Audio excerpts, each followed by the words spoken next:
तो गाइस ये कहानी है बाकी हनुमा नाम के एक हाई स्कूल स्टूडेंट की, जिससे पूरा स्कूल थर थर कांपता है। एक दिन मित्सुनारी तोकुगावा, एक अंडरग्राउंड रेसलिंग चैंपियनशिप का ओनर, उसके स्कूल मिलकर उससे बताता है कि टोक्यो में कुछ खतरनाक क्रिमिनल्स तुम्हें पीटने आने वाले हैं। अभी कुछ दिन पहले ही दुनिया का सबसे खतरनाक प्रिजनर डोरियन एक डेथ ट्रायल पर चुपचाप फांसी चढ़कर मर गया था, पर एक डॉक्टर उसकी मौत कंफर्म करने जैसे ही उसके पास आया वो जिंदा हो गया और उसने सभी पुलिस ऑफिसर्स को मार दिया। और उसने जाने से पहले वहाँ लिखा, मैं टोक्यो आ रहा हूँ हार का स्वाद चखने। और वो समुद्र के रास्ते से उस प्रिजन से एस्केप कर गया। ये ही नहीं, अभी तो 4 और बाकी हैं। स्कॉटलैंड के केरियोस प्रिजन में सिकॉर्सी नाम के एक प्रिजनर को पनिशमेंट के तौर पर शॉक थेरेपी दी गई थी, पर वो आदमी उस डेथ ट्रायल को भी सरवाइव कर गया और सभी पुलिस ऑफिसर्स को खत्म करके शरेआम एक मिलिट्री प्लेन में उड़कर हमारे टोक्यो की तरफ निकल पड़ा है। पुलिस को पता चला है कि वो 100 मीटर की प्रिजन वॉल चढ़कर वहाँ से भागा है, जो कि किसी आम इंसान के लिए इम्पॉसिबल है। और तो और उसने गारलैंड, रशिया के बेस्ट रेसलर को भी मार दिया।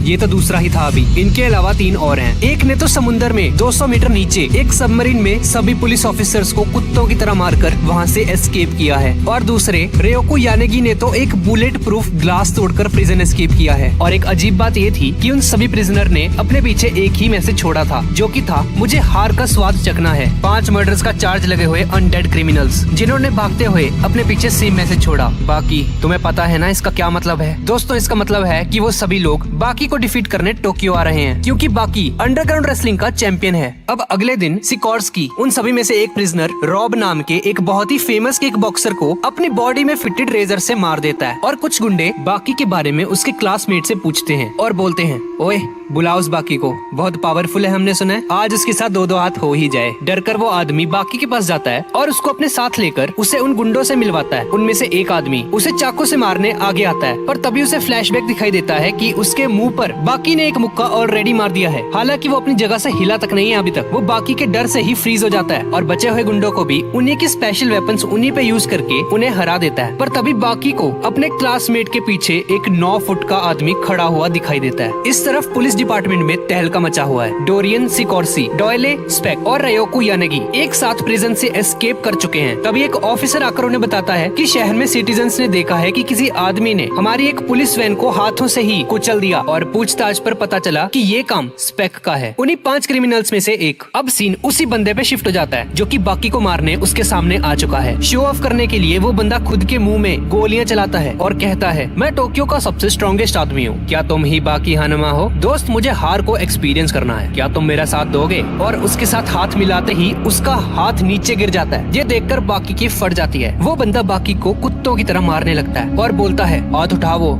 उठाओ हाथ। थोड़ी देर बाद पुलिस वहाँ आकर स्पेक को अरेस्ट कर लेती है। एक ऑफिसर बोलता है कि सर, यहाँ तो ऑफिसर कनाडा का हाथ पड़ा हुआ है। ये सुनकर बाकी शॉक हो जाता है और हमें पता चलता है कि ये हाथ एक पुलिस ऑफिसर का था, जो कि स्पेक ने मार दिया था। स्पेक बाकी के पास जाकर उसे बोलता है, ये तो बस शुरुआत थी, दोबारा बहुत ही जल्द मुलाकात होगी बाकी हनुमा। इसके बाद हमें युजिरो हनुमा, बाकी के फादर को दिखाया जाता है, जो कि दुनिया का सबसे स्ट्रॉन्गेस्ट क्रीचर माना जाता है। पुलिस, पॉलिटिशियंस सब के सब इस बंदे से डरते हैं। इस तरफ रायोको यानेगी गोके शिबुकावा से मिलता है, जिसने शिबुकावा स्टाइल जुत्सु इन्वेंट किया था। 70 साल का होने के बावजूद भी ये आदमी किसी को भी अपनी आई की टेक्निक से हरा सकता है। दूसरी तरफ स्पेक जेल में आराम कर रहा होता है और एक सीनियर इंस्पेक्टर उस पर कड़ी नजर रखने के लिए बोलता है। वो टॉयलेट करने जाता है, पर देखता है कि स्पेक उसके बगल में ही बाल्टियों के हिसाब से सूसू कर रहा है। इंस्पेक्टर बोलता है, ओए तुम यहाँ क्या कर रहे हो? स्पेक बोलता है, हाँ वो मैं जरा बाथरूम करने आया था यहाँ पे, ये लो ये बंस खाओ, एकदम मस्त क्रिस्पी हैं। इंस्पेक्टर उसके मेन पॉइंट पे लात मारता है, पर स्पेक बोलता है, मैं तुम्हारे साथ अच्छे से पेश आ रहा हूँ ना, लो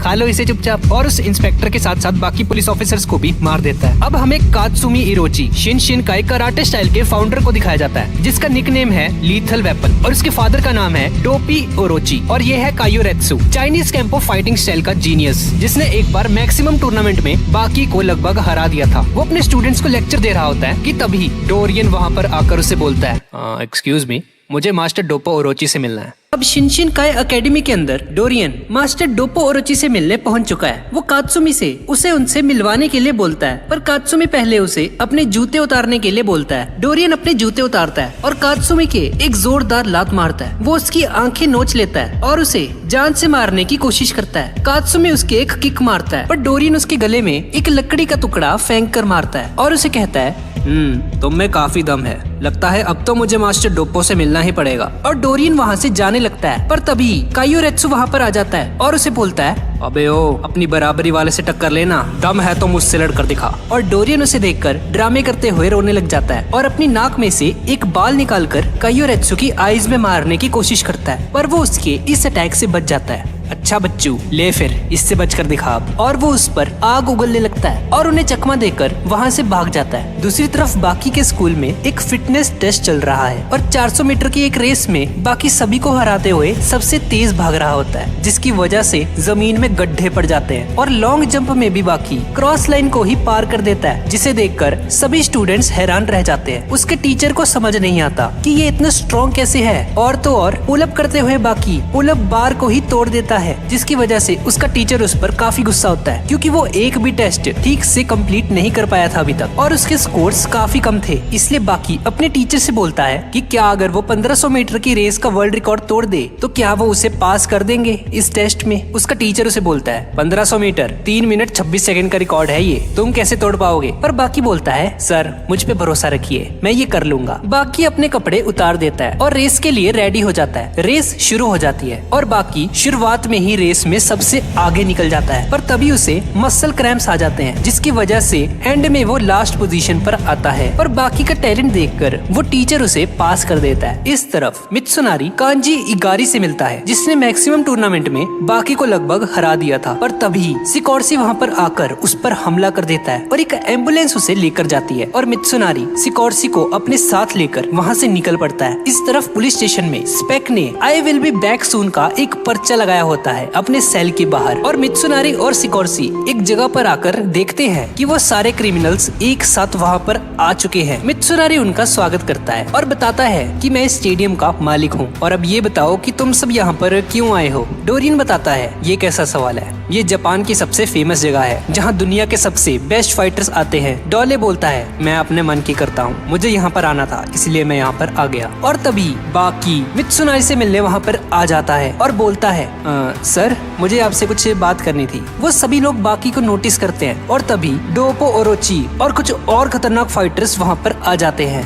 अब वो 5 क्रिमिनल्स और टोक्यो के 5 बेस्ट फाइटर्स आमने सामने आ चुके हैं और ये है डोप्पो ओरोची, शिनशिनकाई कराटे स्टाइल का असली फाउंडर, और ये है कारोई यानामा और ये यानामा गैंग का बॉस भी है। मित्सुनारी उन्हें बताता है कि ठीक इसी जगह पर कुछ साल पहले मैक्सिमम टूर्नामेंट हुआ था, जो कि हिस्ट्री का सबसे ज्यादा खतरनाक टूर्नामेंट था और उसे जीता था बाकी हानमा। इस 17 साल के लड़के ने उन क्रिमिनल्स को उसकी इस बात पर यकीन नहीं होता और मित्सुनारी उसे इस टूर्नामेंट के रूल्स के बारे में बताने ही लगता है कि तभी ये बंदा बोलता है, कोई रूल्स नहीं है इसमें, ये गेम अभी से शुरू कर दो, फर्क नहीं पड़ता कि तुम कहाँ हो, किसके साथ हो, नहा रहे हो, जीएफ के साथ हो, जहाँ मर्जी चाहो फाइट कर सकते हो। उन 10 लोगों की फाइट शुरू हो जाती है। बाकी बोलता है, चलो ठीक है फिर मैं चलता हूँ, मुझे होमवर्क भी करना है, और ये बोलकर बाकी वहाँ से चला जाता है। दूसरी तरफ वो इंस्पेक्टर देखता है कि स्पेक अपने सेल में वापस आ चुका है। दूसरी तरफ डोरियन और डोप्पो कहीं पर जा रहे होते हैं कि तभी काइयोरेत्सु उससे पहले का बदला लेने उसके सामने आ जाता है और डोप्पो ओरोची उसके एक जोरदार लात मारता है। वो पहले से ही मौके की तलाश में था डोरियन को पीटने के लिए। डोरियन उस पर अपने आग वाले लाइटर से हमला करता है, पर डोप्पो ओरोची उसके इस अटैक को आसानी से रोक देता है और बोलता है, हा ये मेरा परफेक्ट डिफेंस है जो कि किसी मिसाइल से भी नहीं टूटने वाला। इस तरफ कांजी अकारी सिकोर्सी से बदला लेने उसके सामने आ चुका है और कुछ गुंडे भी लाया है अपने साथ, और वो सभी लोग सिकोर्सी को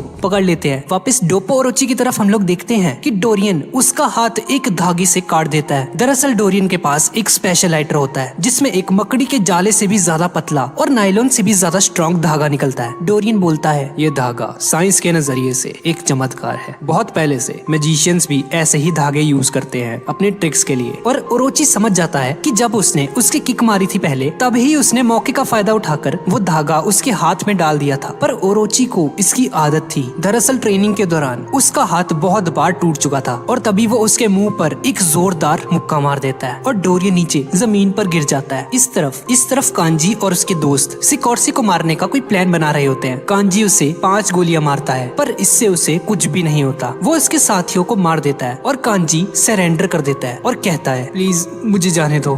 पर सिकोर्सी उसकी बात नहीं मानता और एक जिम रॉड और कुछ डंबल्स उठाकर उसके मारने लग जाता है, जिसकी वजह से कांजी की मौत हो जाती है। अब सीन बाकी की तरफ शिफ्ट हो जाता है, जो कि अपनी गर्लफ्रेंड कोजुई मात्सुमोटो के साथ घूम रहा होता है। उस लड़की को पता होता है कि बाकी एक फाइटर है। वो दोनों आपस में बात कर रहे होते हैं कि तभी कुछ गुंडे उनका रास्ता रोक लेते हैं और बाकी से कहते हैं, ओए चुपचाप अपने सारे पैसे हमें दे दो, सुना ना तुमने। पर बाकी की आंखों में देखते ही उनकी फट जाती है और वो खुद ब खुद बाकी का रास्ता छोड़ देते हैं और वो दोनों वहाँ से चले जाते हैं। दोनों एक डेट पर जाते हैं और काफी मजे करते हैं और वापस घर की तरफ जाते वक्त कोजुई बाकी का हाथ पकड़ लेती है। पर तभी हम लोग देखते हैं कि स्पेक बाकी को पीछे से देख रहा होता है। अब बाकी अपनी गर्लफ्रेंड के साथ घूमने फिरने के बाद उसे वापस उसके घर छोड़ने जा रहा होता है और तभी स्पेक वहाँ पर आ जाता है और हम देखते हैं कि कोजाई बाकी को लेकर बहुत ही ज्यादा परेशान होती है कि तुम एक रियल फाइटर हो, तुम्हारी जान हर वक्त खतरे में रहती है, तुम्हें अपना ख्याल रखना चाहिए। अगर मैं तुम्हारे साथ जिंदगी गुजारूंगी तो हमेशा मैं भी परेशान रहूंगी। कोजाई के माइंड में बहुत सी बातें घूम रही होती हैं और फिर कोजाई बाकी से कहती है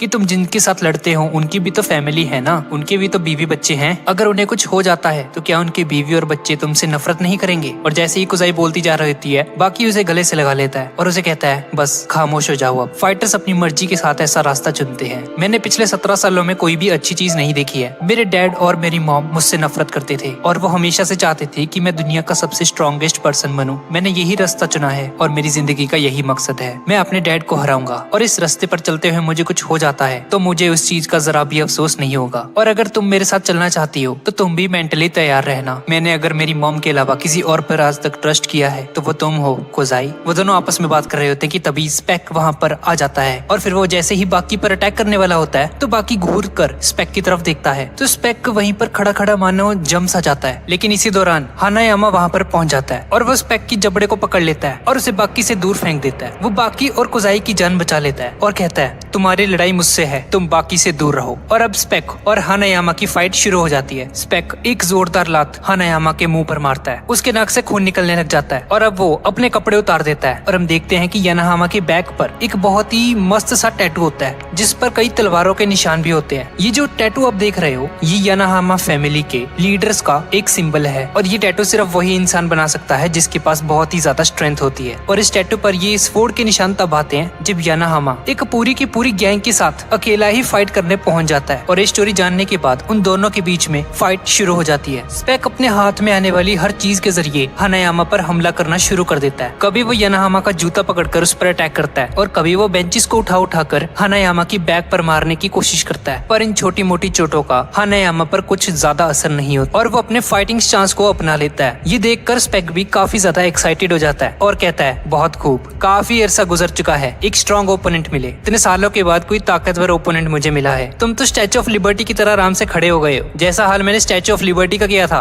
दरअसल स्पेक ने अभी थोड़ी देर पहले ही स्टैच्यू ऑफ लिबर्टी को तोड़ दिया था जिसे लोग अभी बहुत ही मुश्किल से दोबारा से वापस जोड़ने की कोशिश कर रहे हैं। बिल्कुल वैसा ही हाल अब मैं दोबारा करने वाला हूँ। और ये कहते ही स्पेक बिना सांस लिए एक के बाद एक खतरनाक अटैक करना शुरू कर देता है उस पर। वो लगातार उस पर मुक्के बरसा रहा होता है। स्पेक अपनी सांस को 5 मिनट से भी ज्यादा के लिए रोक सकता था, इसलिए वो बिना सांस लिए उस पर लगातार अटैक्स कर पाता है। पर हानायामा की स्ट्रेंथ भी कम नहीं थी, उसकी स्ट्रेंथ आम लोगों से कई ज्यादा होती है, इसलिए वो अपने दोनों हाथ आगे करके स्पेक के सारे पंचेस को ब्लॉक कर रहा होता है। और फिर जैसे ही हानायामा को रियलाइज होता है कि स्पेक के पंचेस की ताकत थोड़ी सी धीमे पड़ने लगी है, वो इस मौके का फायदा उठाकर आधे सेकंड के अंदर ही एक जोरदार पंच स्पेक के मुंह पर मारता है। ये इतना खतरनाक पंच होता है कि उसके मुंह पर पड़ते ही वो दूर जाकर गिरता है। इस तरफ पुलिस को दिखाया जाता है जो कि स्पेक की वजह से बहुत ही ज्यादा परेशान होते हैं और कहते हैं, अरे यार ये स्पेक ने तो हमारे जेल को जैसे होटल समझ लिया है, जब मर्जी आता है जब मर्जी जाता है, क्या है ये, और रात गुजारने के बाद यहाँ से चला जाता है। हमने उसे मारने की हर मुमकिन कोशिश की है पर हमारी गोलियां भी उसके सामने फेल हो चुकी हैं, पर कोई बात नहीं, अब अगली बार जब वो आएगा ना तब देखना, बहुत ही खतरनाक तरीके से मारने वाला हूँ मैं उसे। दूसरी तरफ हानायामा स्पेक के मुंह पर एक के बाद एक जोरदार गुस्से बरसा रहा होता है और वह स्पेक से पूछता है, हाँ भी आगे स्वाद, तुम्हें हार का मजा चखना था ना, लो मजा आ रहा है अब। हानायामा के पंचेस को बर्दाश्त करने की ताकत तो किसी में भी नहीं होती है, इसलिए स्पेक की हालत धीरे धीरे खराब होने लग जाती है और फिर अचानक से ही स्पेक हार मान लेता है। हानायामा ये देखकर काफी ज्यादा हैरान हो जाता है कि ये इतनी आसानी से कैसे अपनी डिफीट मान ली, पर हमें पता चलता है कि ये स्पेक की एक चाल थी। दरअसल उसके हाथ में 6 कारतूस होते हैं जिसे वो हानायामा के मुंह में डालकर उसका मुंह बंद कर देता है, जिसकी वजह से वो गोलियां फट जाती हैं और हानायामा का जबड़ा तकरीबन आधा टूट चुका होता है उस धमाके की वजह से और अब वो बहुत ही ज्यादा बुरी हालत में होता है। पर हानायामा नीचे गिरने से पहले स्पेक के मुंह पर एक जोरदार पंच मार देता है और इस फाइट का विनर हानायामा निकलता है। दूसरी तरफ तरफ पुलिस देखते हैं कि हानायामा ने स्पेक को बुरी तरह से पीट दिया है और उसे कॉलर से पकड़ रखा है। पुलिस हानायामा का शुक्रिया अदा करती है कि तुमने इतने खतरनाक क्रिमिनल को पकड़ लिया है। पुलिस हानायामा को पहले से ही जानती थी, इसलिए वो उसकी काफी रिस्पेक्ट भी करते थे और उसे जाने देती है। और जैसे ही हानायामा वहाँ से जाने लगता है और स्पेक को गिरफ्तार करने के बाद उसे पुलिस की गाड़ी में बिठाया जाता है, तो स्पेक पुलिस वालों पर अटैक कर देता है और देखते ही देखते उन सभी पुलिस ऑफिसर्स को मार देता है। और फिर वो सभी पुलिस ऑफिसर्स को मारकर पुलिस की गाड़ी को अपने हाथों में उठा लेता है और हानायामा पर गिरा देता है और एक रॉड के जरिए हानायामा के फेस पर अटैक करने की कोशिश करता है और उसे मारते हुए कहता है, तुम्हारे पास मौका था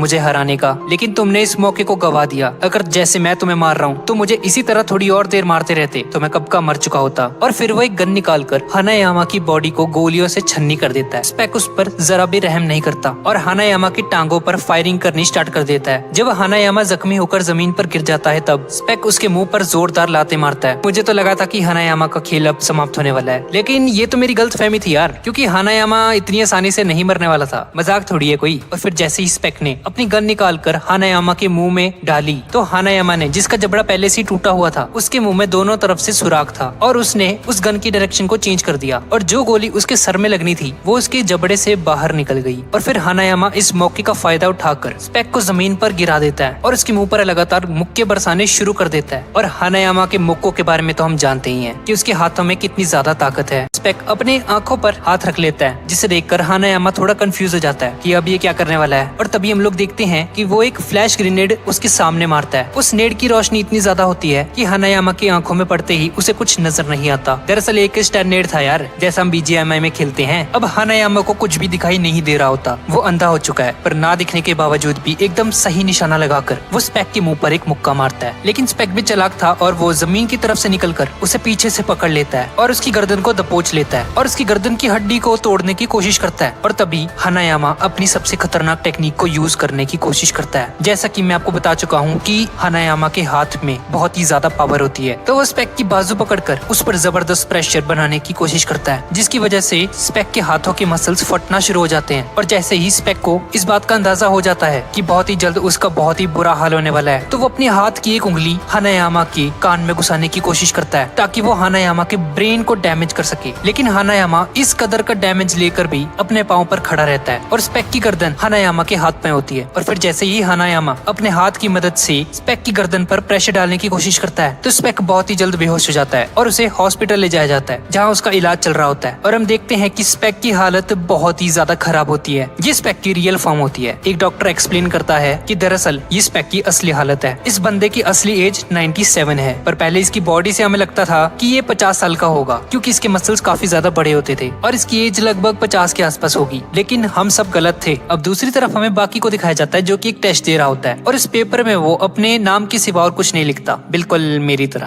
और तभी बाकी का टीचर उसे समझाता है कि तुम्हें ठीक से स्टडी करनी चाहिए। मैं जानता हूँ कि तुम फिजिकल टेस्ट में सबसे ज्यादा नंबर लेकर आए हो, पर सिर्फ बॉडी बनाने से कुछ नहीं होगा। इंसानों ने जितनी भी तरक्की की है वो अपनी बॉडी से नहीं बल्कि अपने दिमाग से की है। और तभी वो टीचर खिड़की की तरफ चला जाता है, जहाँ एक शख्स रनिंग ट्रैक से उनके स्कूल की तरफ ही आ रहा होता है। वो बंदा खिड़की तोड़कर बाकी के क्लासरूम में आ जाता है और उसे देखकर सभी लोग बहुत ही ज्यादा शॉक हो जाते हैं। उस टीचर को अपनी आंखों पर यकीन नहीं आता कि ये बंदा उड़ कैसे सकता है। और ये बंदा कोई और नहीं बल्कि उन 5 क्रिमिनल्स में से एक डॉयले था, जो कि मेरा फेवरेट है। और वो बाकी से कहता है कि भाई ये टीचर तुम्हें इतना कुछ बोल गया, अगर मैं तुम्हारी जगह होता ना तो भाई मैं ना सहता। इसके मुंह पे एक जोरदार पंच मार देता। उस टीचर के मुंह पर एक जोरदार पंच मार देता है। ये देखकर बाकी रोने का नाटक करने लगता है और बोलता है मुझे तो डर लग रहा है, प्लीज मुझे छोड़ दो, मुझे कुछ मत करना, तुम तो बहुत ही ज्यादा ताकतवर हो, क्या तुम मुझे मारने आए हो। और इससे पहले कि डॉयले बाकी लोगों पर अटैक करता, बाकी एक जोरदार किक डॉयले के मुंह पर मारता है और इन दोनों के बीच फाइट शुरू हो जाती है। डॉयले एक चाकू निकाल लेता है और लड़ने के लिए तैयार हो जाता है और कहता है बहुत खूब, तुम सिर्फ 17 साल के हो लेकिन हर खतरे को भांप लेते हो, तुम जानते हो कि तुम्हारा दुश्मन कितना ताकतवर है और उसके साथ कैसे फाइट करनी है। लेकिन बाकी डॉयले की बातों पर ध्यान नहीं देता और क्लासरूम की खिड़की से जंप मारकर नीचे आ जाता है। उसके भागने का पर्पस सिर्फ यही होता है कि उसकी क्लास वालों को ये पता ना चल जाए कि वो एक अंडरग्राउंड रेसलर है, क्योंकि अगर उन लोगों को पता चल गया पूरा का पूरा स्कूल उससे डरने लगेगा। और जैसे ही बाकी नीचे पहुंचता है, बाकी एक माली के पास से गुजरता है जो कि कुछ पत्तों को काट रहा होता है या फिर कहूँ तो नाटक कर रहा होता है। और जैसे ही बाकी उसे गुड मॉर्निंग कहता है तो वो बंदा बाकी पर अपनी कुल्हाड़ी से अटैक कर देता है। दरअसल ये कोई माली नहीं, ये यानागी है, उन्हीं 5 क्रिमिनल्स में से एक और इन सभी में से सबसे ज्यादा खतरनाक है। और फिर देखते ही देखते यानागी अपने हाथ में मौजूद उन वेपन्स को घुमाना शुरू कर देता है। वो एक ननचक्कू की तरह वेपन होता है और उसके दोनों सिरों पर कांटों की तरह तेज कुल्हाड़ियां लटकी होती हैं। अगर वो वेपन बाकी की बॉडी से टकरा गया तो वो उसकी बॉडी को चीर डालेगा और फिर वो अपने वेपन को घुमाता हुआ, जो कि एक चैन के साथ बंधा होता है, उसे जमीन पर गिरे हुए एक पत्थर की तरफ टकराता है। और वो पत्थर इतनी स्पीड से बाकी की तरफ आता है कि बाकी उसे ठीक से देख तक नहीं पाता, लेकिन किसी न किसी तरीके से उसे डॉज कर लेता है। बाकी को अंदाजा हो जाता है कि उसकी जान भी खतरे में है और यानागी एक के बाद एक अटैक करना उस पर शुरू कर देता है और बाकी को उसके अटैक्स को डॉज करने में काफी ज्यादा मुश्किल आती है। और यानागी बाकी की तारीफ करते हुए उसे कहता है, तुम्हारी आंखें काफी तेज हैं। हालांकि मैंने अपने हथियार को एक रस्सी की चेन के साथ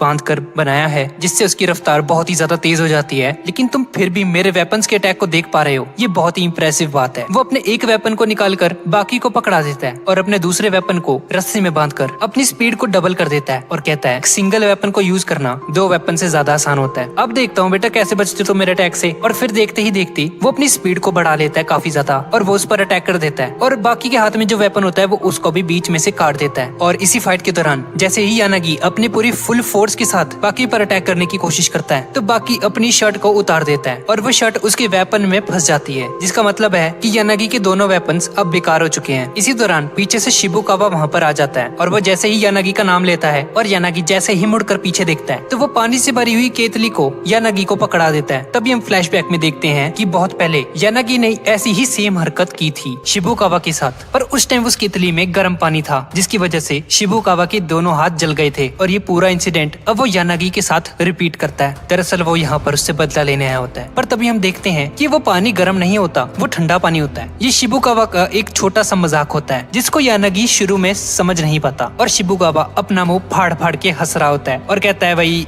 मजा आ गया भाई आज तो। लेकिन शिबुकावा अपनी अटैक को यूज करते हुए यानागी के वेट और उसकी फोर्स को उसी के खिलाफ यूज कर देता है और उसे जमीन पर पटक देता है। ये देखकर बाकी का मुंह खुला का खुला रह जाता है, पर यानागी भी इतनी आसानी से हार नहीं मानने वाला होता और शिबुकावा काफी जख्मी हो जाता है। अब यानागी के हाथ में हम एक ऐसा वेपन देखते हैं जो कि किसी शेर के पंजे जैसा होता है और फिर शिबुकावा बाकी से कहता है, लगता है हम दोनों को मिलकर इससे फाइट करनी होगी, क्योंकि जब ये टूर्नामेंट स्टार्ट हुआ था तो हमने डिसाइड किया था कि इसका कोई रूल नहीं है। ये कहते ही शिबुकावा, जिसके हाथ से खून बह रहा होता है, यानागी के मुंह पर खून के छींटे फेंक देता है जो कि सीधा जाकर उसकी आंखों में गिरते हैं और वो थोड़ी देर के लिए अंधा हो जाता है। शिबुकावा इस मौके का फायदा उठाता है और अटैक कर देता है और वो बाकी को भी कहता है, ओए तुम भी मेरी मदद करो। वो दोनों मिलकर उससे फाइट करते हैं। यानागी धीरे धीरे कमजोर पड़ रहा होता है पर वो जरा भी नहीं घबराता। बाकी यानागी के पेट पर एक जोरदार किक मारता है, अपनी हिप्नोटाइज करने वाली एबिलिटी का यूज करता है और बाकी का नाम पुकारता है और उससे पूछता है, बाकी दुनिया की सबसे खतरनाक गैस कौन सी है? मेरी बातों पर ध्यान दो बाकी। बाकी धीरे धीरे उसकी बातों में गुम होने लगता है। उसे कुछ भी समझ नहीं आ रहा होता कि ये क्या हो रहा है उसके साथ। वो उसके माइंड को हिप्नोटाइज कर रहा होता है और चलते चलते यानागी बाकी के बहुत ज्यादा करीब पहुंच जाता है। शिबुकावा उसे बोलता है, ओए स्नैप आउट ऑफ इट, क्या कर रहे हो ये? वो तुम्हें मार देगा, वो तुम्हारे पास आ रहा है बहुत ज्यादा। पर बाकी तो मानो किसी और ही दुनिया में होता है और यानागी इस मौके का फायदा उठाकर वो अपने गैस के हैंड को बाकी के नाक के पास आकर रख देता है, जिसकी वजह से बाकी बेहोश हो जाता है। उसकी आंखें खुली होती हैं और तभी दूसरी तरफ हम लोग देखते हैं कि एक सुमो रेसलर बेड पर लेटा हुआ होता है। दरअसल इस बंदे पर भी यानागी ने हमला किया था अपनी पॉइजनस गैस की मदद से, और क्योंकि सांस के जरिए जब कोई पॉइजनस गैस इनहेल की जाती है वो धीरे धीरे तुम्हारी पूरी बॉडी में फैलने लगती है और आप हिल डुल नहीं पाओगे। यही सेम चीज अभी बाकी के साथ हो रही थी। इसी टेक्निक की वजह से यानागी को ये टाइटल मिला था जो कि था द पॉइजनर। बाकी एकदम बेहोश पड़ा होता है और फिर यानागी बाकी से पूछे हुए सवाल का जवाब देते हुए कहता है, मैंने तुमसे पूछा था ना कि सबसे पॉइजनस गैस कौन सी है, तो वो होती है ऑक्सीजन, क्योंकि हवा में 24 घंटे ऑक्सीजन होती है। हर एक बंदा ऑक्सीजन को इनहेल करता है और अगर मैं इसी ऑक्सीजन को अपनी ताकत बना लूं तो मैं अपने ओपोनेंट को आसानी से हराने में कामयाब हो पाऊंगा। और ये सब बोलने के बाद वो बाकी को जगाकर वहाँ से फरार हो जाता है। शित्सुनारी अपने सभी फाइटर्स को बुलाता है और रज की गालियां देता है उन्हें, और वो खास तौर पर बाकी से कहता है कि तुम यानागी से हार जाओगे, ये मैंने कभी सपने में भी नहीं सोचा था। बाकी मेरा नंबर 1 फाइटर बगैर किसी रूल के हार गया, मैं बहुत ज्यादा हैरान हूँ, मुझे तुमसे ये उम्मीद नहीं थी। और उन सभी की इंसल्ट करने के साथ साथ उनको मोटिवेट भी कर रहा होता है कि मार्शल आर्ट का ये मतलब नहीं है कि तुम सभी को एक अखाड़े में फाइट करनी है, बस ऐसा नहीं होता, तुम्हारा दुश्मन कहीं भी आ सकता है, तुम्हें हमेशा रेडी रहना चाहिए। ये सब सुनकर यानाहामा गुस्से में आ जाता है और टोकुगावा को कॉलर से पकड़ लेता है और उसे कहता है, ओ बुड्ढे अपनी बकवास बंद कर तू, ठीक है, ये हमें पता है। ये सुनकर टोकुगावा को भी गुस्सा आ जाता है और वो यानाहामा के मुंह पर एक पंच मार देता है और उसे कहता है, ओए नीचे उतार मुझे डरा रहे हो तुम, ओए नीचे उतार मुझे। वो रोते हुए से कह रहा होता है कि मुझे तुम्हारे हारने का सबसे ज्यादा अफसोस है, क्योंकि मैं सपने में भी नहीं सोच सकता था कि तुम यानाहामा उन फुद्दुओं से हार जाओगे, और खास खास तौर पर बाकी तुम पर बहुत ज्यादा यकीन था मुझे, पर तुमने मेरी नाक कटा दी। बाकी ये सारी बातें सुन रहा होता है और उसे काफी गिल्टी महसूस होता है। बाकी वहाँ से जाने लगता है और फिर वो जैसे ही कमरे का दरवाजा खुलता है तो वो अपने सामने डोरियन को पाता है, जिसके हाथ में गैसोलीन होती है और हाथ में एक लाइटर। उसका प्लान होता है कि वो उन सभी फाइटर्स को एक ही जगह पर जला देगा। इस पहले कि वो गैसोलीन फेंक कर आग लगाता, तभी काटसुमी वहाँ पर पहुंच जाता है और उसके हाथ से वो लाइटर ले लेता है और डोरियन को नीचे गिराने के बाद वो सारा का सारा गैसोलीन डोरियन पर गिर जाता है। ये देखकर डोरियन थर थर कांप रहा होता है, क्योंकि काटसुमी उसके ऊपर लाइटर लेकर बैठा होता है और एक चिंगारी पड़ते ही वो मर जाएगा। इसी वक्त डोरियन सोचता है कि ये काफी बदल चुका है पहले से। काटसुमी उसका मजाक उड़ाते हुए से कहता है, अरे डरो मत, मैं आग नहीं लगाऊंगा, वरना तुम में और मुझ में कोई फर्क थोड़ी रह जाएगा। मैं एक स्पोर्ट्समैन हूँ और मेरी स्पिरिट अभी जिंदा है। और तभी ये सब बोलते ही काटसुमी वो लाइटर डोरियन के ऊपर फेंक देता है और डोरियन की बॉडी पर आग लग जाती है और कहता है, मैं तो मजाक कर रहा था, ये सब कुछ मैंने तुमसे ही सीखा है डोरियन। एक नंबर के लीचड़ हो तुम, तुम्हारे साथ कोई फेयर फाइट नहीं करने वाला मैं। डोपोरोची कहता है, शाबाश मेरे बेटे, बहुत ही बढ़िया काम किया तुमने। वैसे भी मार्शल आर्ट्स का मतलब जीतना ही होता है, चाहे उसके लिए हमें कुछ भी करना पड़े। और तभी डोरियन वापस से खड़ा हो जाता है। उसकी बॉडी अभी थोड़ी देर पहले जल रही होती है और वो जैसे ही होश में आता है उसके मुंह से बहुत बड़ी भाप निकल रही होती है। ऐसा लग रहा था कि उसने अपनी बॉडी पर लगी हुई सारी आग को एब्जॉर्ब कर लिया है और एक भाप के जरिए उसे धुएं में उड़ा दिया हो। डोरियन काफी ज्यादा एक्साइटेड हो जाता है और बोलता है, अभी अगला कौन है? और फिर डोपोरोची आगे बढ़कर कहता है, ऑफ कोर्स मैं लड़ूंगा तुमसे, अपने कटे हुए हाथ का बदला भी तो लेना है मुझे तुमसे। तभी कात्सुमी कहता है, अभी नहीं डैड, आपको भी मौका मिलेगा, पर उससे पहले मेरे टीचर इससे फाइट करना चाहते हैं, जिसका नाम काताओ कियोसुमी होता है। और फिर देखते ही देखते वो डोरियन पर अटैक कर देता है। वो एक के बाद एक खतरनाक अटैक करता जाता है उस पर और वो डोरियन से कहता है, ओए तुम्हारी हिम्मत भी कैसे हुई एक लेजेंडरी मार्शल आर्ट के हाथ को काटने की? क्या तुम्हें शर्म नहीं आई? मेरी बात सुन भी रहे हो तुम?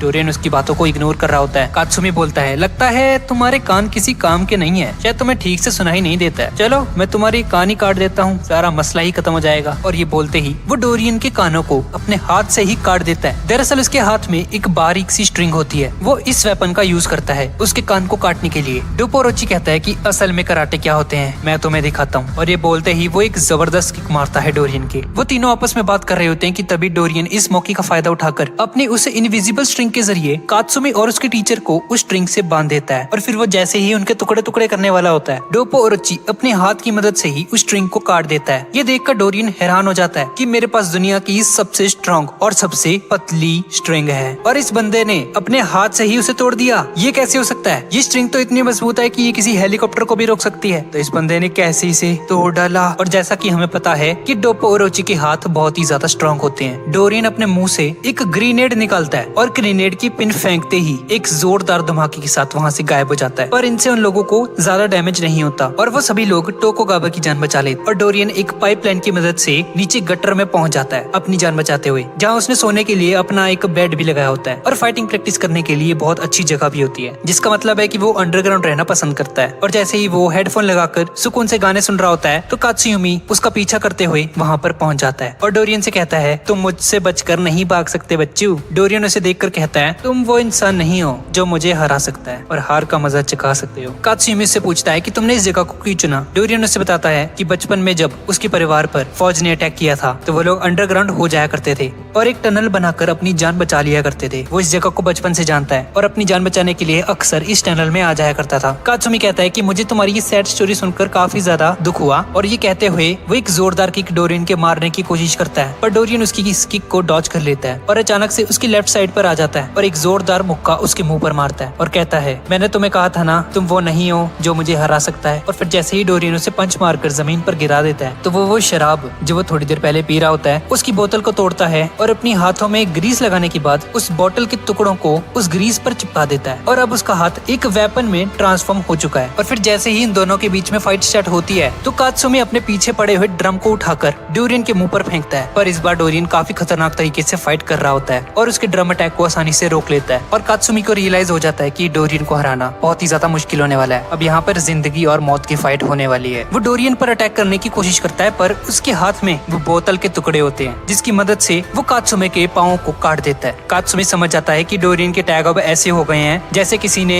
कांटों वाला आर्मर पहन लिया हो और इस पर सीधा अटैक करना खतरे से खाली नहीं है। और फिर डोरियन उसे कहता है, तुम्हारे पंच में जान नहीं है, जाओ पहले डोपोरोची से कुछ सीख कर आओ। वो असली कराटे जानता है। ये सुनकर वो समझ आता है कि क्योंकि डोरियन उसे पोक कर रहा है। ये मेरा हौसला कम करना चाहता है, पर वो कहता है कोई बात नहीं, जब मैं ये फाइट जीत जाऊंगा तो डोपो और ओची भी मुझ पर नाश करेंगे। डोरियन ने बड़ी चालाकी से अपने हाथ में कांच की बोतल को तोड़ने के बाद ग्रीस लगा ली होती है और अपना हाथ एक कांटों वाले बुक्के में बदल दिया होता है। और फिर जैसे ही क्यूत्सुमी उस पर अटैक करता है, उसके हाथ और पाँव से खून निकलना शुरू हो जाता है। वो भी अपने खून का फायदा उठाता है, यानी कि अपने खून के कतरों को डोरियन की आंखों में फेंकने की कोशिश करता है ताकि उसे सब कुछ धुंधला नजर आए। और क्यूत्सुमी इससे पहले उस पर अटैक करता डोरियन, जिसके हाथ में कांच के टुकड़े थे, वो एक झटका देकर अपने कांच को क्यूत्सुमी के फेस की तरफ फेंकता है, जिसमें से एक कांच का टुकड़ा क्यूत्सुमी की लेफ्ट आई में घुस जाता है और एक जोरदार मुक्का उसके मुंह पर मारता है, जिसकी वजह से उसके चेहरे के लगभग सारे पुर्जे हिल जाते हैं। क्यूत्सुमी को अंदाजा हो जाता है कि बहुत ही जल्द डोरियन उसकी ऐसी की तैसी करने वाला है और डोरियन उसकी तारीफ करते हुए कहता है, मुझे लगा था कि तुम एक बुज़दिल फाइटर हो जो कि अकेले आकर यहाँ पर लड़ना पसंद नहीं करोगे, लेकिन मैं खुश हुआ कि कम से कम चलो किसी अच्छे फाइटर से तो मैं लड़ रहा हूँ। अब क्यूत्सुमी उसकी तरफ एक लात मारने के लिए उसकी तरफ पड़ता है, पर डोरियन को उसकी किक से कुछ ज्यादा डैमेज नहीं पहुंचता। लेकिन डोरियन जो अपनी पैंट के पीछे एक शराब की बोतल छुपाए हुए होता है, उस बोतल को क्यूत्सुमी के सर में फोड़ देता है। क्यूत्सुमी का फेस भी अब जख्मी हो जाता है और उसमें जगह जगह कांच के टुकड़े घुस जाते हैं। और फिर वो डोरियन से कहता है कि अगर यही अटैक तुमने मेरी नेक पे किया होता तो मैं अभी तक मर जाता। अब डोरियन अपनी नाक का एक बाल तोड़कर क्यूत्सुमी की आंखों में फेंक देता है, जिसकी वजह से उसे बहुत ही कम नजर आ रहा होता है। और फिर क्यूत्सुमी कहता है, ये मेरी जिंदगी और मौत की लड़ाई है, अब मैं पीछे नहीं हट सकता। उसके हाथ में 10 शराब की बोतलें होती हैं, वो उन्हें हवा में उछाल देता है और हवा में उछालने के बाद अपनी किक के जरिए उसके टुकड़े डोरियन के फेस पर मारता है और फिर वो धीरे धीरे उस पर अटैक करते हुए डोरियन पर हावी पड़ रहा होता है। अब डोरियन ड्रामे करते हुए गिड़गिड़ा रहा होता है, रो रहा होता है कि मुझे माफ कर दो, प्लीज मुझे माफ कर दो यार। पर क्यूत्सुमी उस पर जरा भी रहम नहीं खा रहा होता। वो अपनी 2 उंगलियां घुसाकर उसकी आंखों को फोड़ देता है। लेकिन इसी दौरान डोरियन जो कि ताली बजाकर क्यूत्सुमी को होश में लाता है और कहता है, अभी यही सब कुछ सोच रहे थे ना तुम कि तुम मुझे हरा दोगे, लेकिन तुम भूल गए हो, मैंने तुम्हें पहले भी बताया था कि तुम वो इंसान नहीं हो जो मुझे डिफीट कर सकता है। तुम्हारे सिर पर लड़ने का जुनून तो सवार है और तुम्हारी बॉडी इतनी ताकतवर नहीं है कि तुम मुझे हरा दो। और फिर डोरियन उसे बताता है कि मैंने तुम्हें एक हिप्नोसिस में कैद कर दिया था, तुम्हारी ख्वाहिश थी ना कि तुम मुझसे जीतो, तो मैंने उसे सच कर दिया। और फिर क्यूत्सुमी को समझ आता है कि ये सब कुछ डोरियन की एक चाल थी, वो उसकी हिप्नोसिस में उससे जीत रहा था, असली में ऐसा कुछ नहीं था। और फिर वो जैसे ही अपनी फिशिंग वायर को यूज करने की कोशिश करता है, डोरियन भी अपनी इनविजिबल वायर को यूज करता है और स्ट्रिंग के जरिए उसकी गर्दन को काट देता है। क्यूत्सुमी मरते हुए डोरियन के बारे में सोच रहा होता है कि तुम बिल्कुल सही थे और मैं गलत था, मैं काफी ज्यादा एरोगेंट था, काश मैंने थोड़ी और मेहनत की होती, अपनी बॉडी को डोपोरोची की तरह मजबूत बनाया होता, तो हो सकता है आज मैं जिंदा होता। दूसरी तरफ हम क्यूरेत्सु को देखते हैं जो कि अपनी चाइनीज फाइटिंग स्टाइल की प्रैक्टिस कर रहा होता है। और फिर वो जैसे ही अपने सामने एक पंचिंग बैग को पंच करने लगते हैं तो उन्हें फील होता है कि इस पंचिंग बैग में कुछ गड़बड़ है, इसमें कोई चीज है। और फिर जैसे ही उस पंचिंग बैग को खोला जाता है तो उसके अंदर क्यूत्सुमी होता है जो कि अधमरी हालत में होता है। क्यूरेत्सु उसे पकड़ता है, वो लगभग मरने की कगार पर होता है। उसे बचाने के लिए फटाफट से एम्बुलेंस को बुलाया जाता है और फिर हमें शिनशिनकाई एकेडमी का एक सीन दिखाया जाता है जिसमें कात्सुमी के हाथ में क्यूत्सुमी की मेडिकल रिपोर्ट होती है। वो उसकी इंजरीज के बारे में अपने सभी साथियों को बता रहा होता है कि उसके चेहरे की सारी हड्डियां टूट चुकी हैं, उसकी गर्दन को काटा गया है, उसकी पसलियों को तोड़ दिया गया है और तो और उसकी पूरी बॉडी में से कांच के टुकड़े मिले हैं, उसकी उंगलियों को भी तोड़ा गया है, उसकी बॉडी का कोई भी ऐसा हिस्सा नहीं बचा जिसपे कोई जख्म मौजूद ना हो। वो अपने आखिरी दम तक लड़ा। ये हमारे लिए एक बहुत ही प्राउड करने वाली बात है। और फिर वो डोरियन की तस्वीर पकड़ते हुए अपने सभी स्टूडेंट्स को बताता है कि हमारे जितने भी फाइटिंग क्लब्स हैं सभी में इसकी तस्वीर भेज दो, ये बंदा जैसी तुम्हें दिखे इस पे कोई रहम नहीं खाना, इसको जान से मार देना है तभी। अब जैसे ही ये बात डोरियन तक पहुंच जाती है, वो इस बात को वेरीफाई करने के लिए एक रेस्टोरेंट पे पहुंच जाता है जहाँ शिनशिनकाई डोजो के सभी स्टूडेंट्स मौजूद होते हैं, यहाँ तक कि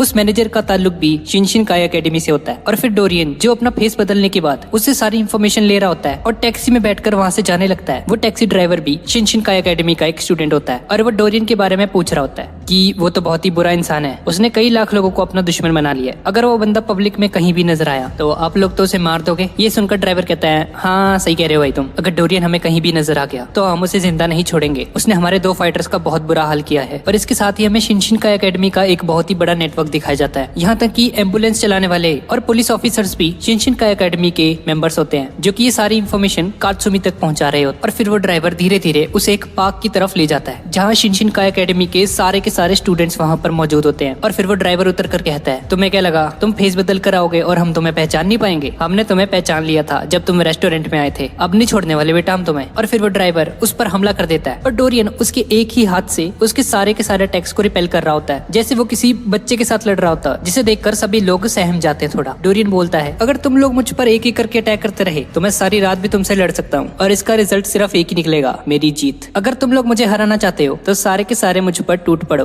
तुम सभी लोग लगभग 1000 के करीब होगे, हो सकता है तुम जीत जाओ अगर तुम एक साथ मुझ पर हमला करोगे तो। और ये सब बोलकर डोरियन अम्यूजमेंट पार्क के अंदर चला जाता है जहाँ वो इन सबसे लड़ सके। अब डोरियन अम्यूजमेंट पार्क पहुंच जाता है और वहाँ उसकी मुलाकात एक क्लाउन से होती है और वो जैसे ही अपने हाथ का इशारा करता है तो सारी लाइट्स ऑन हो जाती है और सारे के सारे झूले चलना शुरू हो जाते हैं। डोरियन बच्चों की तरह वहाँ पे झूला झूलने लग जाता है और बहुत ज्यादा एंजॉय कर रहा होता है। इसी दौरान कात्सुमी की क्लब का एक मेंबर डोरियन पर हमला कर देता है और डोरियन भी यही चाहता था कि जैसे ही मैं खेलकूद में बिजी हो जाऊं ये एक एक करके मेरा मुकाबला करने आए। और अब डोरियन का मुकाबला सिनाइडो से है जो कि 3rd डिग्री का एक ब्लैक बेल्ट चैंपियन होता है। वो जैसे ही डोरियन पर अटैक करता है डोरियन उसकी तारीफ करता है, अरे वाह बहुत ही स्ट्रॉन्ग मुक्का है तुम्हारा, तो अब मेरी बारी है। और अपना बदला लेने के लिए डोरियन एक जोरदार मुक्का उसके मुंह पर मारता है। मुक्का लगते ही उसके नाक से खून निकलने लग जाता है और फिर डोरियन जानबूझकर उसे अपने पीछे आने के लिए वहाँ से भागने लग जाता है और भागते भागते एक रोलर कोस्टर में बैठ जाता है। और फिर डोरियन साइडर से कहता है, अभी तैयार हो मरने के लिए, अब हमारी फाइट एक ऊंचाई पर जाकर होगी और हम दोनों में से जो भी पहले नीचे गिरेगा वो मर जाएगा। अब डोरियन ऊपर की तरफ होता है और साइडर नीचे की तरफ, जिसका मतलब है साइडर के पास एडवांटेज है डोरियन को हराने के लिए। अब वो दोनों उसकी पीक पर पहुंच जाते हैं। तभी डोरियन वहाँ से गायब हो जाता है और उसके पीछे आकर उसकी गर्दन को दबोच लेता है। साइडर अपनी गर्दन छुड़ाने की कोशिश करता है जिसमें वो काफी हद तक कामयाब भी हो जाता है क्योंकि उन दोनों फाइटर्स की लड़ाई एक तेज चलते हुए रोलर कोस्टर पर हो रही थी, जिसकी वजह से उन्हें लड़ने में बहुत ही ज्यादा मुश्किल आ रही होती है क्योंकि वो रोलर कोस्टर कभी हवा में लेफ्ट राइट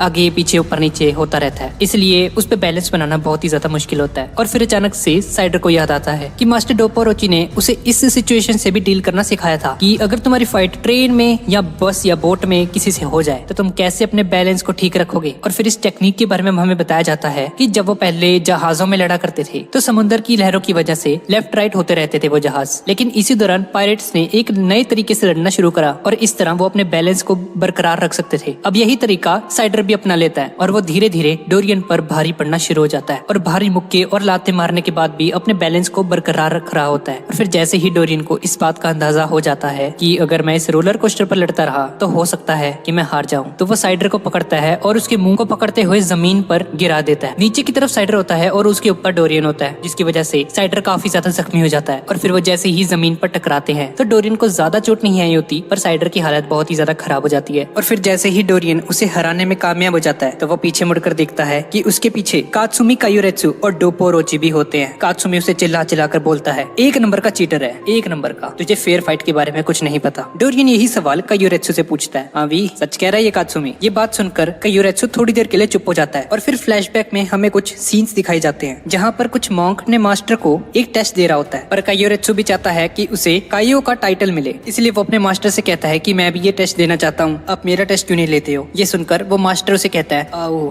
मैं तुम्हें एक चीज दिखाता हूँ। वो लोग टेम्पल के अंदर एक कमरे में पहुंचते हैं और फिर जैसे ही मास्टर जोर लगाकर कमरे का दरवाजा तोड़ने में कामयाब हो जाता है तो उनके सामने एक टनल मौजूद होती है। और फिर वो कायोरेत्सु को बताते हैं कि आज से 30 साल पहले यहाँ पर एक फाइटर आया था और उसने ये टनल किसी औजार के साथ नहीं बल्कि अपने मुक्कों और लातों की मदद से तोड़ा था। और फिर वो मास्टर उसे उस टेक्निक के बारे में बताते हैं जो उसके स्टूडेंट ने यूज की थी कि मेरे उस वाले स्टूडेंट ने अपने हाथों से उन पत्थरों को मार मार के उन्हें गोल शेप में बना देता है। तुम ही बताओ क्या कोई आम इंसान ऐसा कर सकता है। उसने अपने हाथों की मदद से इन्हें तोड़ मरोड़ कर ये शेप दी है और फिर जो भी ऐसा करने में कामयाब हो जाता है उसे ही कायो का टाइटल दिया जाता है। और अभी तक तुमने इस ट्रेनिंग को कंप्लीट नहीं किया है और ना ही इस टेस्ट को पास किया है। और आखिरी बार जिसने ये पत्थर बनाया था उसने आज तक के सारे कायो के रिकॉर्ड्स को तोड़ दिया था। और फिर वो अपने मास्टर से पूछता है कि कौन है वो मास्टर उसे बताता है कि वो कोई चाइनीज बंदा नहीं था, इसी कंट्री का था, वो बंदा कोई और नहीं डोरियन ही है। इसकी वजह से ही कायोरेत्सु उसकी बहुत ज्यादा रिस्पेक्ट कर रहा होता है। डोरियन एक कायो है जो कि चाइनीज कंफू का सेकंड सबसे ग्रेटेस्ट टाइटल होता है और कायो से ऊपर एम्परर होता है। डोरियन उसे कहता है क्या तुम मेरे खिलाफ लड़ोगे। और फिर कायोरेत्सु से कहता है नहीं, ये हमारे असूलों के खिलाफ है, चाहे तुमने दुनिया का कोई भी घटिया काम किया हो, मैं तुम्हारे अगेंस्ट नहीं लड़ सकता। मेरे मास्टर ने मुझे यही सिखाया है कि तुम अपने फेलोज के साथ नहीं लड़ सकते, पर कात्सुमी और डोपोरोची तुमसे लड़ सकते हैं। और फाइट शुरू होने से पहले डोपोरोची की जवानी का हमें एक फ्लैशबैक दिखाया जाता है जहाँ डोपोरोची एक बंगालियन टाइगर को मार देता है और उसे टाइगर स्लेयर भी कहा जाता है। इस पूरी दुनिया में टाइगर्स को हराने वाले सिर्फ 2 ही इंसान होते हैं, पहला यूचिरो हानमा और दूसरा डोपोरोची। और अब आप लोगों को समझ आ रहा होगा कि ये डोपोरोची इतना खतरनाक क्यों है। डोपोरोची उससे अपने कटे हुए हाथ का बदला लेना चाहता था, इसलिए उन दोनों में फाइट शुरू हो जाती है। और जैसे ही डोपोरोची डोरियन पर अटैक करता है उसके हाथों पर लगी हुई पट्टियां अचानक से खुल जाती हैं और हम देखते हैं कि उसका हाथ बिल्कुल सही सलामत होता है। ये देखते ही तीनों के तीनों फाइटर्स चौंक जाते हैं कि इनका तो लेफ्ट हैंड डोरियन ने काट दिया था, तो ये वापस से कैसे उग गया। और फिर हमें फ्लैशबैक का एक सीन दिखाया जाता है जिसमें डोपोरोची अपना कटा हुआ हाथ एक डॉक्टर के पास लेकर जाता है जो कि उसका पुराना दोस्त होता है। वो अपने जमाने का सबसे बेहतरीन डॉक्टर होता है और उसे एडवांस मेडिकल के बारे में बहुत ही ज्यादा नॉलेज होती है और वो आसानी से डोपोरोची के हाथ को सीलने में कामयाब हो जाता है। और फिर कुछ महीने गुजरने के बाद डोपोरोची का हाथ बिल्कुल ठीक हो जाता है, जैसे कि वो कभी कटा ही नहीं था। और फिर हम देखते हैं कि जैसे ही डोपोरोची डोरियन के पेट में एक किक मारता है तो अचानक से उसके मुंह से एसिड की बोतल निकलकर बाहर निकल जाती है और जमीन पर गिरते ही वो एसिड चारों तरफ फैलना शुरू हो जाता है। धीरे धीरे डोपोरोची डोरियन पर भारी पड़ना शुरू हो जाता है और उसे बुरी तरह से पेल रहा होता है, लेकिन डोरियन भी हार मानने वालों में से नहीं होता। और जैसे ही उसके मुंह पर पंच पड़ने वाला होता है तो वो वहाँ से गायब हो जाता है। और फिर जैसे ही डोपोरोची अपना सबसे पावरफुल पंच डोरियन के मारता है तो डोरियन की बॉडी एक स्टील की तरह बहुत ही ज्यादा स्ट्रांग हो जाती है और डोरियन मुस्कुरा रहा होता है। डोपोरोची समझ आता है कि इसने उन पत्थरों को पेल पेल कर सिर्फ अपने हाथों को ही मजबूत नहीं किया है, बल्कि अपने पूरे के पूरे शरीर को स्ट्रांग बना लिया। देखते हैं कि आज कुंफू जीतता है या कराटे। और फिर डोरियन उसे कहता है कि मैं तुम्हें कराटे में भी हरा सकता हूँ बेटा, मुझे कराटे भी आते हैं। ये सुनकर डोपोरोची चौंक जाता है और डोरियन कराटे के स्टेप्स को परफॉर्म करना शुरू कर देता है। डोपोरोची इस बात को टेस्ट करते हैं कि वो कितना काबिल है और फिर वो एक पत्थर उठाकर अपने बेटे की तरफ फेंकते हैं और कात्सुमी उसे दूसरी तरफ रिपेल कर देता है। और वही पत्थर जब डोरियन की तरफ फेंका जाता है तो वो उस पत्थर को पकड़ता है और उसका चूरा बना देता है और फिर उसे हवा में फूंकते हुए कहता है, तुम क्या समझते थे मैं तुम्हारे बेटे जितना काबिल नहीं हूँ, मैं उससे कहीं ज्यादा काबिल हूँ। डोपोरोची ये सुनकर कहता है कि कोई बात नहीं, अभी पता चल जाएगा बेटा। और फिर वो डोरियन पर एक के बाद एक लातों और घूसों की बारिश शुरू कर देता है। डोरियन जो कि आसानी से मार खा रहा होता है, इस चीज को देखकर डोपोरोची काफी ज्यादा हैरान हो जाता है कि ऐसा कैसे हो सकता है, इतनी आसानी से तो कायोरेत्सु भी मुझसे मार नहीं खाएगा, तो ये क्यों खा रहा है, जरूर कुछ गड़बड़ है। और फिर हम देखते हैं कि डोरियन अचानक से ही डोपोरोची के पीछे खड़ा होता है क्योंकि उसने डोपोरोची पर भी अपनी हिप्नोटाइज वाली एबिलिटी का यूज किया होता है, जैसा कि डोरियन ने क्यूत्सुमी को हिप्नोटाइज किया होता है और उसको ही शो करवा रहा होता है हिप्नोटाइज करके कि तुम ये फाइट जीत चुके हो। पर असली में ऐसा कुछ नहीं होता। असल में डोपोरोची हवा में ही मुक्के और लाते मार रहा होता है। कात्सुमी डोपोरोची को चिल्ला चिल्ला कर कहता है, अरे जाग जाओ, इसने आपको हिप्नोटाइज कर रखा है, ये उधर है ही नहीं जहाँ आप मार रहे हो। और डोरियन कात्सुमी से कहता है, अब तुम्हारे डैड के मरने का वक्त आ चुका है। और ये कहते ही वो जैसे ही डोपोरोची पर अटैक करता है, डोपोरोची उसके हाथ को पकड़कर रोक देता है। ये देखते ही तीनों फाइटर्स हैरान हो जाते हैं कि डोपोरोची तो हिप्नोटाइज हो गया था, लेकिन अभी भी ये डोरियन के अटैक को कैसे रोक पाया। यहाँ तक कि डोपोरोची डोरियन को जमीन पर मारते मारते गिरा देता है और कायोरेत्सु कात्सुमी को बताता है, तुम्हारे डैड ने पूरी जिंदगी अपनी कराटे को दी है, तुम्हारे डैड ने इस हद तक मेहनत की है कि चाहे वो कोई ख्याल हो या कोई रियलिटी, कभी भी अपने ओपोनेंट से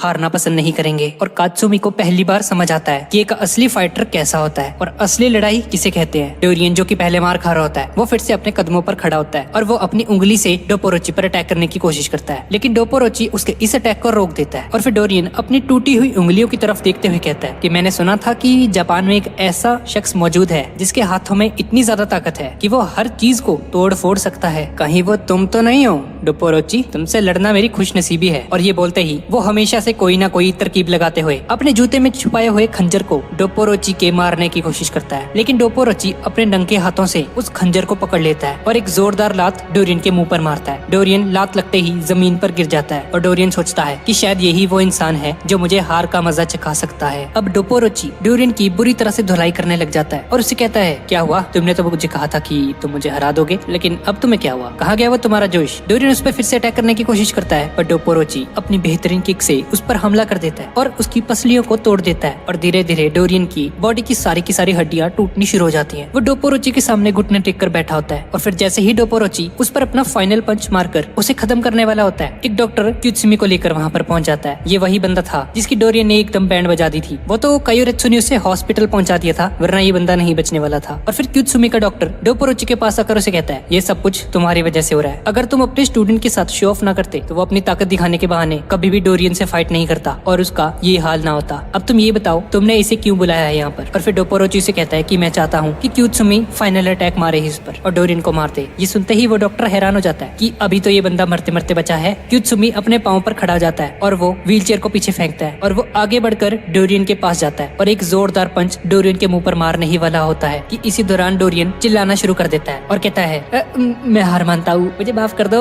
ये सुनकर क्यूत्सुमी रुक जाता है। अब फाइट खत्म होने के बाद सब लोग अपने घर वापस चले जाते हैं और क्यूत्सुमी और डोरियन भी हॉस्पिटल में होते हैं। डोरियन का इलाज चल रहा होता है पर इसी दौरान डोरियन जैसे ही होश में आता है वो सबसे पहले डोपोरोची के घर पहुंचता है। अब डोपोरोची वहाँ पर नहीं होता, इसीलिए वो उसकी वाइफ पर अटैक कर देता है और उसके घर में घुसकर तोड़ फोड़ करनी शुरू कर देता है। फिलहाल वो क्यूत्सुमी को कुछ नहीं कहता क्योंकि उसका मकसद अभी डोपोरोची से बदला लेना होता है। डोपोरोची को जब ये खबर पहुंचती है कि उसकी वाइफ पर अटैक किया गया है तो वो डोरियन को पकड़ने के लिए अपने घर पहुंचता है और फिर जैसे ही उन दोनों का आमना सामना होता है तो डोरियन अपने हाथ में कुछ बारूद को भरने के बाद डोपोरोची के फेस पर अटैक करता है, जिसकी वजह से डोपरोची बेहोश हो जाता है और डोरियन वहाँ से भाग जाता है। और जैसे ही डोरियन वहाँ से भाग रहा होता है तो उसकी मुलाकात कायुरेत्सु से होती है और कहता है मैंने बहुत तबाही मचाई है और अब तुम्हारी बारी है। कायुरेत्सु को अंदाजा हो जाता है कि ये फिर से कोई गड़बड़ करके आया है। इस बार तो इसने सारी हदें पार कर दी हैं। इस बार मैं इसे जिंदा नहीं छोड़ने वाला। और कायुरेत्सु एक जोरदार मुक्का उसके मुंह पर मारता है और उसे कहता है भाई क्या दिक्कत है तुम्हें? डोपरोची ने तुम्हें मार दिया था, अब क्या चाहिए तेरे को? हमेशा चीटिंग करते हो, लेकिन इस बार तुम्हें जिंदा नहीं छोड़ा जाएगा। और फिर जैसे ही कायुरेत्सु उस पर एक पंच मारता है तो डोरियन इस रियलिटी को एक्सेप्ट कर लेता है कि मैं हार गया हूँ। वो इस बात को एक्सेप्ट नहीं कर रहा होता कि वो हार गया है, यानी कि वो एबनॉर्मल हो जाता है। और जैसे ही वो लोग उसे एम्बुलेंस में लेकर जा रहे होते हैं तो साथ के पुलिस ऑफिसर्स भी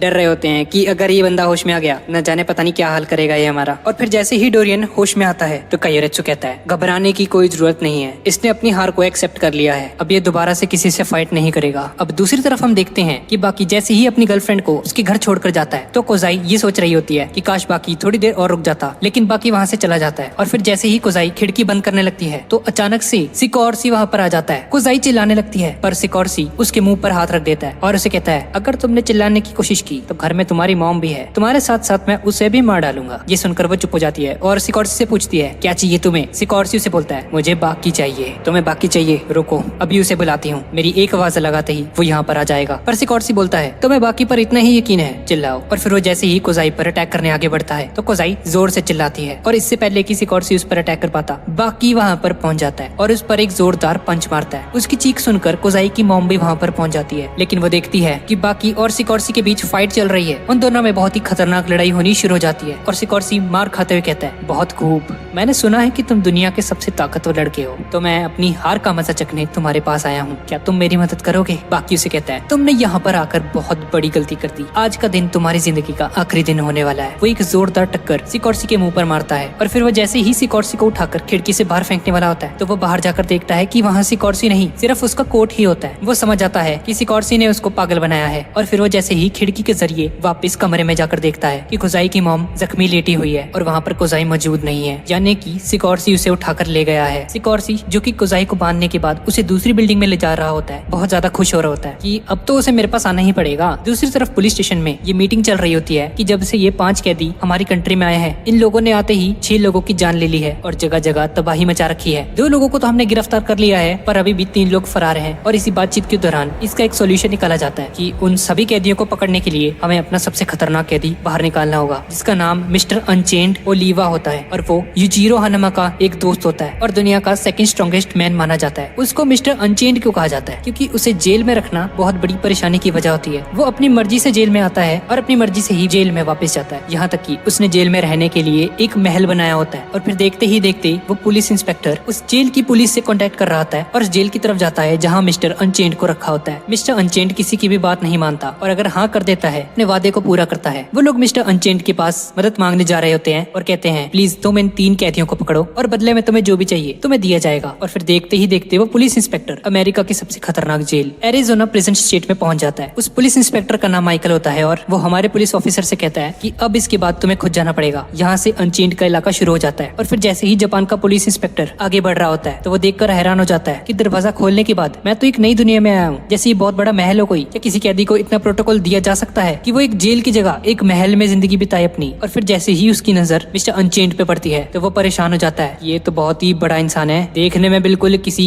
खली की तरह है, ऐसे मसल्स मैंने किसी के भी नहीं देखे। मिस्टर अनचेंड के रूम में दुनिया की सारी फैसिलिटीज मौजूद होती हैं और बहुत सारी शराब की बोतलें भी पड़ी होती हैं और हमारे इंस्पेक्टर से पूछता है हाँ बताओ क्या चाहिए तुम्हें। हालांकि मिस्टर अनचेंड पहले से ही जानता था कि वो इंस्पेक्टर से क्या बोलने वाला है और फिर मिस्टर अनचेंड देखता है कि पुलिस वाला उसके डर से कुछ भी बात नहीं कर रहा होता और उसे पूछता है मुझे पता है तुम डर रहे हो और जानना चाहते हो कि मुझे मिस्टर अनचेंड क्यों कहा जाता है, मुझे हर तरह की आजादी क्यों मिली हुई है। इसलिए वो बताता है कि मैं बहुत ज्यादा स्ट्रांग हूँ, युचिरो के बाद अगर कोई इस दुनिया में सबसे ज्यादा स्ट्रॉन्गेस्ट है तो वो मैं ही हूँ और उसने हर तरह के खतरनाक कैदियों को पकड़ा है, इसीलिए यहाँ की गवर्नमेंट मेरी हर बात मानती है। मिस्टर चेंड को एक कॉल आती है और उसे बताया जाता है कि हमें तुम्हारी जरूरत है, कुछ क्रिमिनल्स को पकड़ना है। और मिस्टर अनचेंड और वो इंस्पेक्टर एक गाड़ी में बैठकर जापान पहुंच जाते हैं और गाड़ी के अंदर हम लोग देखते हैं कि मिस्टर चेंड उन्हें बोलता है अरे मुझे अपने किसी दोस्त से मिलने जाना था तो मैं तुम्हें थोड़ी देर में मिलता हूँ। और फिर देखते ही देखते वो उस चलती गाड़ी से जंप मार देता है। दूसरी तरफ हम लोग देखते हैं कि सिकोर्सी बाकी की गर्लफ्रेंड को उठा लेता है है और बाकी के वहाँ पर आने का इंतजार कर रहा होता है। दरअसल ये बाकी के डैड की एक चाल थी। वो जानते थे कि अगर मैं अपने बेटे की फुल मैक्सिमम पोटेंशियल को देखना चाहता हूँ तो उसका सिर्फ एक ही रास्ता है कि उसकी गर्लफ्रेंड को अगवा कर लिया जाए। वो गुस्से में आएगा, उसकी ताकत बढ़ जाएगी और यही एक तरीका है सिकोर्सी और बाकी की मैक्सिमम ताकत को देखने का। तो ये सब कुछ यूचिरो हानामा ने जानबूझकर कराया होता है और दूसरी तरफ बाकी को मालूम हो जाता है कि ये सब कुछ यूचिरो हानामा ने करवाया है। उसी ने सिकोर्सी को भेजा था कि तुम्हारी गर्लफ्रेंड को उठाए और दूसरी बिल्डिंग में ले जाए। दूसरी तरफ सिकोर्सी बहुत ही ज्यादा डिसअपॉइंटेड हो जाता है कि अभी तक बाकी यहाँ पर पहुंचा क्यों नहीं। इससे तो बेहतर था कि मैं तुम्हारे कमजोर बेटे से लड़ने के बजाय सीधा तुम पर ही हमला कर देता। जब दुनिया का सबसे ताकतवर इंसान यहाँ पर मौजूद है तो मुझे बाकी से लड़ने की क्या जरूरत है। और वो टेबल के नीचे से उस पर एक जोरदार किक मारने की कोशिश करता है, लेकिन यूचिरो उसके इस हमले को रोक लेता है। और फिर जैसे ही सिकोर्सी उस पर एक दूसरा पंच मारने की कोशिश करता है तो इसी दौरान मिस्टर अनचेंड वहाँ पर पहुंच जाता है और उसके हाथ को पकड़कर दबा देता है। सिकोर्सी उसे कहता है, ओए छोड़ मेरे हाथ को। और फिर जैसा कि आपको याद है कि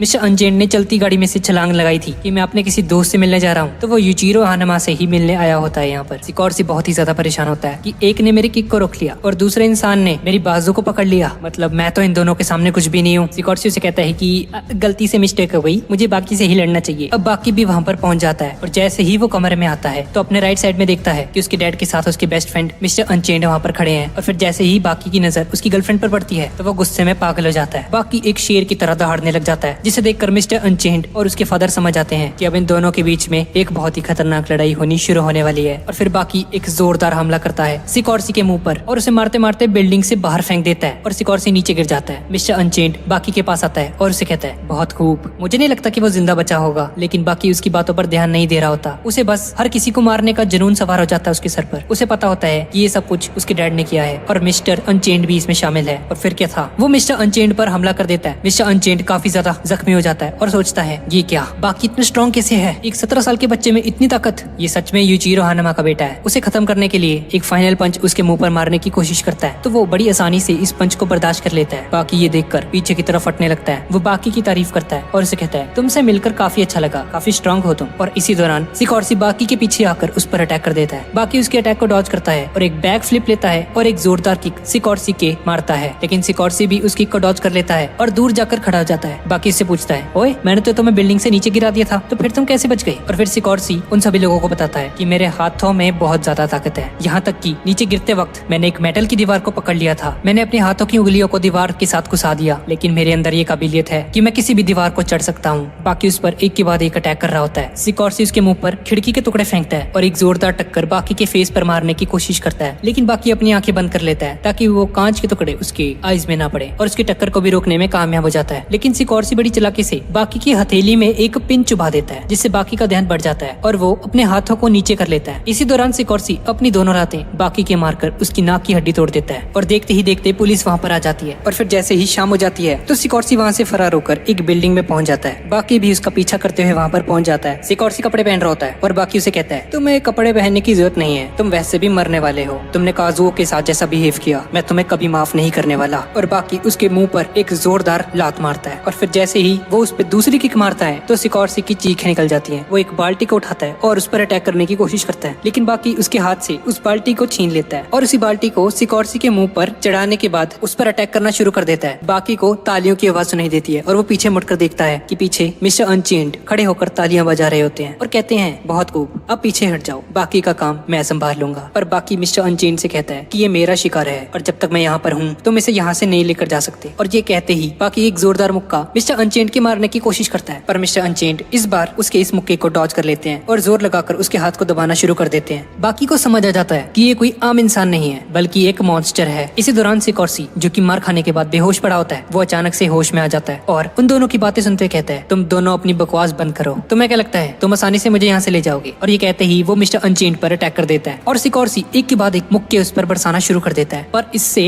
अनचेंड को कुछ नहीं होता। और सिकोर्सी सोचता है कि अगर सेम यही मुक्के अगर मैं किसी आम इंसान पर मारता भी तो वो अभी तक मर चुका होता, पर इसे तो एक खरोंच तक नहीं आई है। मिस्टर अनचेंड को उसके इस अटैक से कोई फर्क नहीं पड़ता। मिस्टर अनचेंड कहता है, हो गया बेटा तेरा, चल अब मेरी बारी। और मिस्टर अनचेंड अपने एक ही मुक्के में अपनी सारी ताकत को इकट्ठा करने के बाद एक धमाकेदार मुक्का सिकोर्सी के मुंह पर मारता है और ये मुक्का पड़ते ही सिकोर्सी बिल्डिंग के शीशे तोड़ता हुआ नीचे जमीन पर आ जाता है। जैसे ही मिस्टर अनचेंड सिकोर्सी को पकड़ने में कामयाब हो जाते हैं तो फिर मिस्टर सुनाइडो से कहते हैं, अब सिर्फ 2 ही मुजरिम बाकी हैं, मैं अपनी स्पेशल फोर्सेस को आपके साथ भेजता हूँ। पर मिस्टर चेंड इस बात को मना कर देता है और कहता कहता है मुझे उनकी जरूरत नहीं है, मैं अकेला ही काम करता हूँ। और फिर बाकी भी वहाँ पर पहुँच जाता है और मिस्टर अनचेन्ड बाकी को गले लगाते हुए कहता है कि मैं तुम्हारा शुक्रिया अदा करना चाहता हूँ, तुमने सिकॉर्सी को पकड़ने में मेरी मदद करी। और बाकी भी उसकी तारीफ करता है कि तुम बहुत ही ज्यादा स्ट्रांग हो। अब मिस्टर अनचेन्ड एक कंप्यूटर पर बैठकर पुलिस के डेटा सर्वर से डॉयले की इंफॉर्मेशन ले रहा होता है कि उसने अब तक कितने लोगों को मार दिया है। और इसी दौरान एक वेट्रेस वहाँ पर उसके लिए चाय लेकर आती है और उसे चाय देते हुए पूछती है कि ये तो बहुत ही खतरनाक कैदी लग रहा है और हो सकता है कि ये जापान में घूम रहा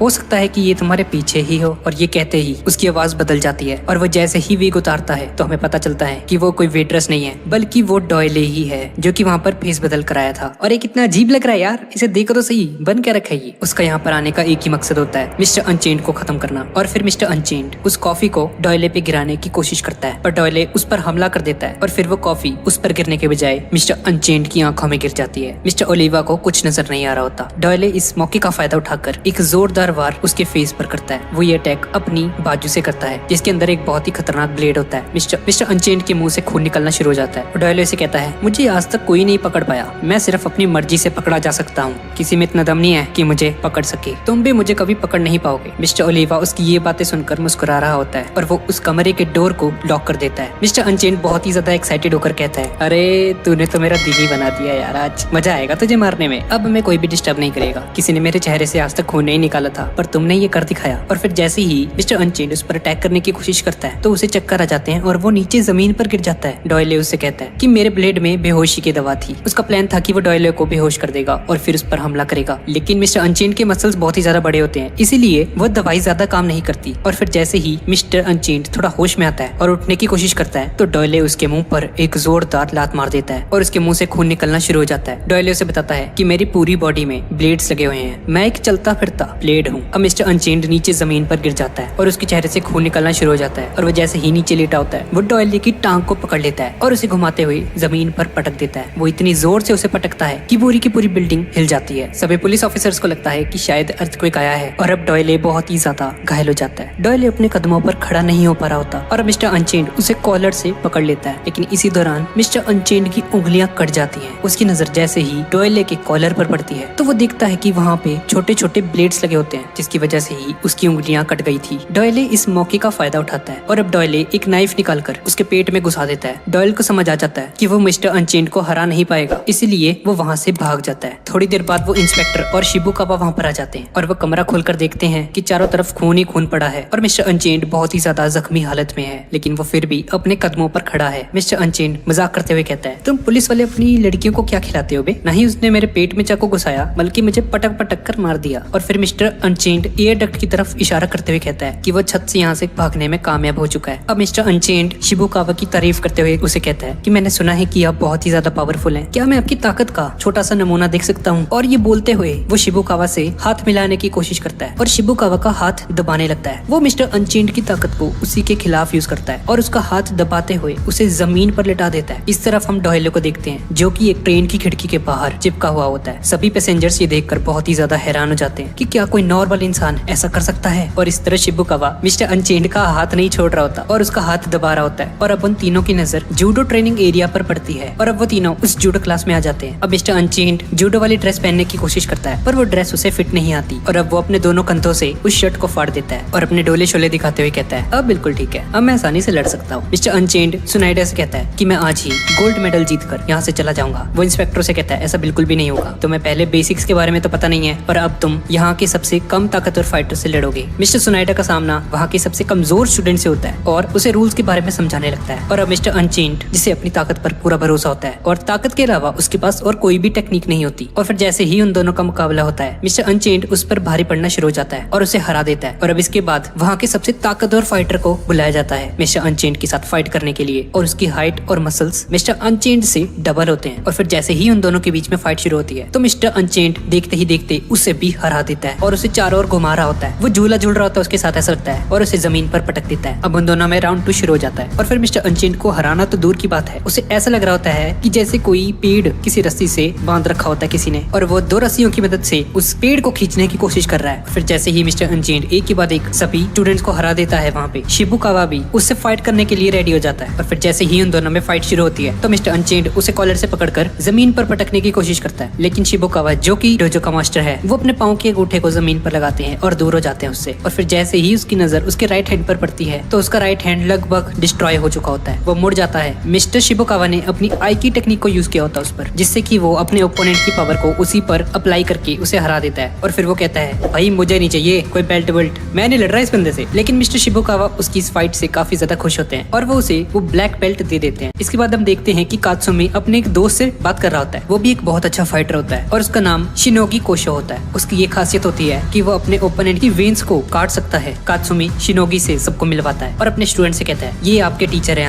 आज से तुम्हें इसकी इंस्ट्रक्शंस को फॉलो करना है। शिनोगी, जो कि उन 5 क्रिमिनल्स को पकड़ाने में कात्सुमी की मदद कर रहा होता है, ये दावा करता है कि अब मैं बहुत ही ज्यादा स्ट्रांग हो गया हूँ और मैं कायोरेत्सु को भी आसानी से हरा सकता हूँ। इसके बाद हमें डोयले को दिखाया जाता है, जिसकी मुलाकात गैरी स्ट्राइडोम से होती है। ये बाकी के डैड यूजिरो हानामा का एक दोस्त होता है और फिर डोयले उसे बता रहा होता है कि मेरी बॉडी के हर पार्ट में मैंने कुछ वेपन्स को ऑपरेशन करने के बाद एडजस्ट करवाया हुआ है, यहाँ तक कि मेरे पास स्विचेस भी हैं उन सभी को ऑन करने के। और तभी शिनोगी वहाँ पर आ जाता है और कैप्टन गैरी पर अटैक कर उसे जमीन पर गिरा देता है। और फिर उसका दूसरा अटैक डोयले पर होता है। शिनोगी जैसे ही उसे किक मारता है तो डोयले तड़पना शुरू हो जाता है और फिर वो जैसे ही अपने हाथ के इशारे से अपनी बॉडी में लगे हुए वेपन्स को स्विच ऑन करने की कोशिश करता है तो उससे पहले ही शिनोगी उस पर जबरदस्त अटैक कर देता है। और फिर जैसे ही डोयले जमीन पर गिर जाता है तो शिनोगी से पूछता है, क्या तुम्हारे पास इन ब्लेड्स को यूज करने के अलावा कोई और अटैक नहीं है? और फिर वो अपना हाथ आगे बढ़ाता है और अपने हाथ में लगाए हुए एक धमाकेदार डिवाइस को ऑन करता है, जिससे एक बहुत ही बड़ा सा धमाका हो जाता है और उसका जबड़ा टूट जाता है। शिनोगी खड़ा होता है और अपने जबड़े को दोबारा से ठीक कर लेता है। और फिर जैसे ही डोयले अपने सारे के सारे वेपन्स को ऑन कर लेता है और धीरे धीरे उसकी तरफ बढ़ रहा होता है, शिनोगी, जो कि बहुत ही ज्यादा परेशान हो रहा होता है कि आखिरकार ये कौन सा अटैक करने वाला है अब। तो इसी दौरान डोयले अपने हाथ में से एक चाकू निकालकर एक धमाका करता है उस पर। वो धमाका शिनोगी के फेस पर जाकर लगता है और एक दीवार के साथ टकरा जाता है और अब उसका चेहरा तकरीबन पूरा ही डिस्ट्रॉय हो चुका होता है। अब कैप्टन गैरी डोयले से कहता है, तुम तो कोई फेयर फाइट करते ही नहीं हो, तुम्हारे तो पूरी बॉडी के अंदर वेपन्स ही वेपन्स हैं। डोयले से कहता है, अरे मुझे बस जीतने से मतलब है, चाहे मुझे कुछ भी करना पड़े। दूसरी तरफ जैक हानमा कायोरेत्सु से मिलने पहुंच जाता है। जैक हानमा बाकी का सौतेला भाई होता है, लेकिन यूजिरो हानमा का सगा बेटा होता है। कायोरेत्सु से देखकर काफी ज्यादा हैरान हो रहा होता है कि इसकी बॉडी पहले से बहुत ही ज्यादा बड़ी हो चुकी है, या तो इसने कोई ऑपरेशन कराया है या तो कोई और ही है ये। अब इस तरफ हम देखते हैं कि शिनोगी डोयले से बुरी तरह से हार जाता है और उसे हॉस्पिटल ले जाया जाता है, जिसका इलाज एक बेहतरीन डॉक्टर कर रहा होता है, जो कि शिनोगी का ही छोटा भाई कुरिया शिनोगी होता है। कि वह डॉक्टर होने की वजह से वो मेडिकल की सभी चीजों के बारे में जानता है, इसलिए उसकी फाइटिंग स्टाइल भी बहुत ही ज्यादा यूनिक होती है। जैक हानमा की हाइट को बड़ा करने में कुरिया का ही हाथ होता है। जैक हानमा को काफी तकलीफ तो होती है, पर वो और बेहतर होने के लिए कुछ भी करने को तैयार होता है। इसके बाद हम लोग देखते हैं कि डोयले और कायोरेत्सु की मुलाकात फिर से हो जाती है, जो कि एक बार में होते हैं। उन दोनों में फाइट शुरू हो जाती है। कायोरेत्सु उस पर अटैक करता है, जिसकी वजह से उसकी लेफ्ट आई जख्मी हो जाती है और डोयले वाइन फेंकने के बाद उस पर आग लगा देता है। डोयले जमीन पर गिर जाता है और तड़पने लग जाता है और अपनी जैकेट के अंदर से बहुत सारे वेपन्स को निकालकर, जिसमें छोटी छोटी कुनाई होती है, डोयले की बॉडी पर मारना शुरू कर देता है और डोयले की पूरी बॉडी पर कुनाई गड़ जाते हैं और वो बहुत ही ज्यादा जख्मी हो जाता है। डोयले पहली बार किसी से इतना ज्यादा डर रहा होता है। वो अपनी जान बचाकर दरवाजा खोलता है और वहाँ से भागना शुरू हो जाता है, लेकिन कायोरेत्सु उसे पकड़ लेता है और अपनी तलवार निकालकर उसकी चेस्ट पर एक बहुत बड़ा सा क्रॉस बनाते हुए उस पर अटैक कर देता है। डोयले की चीखें निकल जाती हैं। वो इस कदर हैरान होता है कि ये लोग जो पहले बिल्कुल रूल्स के साथ फाइट करते थे, फेयर फाइट किया करते थे, अचानक से इन लोगों को क्या हो गया। अब डोयले भागते भागते अपने नाक से बहने वाले खून को कायोरेत्सु की आंख पर मारता है। वो एक स्मोक ग्रेनेड का यूज करता है और एक गटर के पास लगाकर नीचे जंप लगा देता है। चारों तरफ धुआं ही धुआं होता है। कायोरेत्सु को लगता है कि पक्का वो यहाँ से नीचे कूद गया है, लेकिन ऐसा बिल्कुल भी नहीं होता। वो अचानक से ही कायोरेत्सु के पीछे आ जाता है और वो कायोरेत्सु की स्पाइनल कॉर्ड पर हमला करता है, पर कायोरेत्सु उसके इस हमले से बच जाता है। डोयले अपनी पूरी जान लगाता है पर उसे फिर भी हरा नहीं पाता और वो घुटने टेक देता है और उसे कहता है, तुमने लड़ाई की शुरुआत में ही मेरी लेफ्ट आई को जख्मी कर दिया था, इसलिए मैं ठीक से देख नहीं पा रहा हूँ। वो जैसे ही अपने फाइनल वेपन को बाहर निकालता है तो वो डोयले की बॉडी पर लगी हुई सभी कुनाइस को रिमूव कर देता है। डोयले से बोलता है कि अगर तुम चाहो तो मुझे मार दो अभी। कायोरेत्सु से कहता है, मैं तुम पे जरा भी रहम नहीं करने वाला, जो तुमने मेरे दोस्तों के साथ किया उसके बाद तो बिल्कुल भी नहीं बेटा, फिर तो बैंड बजाने वाला हूँ मैं। और फिर डोयले से कहता है, पर तुम तो रुक गए हो, तुम अभी भी मुझ पर रहम कर रहे हो जिस तरह तुम्हारे दोस्त ने गलती की थी। और ये कहते ही डोयले अपनी फायर गन का यूज करता है, जो कि उसने अपनी बॉडी में इम्प्लांट करवाई होती है, लेकिन कायोरेत्सु एक जंप लगाता है और उससे बच जाता है और फिर वो एक जोरदार किक डोयले के मुंह पर मारता है। डोयले तकरीबन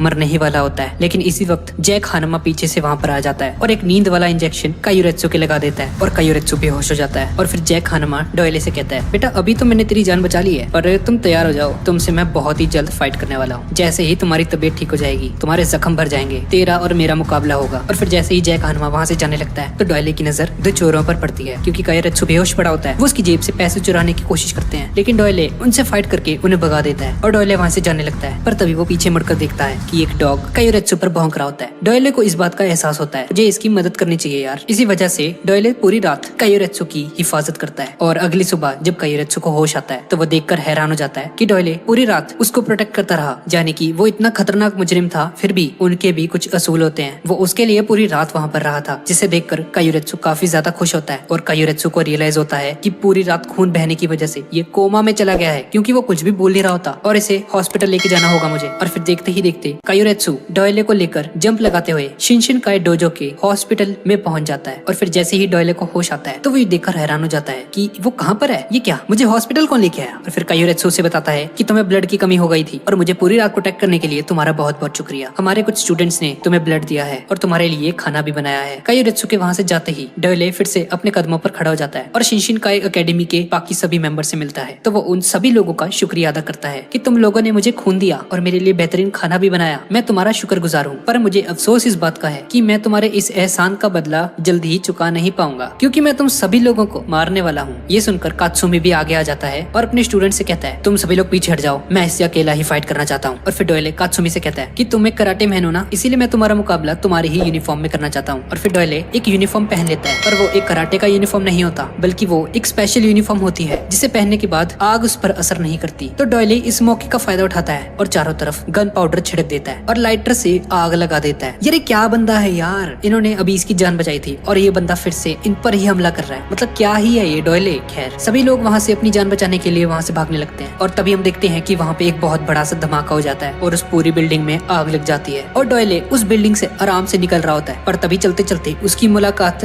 डोपोरोची से हो जाती है, जिसे देखकर डोयले सोचता है यार क्या है, अभी तो अपनी जान छुड़ाई है मैंने इनसे और अभी मेरा सामना ये डोपोरोची से होने वाला है, क्या हो रहा है ये मेरे साथ। और फिर डोयले खुद ही बता देता है उसे कि मैं तुम्हारे सभी के सभी स्टूडेंट्स को जलाकर अभी यहाँ पर आ रहा हूँ। डोपोरोची से कहता है तुम्हें तो बेटा मैं देखता हूँ, आओ मेरे पीछे आओ, मैं तुम्हें अपने हाथों से मारूंगा। और ये कहते ही डोपोरोची अपनी कैप उतारकर डोयले की तरफ फेंकता है, लेकिन डोयले उसकी इस टोपी को बीच में से काट देता है। लेकिन इसी दौरान हम देखते हैं कि डोपोरोची का पंच डोयले के फेस के सामने आ जाता है बिल्कुल, लेकिन डोपोरोची अपने इस पंच को रोक लेता है और उससे कहता है तुम हमेशा की तरफ भागना चाहते हैं तो अभी भी टाइम है बेटा, भाग लो यहाँ से। लेकिन डोयले वहाँ से भागता नहीं है। अब डोपोरोची अपना कोट उतार देता है, तुम्हें बेटा जो हथियार यूज करने हैं तुम करो, और अगर तुम ये भी चाहते हो कि मैं कराटे यूज ना करूँ तो अभी भी बता दो, मैं कराटे भी नहीं यूज करूंगा, लेकिन तुम चाहो कुछ भी यूज कर सकते हो। डोयले सुनकर एग्री करता है और कहता है तुम जैसा लड़ना चाहते हो मैं भी वैसे ही लड़ूंगा। और फिर जैसे ही पहला अटैक डोयले उस पर करता है, पोरोची उसके पंच को ब्लॉक कर लेता है और एक जोरदार मुक्का डोयले के मुंह पर मारता है। डोयले देखकर काफी ज्यादा हैरान होता है कि इसने तो मुझे कहा था कि मैं कराटे का यूज नहीं करूंगा, तो फिर ये कराटे का यूज क्यों कर रहा है। उसे कुछ भी समझ नहीं आ रहा होता कि ये क्या। और अब इसके बाद हम लोग देखते हैं कि जैसे ही डोयले की आंख खुलती है तो वो कात्सुमी के पास ही बैठा होता है और वो समझ जाता है कि डोपोरोची ने मुझे नॉकआउट करने के बाद अपने बेटे के पास भेज दिया है ताकि ये मुझे मारे। कात्सुमी उससे पूछता है तो हाँ भी मेरे साथ लड़ोगे तुम, लेकिन डोयले उसकी इस बात का कोई भी जवाब नहीं दे रहा होता क्योंकि उसकी बॉडी काफी ज्यादा जख्मी होती है और इतनी सारी फाइट्स के बाद डोयले की बॉडी कमजोर पड़ने लगती है। और फिर जैसे ही कात्सुमी एक जोरदार लात उसके मुंह पर मारता है तो डोयले बेहोश हो जाता है और फिर कात्सुमी से कहता है ये तुम्हारा ही लड़ने का तरीका था बेटा, तुम्हें शौक है ना हर जगह पंगे लेने का, हार का मजा चखना था ना तुम्हें, कैसा लग रहा है अब, हर जगह से तो पिट के आए हो तुम। बेटा हम लोग तो बहुत ही अच्छे हैं, शुक्र मनाओ तुम तो कब के मर चुके होते। डोयले उसकी ये सारी बातें सुन रहा होता है, वो उठ नहीं पाता क्योंकि उसकी बॉडी काफी ज्यादा जख्मी होती है और अब वो थक चुका होता है इतनी सारी फाइट्स करके। अब डोयले चुपचाप वहाँ पर लेटा होता है और वो फिर से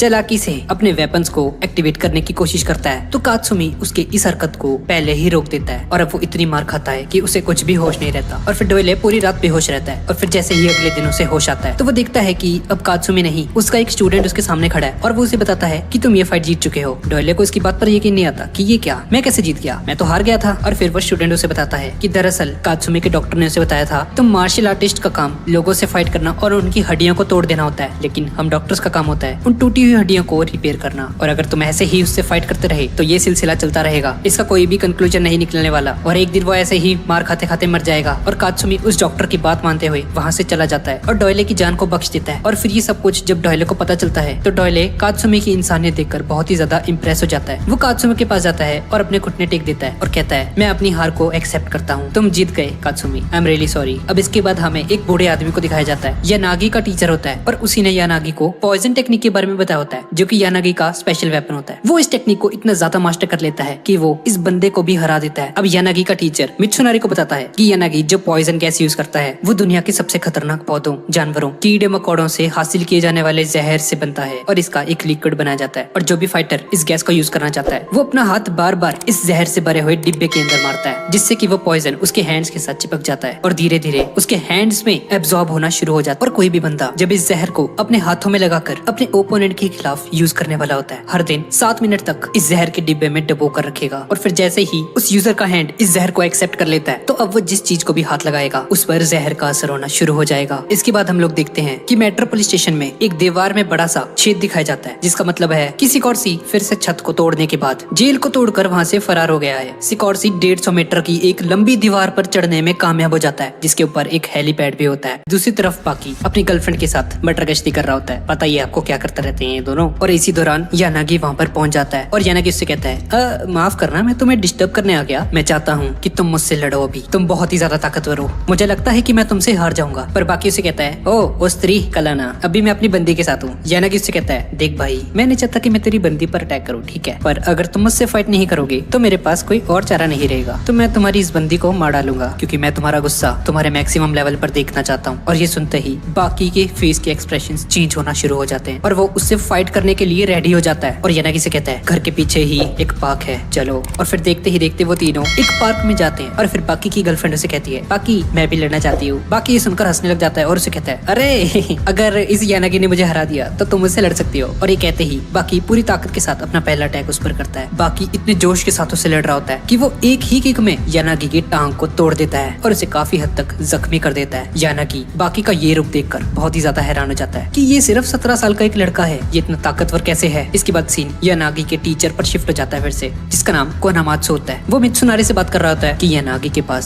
सिर्फ पॉइजनिंग हैंड टेक्निक नहीं है, उसके पास एक और अटैक भी है, जिसमें हाथ को ढीला करने के बाद अपने ओपोनेंट की कमर पर मारा जाता है। अब यानागी खड़ा हो जाता है और बाकी से पूछता है ओए बाकी, क्या तुम्हें दर्द अच्छा लगता है? बाकी उसे कहता है हाँ भाई, मेरे को दर्द पसंद है, बोल क्या करेगा। और अब यानागी एक कपड़े की तरह हवा में लहराना शुरू हो जाता है। वो इमेजिन करता है कि उसका वेट बहुत ही ज्यादा हल्का है और ये यानागी की सबसे खतरनाक टेक्निक होती है। और यानागी हवा में लहराता हुआ एक जोरदार थप्पड़ बाकी के शोल्डर पर मारता है, जिससे सिर्फ बाकी के कपड़े ही नहीं फटते बल्कि उसके मसल्स भी फट जाते हैं। उसकी स्पीड इतनी ज्यादा होती है कि वो हवा में लहराती हुई घास को भी बीच में से काट देता है और धीरे धीरे वो बाकी की हर एक बॉडी पार्ट पर अटैक कर देता है। वो उस अटैक को बाकी के टांगों, हाथों पर हर जगह मारता है, जिसकी वजह से उसकी स्किन धीरे धीरे उतरने लग जाती है और उसके अंदर की मसल्स दिखने लग जाते हैं। और फिर बाकी उसे कहता है अच्छा तो तुम विंड स्ट्राइप टेक्निक यूज कर रहे हो, पर मैं तुम्हें बताना चाहता हूँ कि ये टेक्निक मेरे पापा मुझे बचपन में ही सिखा चुके हैं। और फिर ये कहते ही बाकी भी उसी टेक्निक को अप्लाई करना शुरू हो जाता है। वो भी हवा में एक कपड़े की तरह लहराना शुरू हो जाता है। वो यानागी की कमर पर मारता है और उसकी चमड़ी को उधेड़ देता है। बाकी उसके मुंह पर भी थप्पड़ मारता है और यानागी की आंखों से आंसू निकल रहे होते हैं और वो बच्चों की तरह चिल्ला रहा होता है। और बाकी यानागी की धुलाई कर रहा होता है कि तभी पीछे से सिकॉर्सी भी वहाँ पर आ जाता है और वो बाकी पर हमला कर देता है। कोजायु से कहती है बाकी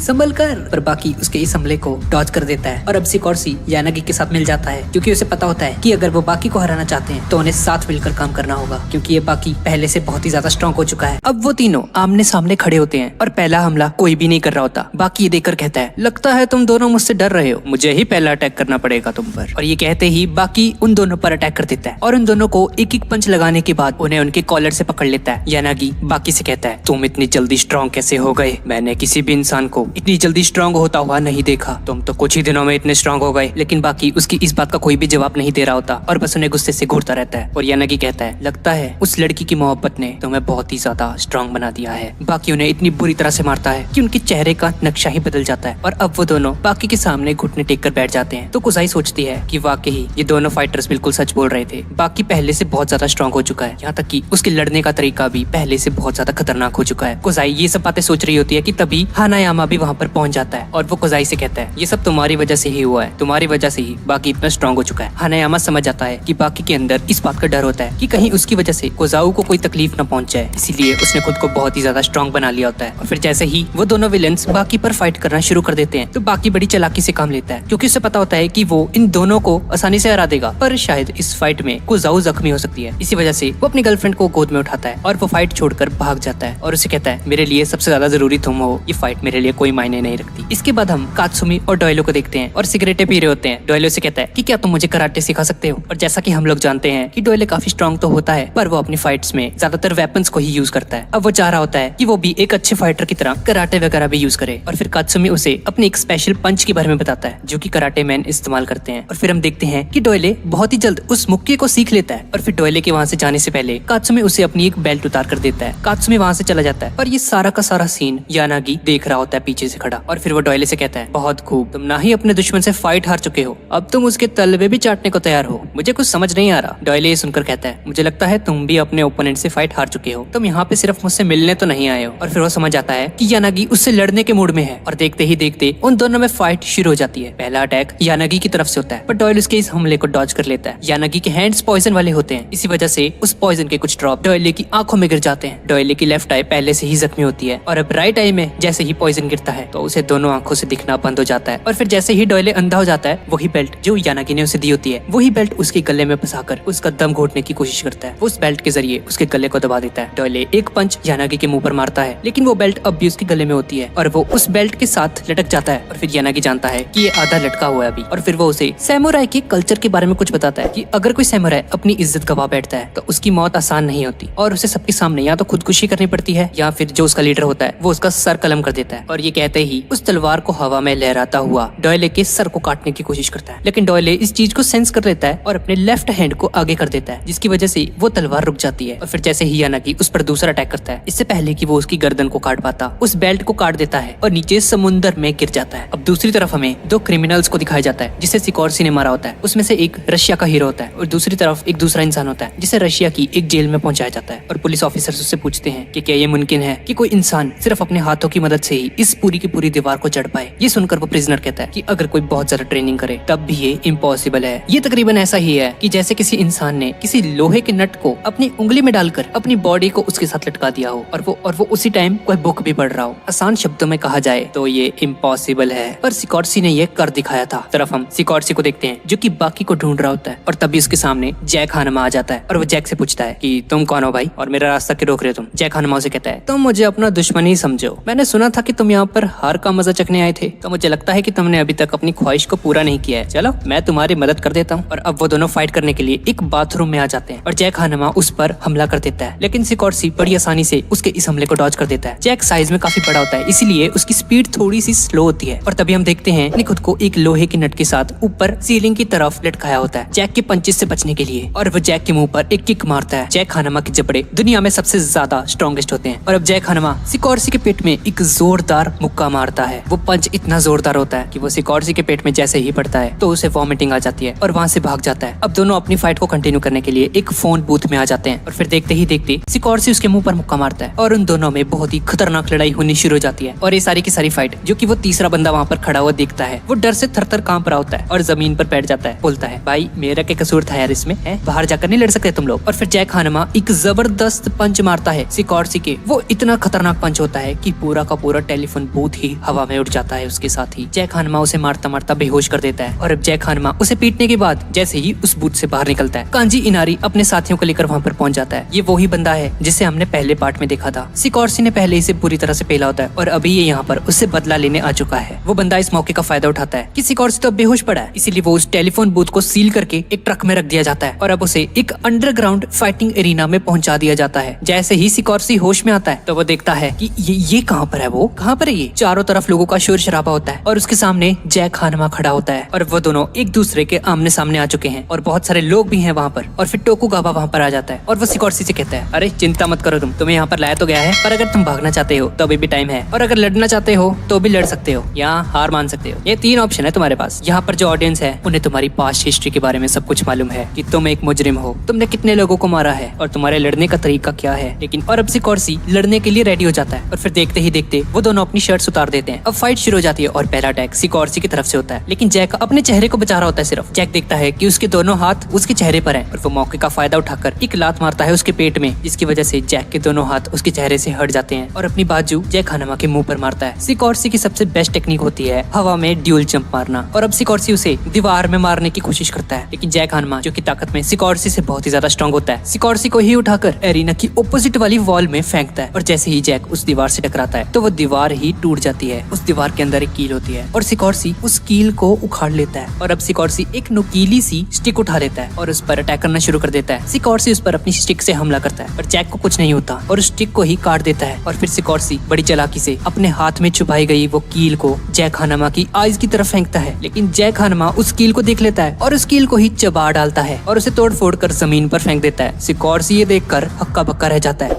ये इंसान नहीं है, ये तो कोई मॉन्स्टर है। मैंने इतने स्ट्रॉन्ग जबड़े तो किसी के भी नहीं देखे जो किसी मेटल तक को चबा डाले। सिकॉर्सी को समझ आ जाता है कि वो जैक हानमा को हरा नहीं सकता। जैक हानमा को भी मजा नहीं आ रहा होता, इसलिए वो ये मैच छोड़कर वहाँ से चला जाता है और वो एक दूसरे बंदे को भेजता है कि जा भाई लड़ इससे यार, इसने तो बोर कर दिया मुझे। और फिर देखते ही देखते गाया नामी नाम का एक फाइटर जो कि दिखने में एक कमांडो की तरह होता है, उसके हाथ में एक चाकू होता है और एरिना में पहुंचते ही वो चाकू सिकॉर्सी की तरफ फेंकता है, लेकिन सिकॉर्सी उसे डॉज कर लेता है। और फिर देखते ही देखते वो बंदा एक गन निकाल लेता है और सिकॉर्सी की तरफ फायरिंग शुरू कर देता है। उसका मकसद सिर्फ उसे डराना होता है, उसे मारना नहीं, इसलिए वो गन जमीन पर फेंक देता है और थोड़ी सी मिट्टी को सिकॉर्सी की तरफ फेंकता है और सिकॉर्सी से कहता है तुम्हें पता है यहाँ पर आज तक बहुत से लोगों ने फाइट की है, इसीलिए इस फाइटिंग एरिना की मिट्टी में उन लोगों के दांत, हड्डियां, ये सब कुछ मौजूद है। और फिर वो बंदा मिक्सचर सा बनाता है और सिकॉर्सी की तरफ फेंक देता है और क्योंकि उस मिट्टी में नाखून, दांत, हड्डियां, ये सब कुछ मौजूद होता है तो वो बुलेट्स की तरह सिकॉर्सी की बॉडी से टकरा रहे होते हैं। यहाँ तक कि वो इतने खतरनाक होते हैं कि सिकॉर्सी की पूरी बॉडी छन्नी हो जाती है। सिकॉर्सी का इस अटैक को डॉज करने का कोई चांस नहीं होता और वो बंदा बिल्कुल भी नहीं रुकता और उस पर लगातार अटैक्स कर रहा होता है। और फिर जैसे ही गाया रुकता है तो ऑडियंस ये देखकर हैरान हो जाती है कि चारों तरफ मिट्टी ही मिट्टी है। अचानक से गाया उसके करीब पहुंच जाता है। सिकॉर्सी उसे देख तो नहीं पा रहा होता, लेकिन गाया की आवाज सुनकर उसे अंदाजा हो जाता है कि वो ठीक बिल्कुल मेरे सामने ही खड़ा है। और फिर गाया उसे बताता है कि मैं एक सोल्जर हूँ, मेरी टेक्निक का नाम कैमोफ्लेज है। जंगलों में ये टेक्निक बहुत ही ज्यादा काम की होती है, यानी कि जिस तरह से हम BGMI में गीली स्वेटर वगैरह पहनते हैं और झाड़ियों में छुप जाते हैं ताकि एनिमीज को हम दिखे ना, तो ठीक इसी तरह से हवा में मिट्टी की वजह से वो किसी को भी नजर नहीं आएगा, क्योंकि वो इंसान उस इन्वायरमेंट का एक हिस्सा बन चुका है और उसे देखना बहुत ही ज्यादा मुश्किल होता है। क्राउड को लग रहा होता है कि शायद वो फाइटर यहाँ से भाग चुका है। सिकॉर्सी ये टेक्निक से बहुत ही ज्यादा तंग आ जाता है और चिल्लाना शुरू हो जाता है कि ओ कायर, इधर आके लड़ मेरे सामने, छुप क्या रहा है, ये क्या हरकतें कर रहे हो तुम। गाया उसे कहता है ये जिंदगी और मौत की लड़ाई है और इस फाइट में मैं किसी भी हद तक जा सकता हूँ बेटा, एक रियल फाइट ऐसे ही तो होती है। दूसरी तरफ हम यानागी को देखते हैं जिसके हाथ में एक पर्चा आता है जो कि शिबुकावा ने लिखा होता है और वो उसे कहता है मैं तुम्हें एक ड्यूअल फाइट के लिए चैलेंज करता हूँ, तुम मेरी बताई हुई जगह पर पहुंच जाओ। और फिर जैसे ही शिबुकावा उस जगह पर पहुंचता है जहाँ पर उसने चैलेंज किया होता है यानागी को, तो वो अपने सामने एक बहुत ही बड़े दरवाजे को देखता है। दरअसल ये डोर ऑफ फियर होता है। बाकी द ग्रैपलर सीरीज के अंदर जब शिबुकावा जैक हानामा के साथ फाइट करता है तो वो उससे लगभग हार जाता है और तभी उसे ये डोर दिखाई देता है। ये वही डोर होता है। शिबुकावा को अपने मास्टर की बहुत सी बातें याद आती हैं कि जब भी तुम ऐसा कोई खौफ का दरवाजा देखो तो लड़ना मत, वहाँ से भाग जाना। लेकिन शिबुकावा हिम्मत करके आगे बढ़ जाता है और उस दरवाजे को क्रॉस कर लेता है। दूसरी तरफ हम देखते हैं कि यानागी के सामने कोई दूसरा ओपोनेंट आ जाता है। उसका नाम इजुमोटो होता है और उसका फाइटिंग स्टाइल सैमुराई जुजुत्सु होता है और उसे निंजा आर्ट की सारी टेक्निक्स मालूम होती हैं। यानागी समझ जाता है कि यही उसका ओपोनेंट है और वो एक जलती हुई सिगरेट उस पर मारने की कोशिश करता है। तो इजू अपने तलवार की मदद से उस सिगरेट को बीच में से काट देता है और फिर वो अपनी तलवार की मदद से उस पर अटैक करने की कोशिश करता है और उसकी तरफ भाग रहा होता है। यानागी को लगता है कि ये मुझे काटने की कोशिश करेगा, लेकिन इजू बिल्कुल भी ऐसा नहीं करता और अपनी तलवार को मारते वक्त बीच में ही छोड़ देता है और वो तलवार घूमती घूमती यानागी की टांग में घुस जाती है और इजू इस मौके का फायदा उठाते हुए एक चैन को निकालता है और उसकी दूसरी टांग में फंसा देता है और उसे जमीन पर गिरा देता है। यानागी ये देखकर हैरान रह जाता है कि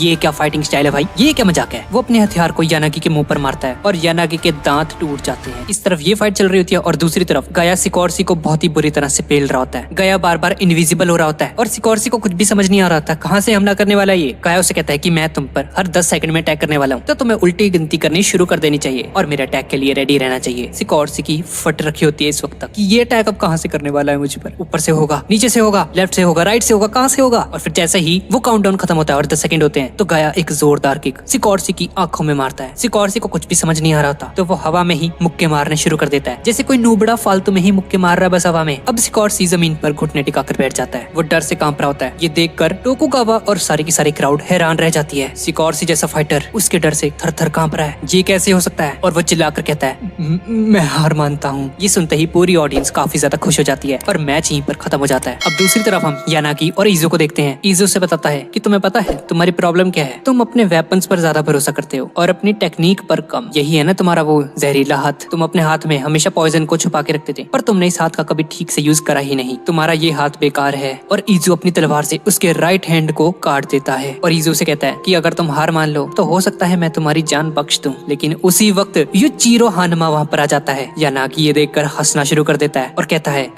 अपने पीछे देख कौन खड़ा है। इजू जैसे ही पीछे मुड़कर देखता है तो उसके पाँव से जमीन खिसक जाती है। उसके पीछे अभी दुनिया का सबसे खतरनाक इंसान है और अब यूचिरो हानमा उसकी तलवार को ऐसे मोड़ देता है जैसे वो कोई प्लास्टिक की स्वॉर्ड हो और धीरे धीरे उस तलवार के टुकड़े करने लग जाता है। और फिर वो यानागी के करीब आकर कहता है मुझे लगता है तुम इस फाइट को हार चुके हो यानागी। अब यानागी यूचिरो हानमा के सामने घुटने टेक कर बैठा होता है। यानागी पहली बार यूचिरो हानमा को इतनी करीब से देख रहा होता है, उसके दिल में काफी ज्यादा डर होता है उसके लिए। और फिर वो उसकी तारीफ करते हुए कहता है दुनिया का सबसे ताकतवर इंसान मेरे सामने खड़ा है और तुमने अपने हाथ से ही उस तलवार के टुकड़े टुकड़े कर डाले। मैंने तुम्हारे बारे में जितना कुछ भी सोचा था वो सब कुछ सच निकला। मैं सिर्फ ये देखने आया हूँ कि तुम ये लड़ाई हार चुके हो या नहीं, यानी कि तुम अपनी हार अपनी जुबान से कबूल करते हो या नहीं। यानागी उसे कहता है, मैं आपकी काफी इज्जत करता हूँ और जब तक मेरी सांसें चल रही हैं मैं हार नहीं मानने वाला। इज़ुमोटो भी काफी ज्यादा हैरान हो जाता है कि तुम्हें ये बात यूचिरो हानमा के सामने नहीं बोलनी चाहिए थी। अब तो गया बेटा, अब नहीं तेरे को छोड़ने वाला है। यूचिरो हानमा काफी ज्यादा घमंडी आदमी है और उसके सामने अगर कोई अकड़ दिखाने की कोशिश करे तो यूचिरो हानमा उसकी ऐसी की तैसी कर देगा। अब यूचिरो हानमा की बॉडी से हीट निकलनी शुरू हो जाती है, उसका बीपी हाई हो जाता है, ब्लू कलर का एक ऑरा निकलना शुरू हो जाता है। इज़ु सोचता है अब इसकी खैर नहीं है, अब तो गया ये। पर तभी शिबुकावा भी वहाँ पर पहुंच जाता है और यूचिरो हानमा को अपने सामने खड़ा हुआ देखकर समझ आता है कि मेरे सामने आने वाला वो दरवाजा यानागी की वजह से नहीं था, यूचिरो हानमा की वजह से था। ये शिबुकावा की एक इंस्टिंक्ट होती है जो कि तब एक्टिवेट होती है जब वो किसी पावरफुल एनिमी के साथ लड़ने जा रहा होता है। और फिर हम देखते हैं कि यूचिरो हानमा एक जोरदार मुक्का यानागी के मुंह पर मारता है और ये मुक्का पड़ते ही यानागी के चेहरा डिसफिगर्ड होना शुरू हो जाता है। उसका दांत, उसके जबड़े, उसके फेस के सारे मसल्स टूटने शुरू हो जाते हैं। यूचिरो का पंच इतना ज्यादा खतरनाक होता है कि शिबुकावा और इज़ु दोनों के दोनों हके बक्के रह जाते हैं। इसके बाद हमें डॉयले को दिखाया जाता है, वो लगभग अंधा हो चुका होता है पर किसी न किसी तरीके से एक केव में पहुंच जाता है और तभी मिस्टर अनचेंड वहाँ पर आ जाते हैं और वो उसे कहते हैं, मैं तुम्हें यहाँ पर गिरफ्तार करने आया हूँ। तुम्हारे जैसे कैदियों ने पुलिस की नाक में दम कर रखा है और तुम्हारी वजह से मुझे टोक्यो तक आना पड़ा। पर डॉयले मिस्टर अनचेंड पर हमला कर देता है पर वो उसके इस अटैक को इस तरह से रोक लेते हैं जैसे कुछ छोटा बच्चा उस पर हमला कर रहा हो। मिस्टर अनचेंड डॉयले का मुंह पकड़ लेते हैं और उसे बोलते हैं, अरे तुम्हारी आंखों में तो जहर चला गया है, चलो मैं तुम्हें डॉक्टर के पास लेकर जाता हूँ। और ये कहते ही वो डॉयले के पेट में अपना घुटना मार देता है और उसे बेहोश कर देता है। इस तरह से वो पांचों के पांचों कैदी हार का मजा चख लेते हैं जो कि उनका यहाँ पर आने का पर्पस होता है। अब इस तरफ हमें बाकी और उसकी गर्लफ्रेंड को दिखाया जाता है और अब हम जब बाकी को देखते हैं तो वो बहुत ही ज्यादा कमजोर हो रखा होता है। बाकी को देखकर ऐसा लगता है कि उसके मसल्स धीरे धीरे कमजोर पड़ना शुरू हो गए हैं। दूसरी तरफ एक डॉक्टर डॉयले की आंखों की स्कैनिंग कर रहा होता है और उसे पता चलता है कि इसकी आंखों में जहर को दिया गया है। ये इतना खतरनाक है कि अगर गलती से भी किसी इंसान के बॉडी में चला जाए तो उसके नर्वस सिस्टम को डैमेज कर देता है। और अब हमें पता चलता है कि बाकी की हालत इतनी कमजोर क्यों हो गई थी। दरअसल जब पहले बाकी और यानागी की फाइट हुई थी, यानागी ने अपने हाथों में मौजूद सारा का सारा जहर बाकी के बॉडी के अंदर घुसा दिया था। और फिर जैसे ही डॉक्टर शिनोगी बाकी की बॉडी को स्कैन करता है तो वो समझ आता है कि अब बहुत ही ज्यादा देर हो चुकी है, बाकी नहीं बच पाएगा। अब ये खबर उन सभी लोगों तक पहुंच जाती है और डॉक्टर की ये बात सुनकर कुजाई भागती हुई पार्क में चली जाती है और रो रही होती है। और तभी एक स्ट्रेंजर वहाँ पर पहुंच जाता है जो कि कोई और नहीं बल्कि जूनियर मोहम्मद अली बॉक्सर होता है। वो असल में कुजाई से एक बिल्डिंग के बारे में पूछने आया होता है लेकिन कुजाई रो रही होती है, उसकी बातों का जवाब नहीं देती। मोहम्मद अली उसे बताता है कि तुम्हें हिम्मत से काम लेना चाहिए, सब कुछ ठीक हो जाएगा, तुम अल्लाह से दुआ करो। उसकी ये बातें सुनकर कुजाई को थोड़ा अच्छा महसूस होता है और वो उसे बिल्डिंग का पता बता देती है। और अब उसी बिल्डिंग में हमें दिखाया जाता है कि एक बॉक्सर मोहम्मद अली के वहाँ पर आने का बेसब्री से इंतजार कर रहा होता है और देखते ही देखते जूनियर मोहम्मद अली बॉक्सर वहाँ पर आ जाता है। वो बॉक्सर उसे वेलकम कहता है और वो दोनों लड़ने के लिए तैयार हो जाते हैं। अब दूसरी तरफ बाकी के दोस्त और उसकी गर्लफ्रेंड हॉस्पिटल में इकट्ठे हो जाते हैं और डॉक्टर उन सबको बताता है कि अब बाकी बहुत ही जल्द मरने वाला है क्योंकि यानागी ने जो उसे पॉइजन दिया था वो बहुत ही तेजी से उसकी बॉडी में फैलता जा रहा है और फिलहाल हमारे पास इसका कोई एंटीडोट भी नहीं है। और इस तरफ उस बॉक्सर में और जूनियर मोहम्मद अली में फाइट चल रही होती है और मोहम्मद अली उसे आसानी से हरा देता है। इसके बाद एक जर्नलिस्ट मोहम्मद अली के घर आता है उससे मिलने और वो देखता है कि मोहम्मद अली की पूरी बॉडी शेक कर रही होती है। वो अपने आखिरी दिनों में काफी ज्यादा बीमार हो जाता है। मोहम्मद अली थोड़ी हिम्मत करके पूछता है उससे कि क्या तुम यूचिरो हानमा के बारे में जानते हो। और वो जर्नलिस्ट जापान की तरफ से आया होता है और उसे यूचिरो हानमा के बारे में पता होता है और उसका नाम सुनते ही वो कांपने लग जाता है। इस तरफ हम देखते हैं कि बाकी उस हॉस्पिटल से भाग जाता है और कुजोई उसे ढूंढते ढूंढते उसके घर पहुंच जाती है और बाकी से कहती है, बाकी तुम्हें अपना इलाज करवाना चाहिए, ऐसे क्यों भाग रहे हो तुम। बाकी से कहता है, मुझ पर भरोसा रखो कुजाई, मैं बिल्कुल ठीक हो जाऊंगा।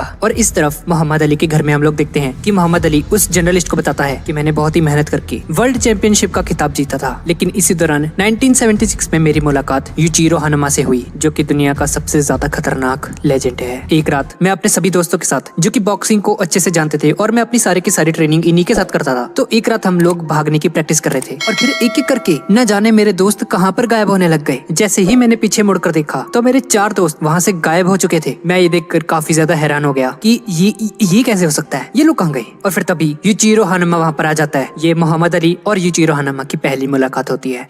अब मोहम्मद अली और यूचिरो पहली बार एक दूसरे के सामने आ चुके हैं। मोहम्मद अली उसके खतरनाक ऑरे को सेंस कर लेते हैं, इसीलिए वो अपने फाइटिंग स्टांस को अपना लेते हैं। उन्हें इस बात का अंदाजा हो जाता है कि ये ओपोनेंट बहुत ही ज्यादा स्ट्रॉन्ग है और अगर मैंने जरा सी भी गलती कर दी तो हो सकता है ये फाइट मेरी आखिरी फाइट हो। और फिर देखते ही देखते मोहम्मद अली उस पर पहला हमला करता है। मोहम्मद अली को लगता है कि जो उसने भी पंच मारा था उस पर वो उसे लग चुका है, पर वो देखते हैं कि यूचिरो उससे बहुत ही ज्यादा दूर खड़ा होता है। मोहम्मद अली एक के बाद एक पंच उस पर मारते हैं, पर यूचिरो हानमा बहुत ही आसानी से उनके सारे के सारे अटैक्स को डॉज कर लेता है। ऐसा लगता है कि मोहम्मद अली किसी धुएं से फाइट कर रहे हैं। वो जैसे ही उस पर हमला करते हैं यूचिरो हानमा हनुमा वहाँ से गायब हो चुका होता है और फिर मोहम्मद अली थक हार कर यूजीरो से पूछते हैं, यहाँ पर आने की असली वजह बताओ तुम। यूजीरो हनुमा मोहम्मद अली से कहता है, मैं तुम्हारी असली पावर को देखना चाहता हूँ, दिखाओ मुझे तुम में कितना दम है। और फिर देखते ही देखते दोनों के दोनों राउंड 2 के लिए तैयार हो जाते हैं। पहला अटैक मोहम्मद अली की तरफ से होता है। उन दोनों की बॉडी से एक ऑरा निकल रहा होता है। दोनों के दोनों फाइट के लिए पूरी तरह से रेडी है। मोहम्मद अली उन पर हमला करता है और यूजीरो हनुमा ये देखकर हैरान रह जाता है कि मोहम्मद अली के पंचेस ने उसकी पूरी की पूरी बॉडी पर स्क्रैचेस ला दिए हैं, जैसे कि वो कोई पंच नहीं था, वो किसी तेज छुरी से उन पर हमला कर रहा हो। यूजीरो हनुमा ये देखकर काफी हैरान होता है और उनकी तारीफ करते हुए कहता है, तुम्हारे हमले में दम था, मैं तुम्हारी काफी इज्जत करता हूँ। और फिर लड़ते लड़ते यूजीरो जमीन पर लेट जाता है। ये देखकर मोहम्मद अली कंफ्यूज हो जाता है, ये कैसी टेक्निक है। फिर जैसे ही मोहम्मद अली उन पर अटैक करने वाले होते हैं, यूजीरो हनुमा उनकी टांगों को पकड़ने की कोशिश करता है, लेकिन तभी हम देखते हैं कि यूजीरो हनुमा उन्हें सपोर्ट करते हुए कहता है, चिंता मत कीजिए, मैं आपको गिराऊंगा नहीं, मैं आपकी दिल से इज्जत करता हूँ। आपने ब्लैक लोगों के लिए बहुत सारे काम किए हैं, आपने गरीबों की बहुत मदद की है, आप एक रियल लाइफ हीरो हैं। किसी को मारना तो बहुत ही आसान होता है, लेकिन किसी के हक की खातिर लड़ना और गरीबों की मदद करना ये एक असली हीरो का काम है। मोहम्मद अली इसकी बातें सुनकर समझ जाते हैं कि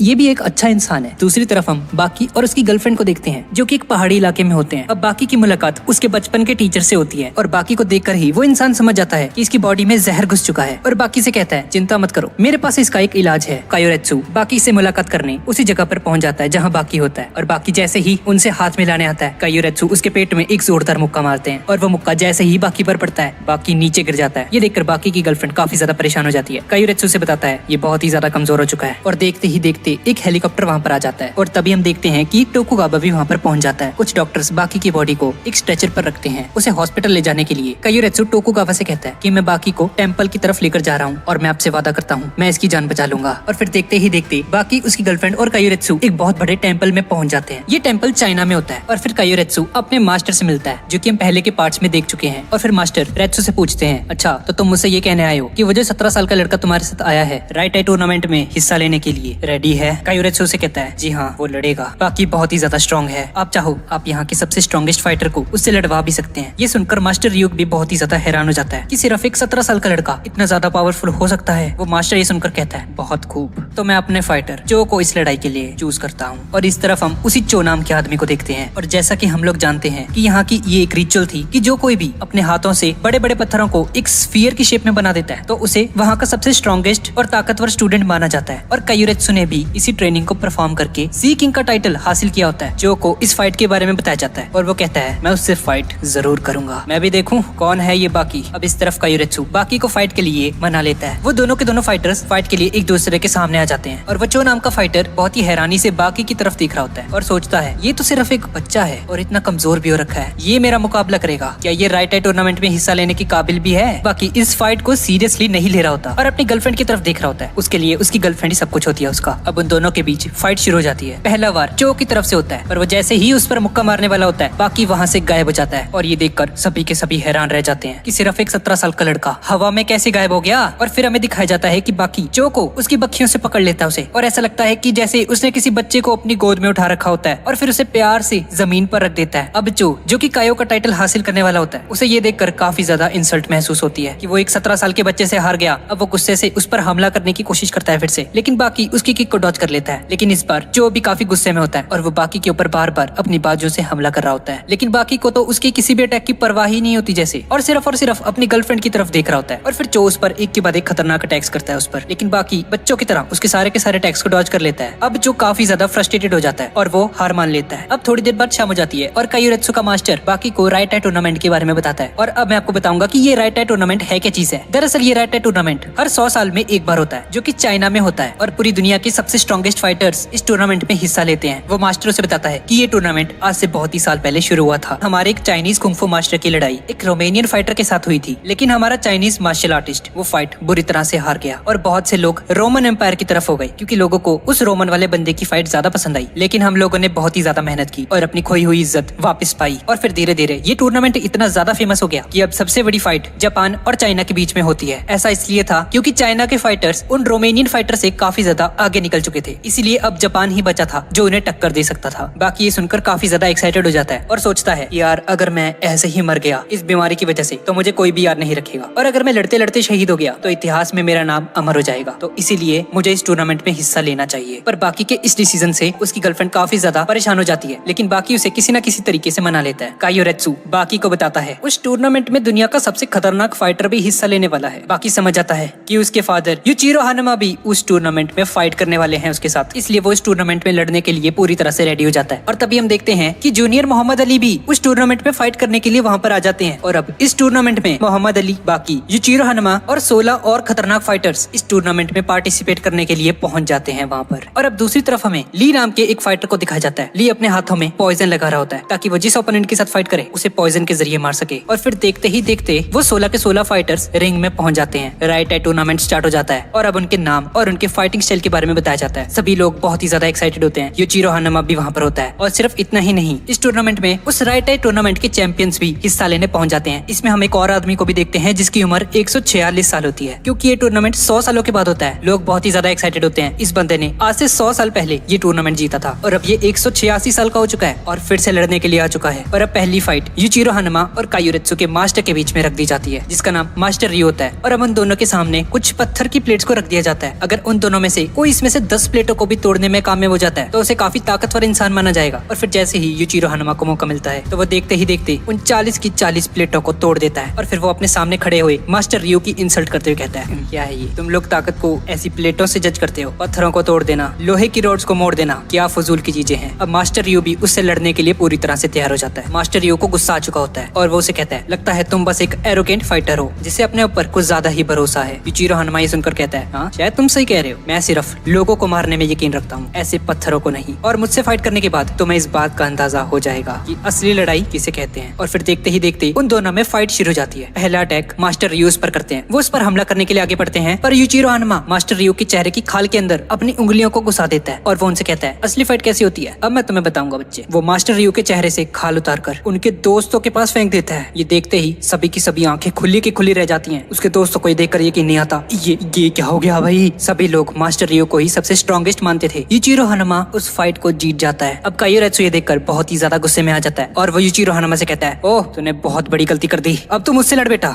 मैं तुमसे अभी इसी वक्त फाइट करना चाहता हूँ। लेकिन यूचिरो हानमा उसे कहता है, हाँ बेटे तेरी भी बारी आएगी, जब तेरा नंबर आएगा तब तुम मुझसे फाइट कर रही हो, अभी मत लड़ मेरे साथ। मास्टर रियो के चेहरे से खून टपक रहा होता है और वो अपने स्टूडेंट कायुरेत्सु से कहते हैं, तुम मेरी इंसल्ट करने की कोशिश कर रहे हो, मैं मरा नहीं हूँ अभी तक, मैं अभी भी लड़ सकता हूँ। और फिर जैसे ही मास्टर रियो यूचिरो हानमा से फिर से फाइट करने के लिए वहाँ पर आते हैं तो यूचिरो हानमा मास्टर रियो के चेहरे पर 2 खतरनाक किक्स मारता है और मास्टर रियो नीचे जमीन पर गिर जाते हैं और बेहोश हो जाते हैं और वो ऑफिशियली उस मैच को हार जाते हैं। स्टेडियम में मौजूद किसी भी बंदे को अपनी आंखों पर यकीन नहीं आ रहा होता, क्योंकि किसी को भी यूचिरो हानमा के बारे में नहीं पता होता कि वो जापान का सबसे ज्यादा स्ट्रॉन्गेस्ट इंसान है। अब इसके बाद second match Muhammad Ali junior और सी किंग जो के साथ होने वाला है। जो उस पर पहला अटैक करता है पर मोहम्मद अली अपनी स्पीड का शानदार नमूना दिखाते हुए उसे डॉज कर लेता है और वो उसके अंडों पर चोट मारते हैं और वो वहीं पर गिरकर तड़पना शुरू हो जाता है। लेकिन जो अपने कदमों पर फिर से खड़ा हो जाता है। सी किंग टाइटल चाइना में जिस भी इंसान के साथ लगता है उसे बहुत ही ज्यादा पावरफुल माना जाता है, या फिर यूं कहें तो वो लोग चाइना की शान होते हैं। और फिर जैसे ही जो अपना फाइनल अटैक करने के लिए मोहम्मद अली की तरफ बढ़ता है तो मोहम्मद अली बड़ी चालाकी से बॉक्सिंग का सबसे खतरनाक टेक्निक यूज करता है, यानी कि वो अपने ओपोनेंट की चिन पर एक ऐसा मुक्का मारता है जो का दिमाग घूमना शुरू हो जाता है और वो बेहोश हो जाता है। और फाइनली जूनियर मोहम्मद अली इस मैच को जीत जाता है। इसके बाद तीसरी फाइट की अनाउंसमेंट हो जाती है और बाकी अपने ट्रेनिंग में बिजी होता है। उसके मुंह से खून निकल रहा होता है जहर की वजह से, और ये बाकी तो पहले ही इतना कमजोर पड़ चुका है और अगर ये उस फाइटर से लड़ेगा तो इसकी मौत तो पक्की है। कायुरेत्सु बाकी को लेने वहाँ पर आया होता है। कुजाओ उस पर हमला करती है कि तुम मेरे बॉयफ्रेंड को मौत की तरफ धकेल रहे हो, अगर इसने उस ली नाम के फाइटर से लड़ाई कर ली जो कि जहर यूज करता है तो ये मर जाएगा। अब बाकी कुजाई को गले लगाते हुए कहता है, तुम मुझ पर यकीन रखो, मैं ये फाइट नहीं हारूंगा। और फिर बाकी उससे फाइट करने के लिए मैदान में पहुंच जाता है और फाइट स्टार्ट होते ही पहला अटैक बाकी उस पर करता है। वो एक बेहतरीन किक उसके मुंह पर मारता है, लेकिन ली बड़ी चालाकी से अपने जहर वाले हाथ से बाकी की किक को ब्लॉक कर लेता है और यूं ही उसके हाथ पर लगा हुआ जहर बाकी की टांग के साथ टच हो जाता है और देखते ही देखते बाकी की टांग सूजना शुरू हो जाती है। बाकी अपनी टांग को अपने हाथों में पकड़ता है और अपने पाँव से उस जहरीले जहर को चूस लेता है और चूस कर उसे जमीन पर फेंक देता है। ये देखकर ली काफी ज्यादा हैरान होता है, ये क्या, ये मेरे जहर को कैसे निकल गया। और फिर ली बाकी को इशारा करता है कि क्या तुम मेरे साथ हैंड टू हैंड कॉम्बैट करोगे। बाकी उसकी बात मान लेता है और एक दूसरे के साथ हाथ मिलाते हैं। ये एक ऐसी फाइटिंग टेक्निक होती है जिसमें दोनों के दोनों ओपोनेंट्स अपने एक ही हाथ को एक दूसरे से करीब रखते हैं और अपने दूसरे हाथ से अटैक करते हैं। ली उस पर एक किक मारता है पर बाकी उसे डॉज कर लेता है। बाकी उसके पंच मारता है पर ली अपने जहरीले हैंड से उसके इस अटैक को डॉज कर लेता है और दूर जाकर खड़ा हो जाता है और वो बाकी का शुक्रिया अदा करता है। ली जिसके हैंड्स पहले पर्पल थे उसका रंग अब धीरे धीरे नॉर्मल होना शुरू हो जाता है, जिसका सिर्फ एक ही मतलब निकलता है कि ली ने अपने हाथों पर लगा हुआ सारा का सारा जहर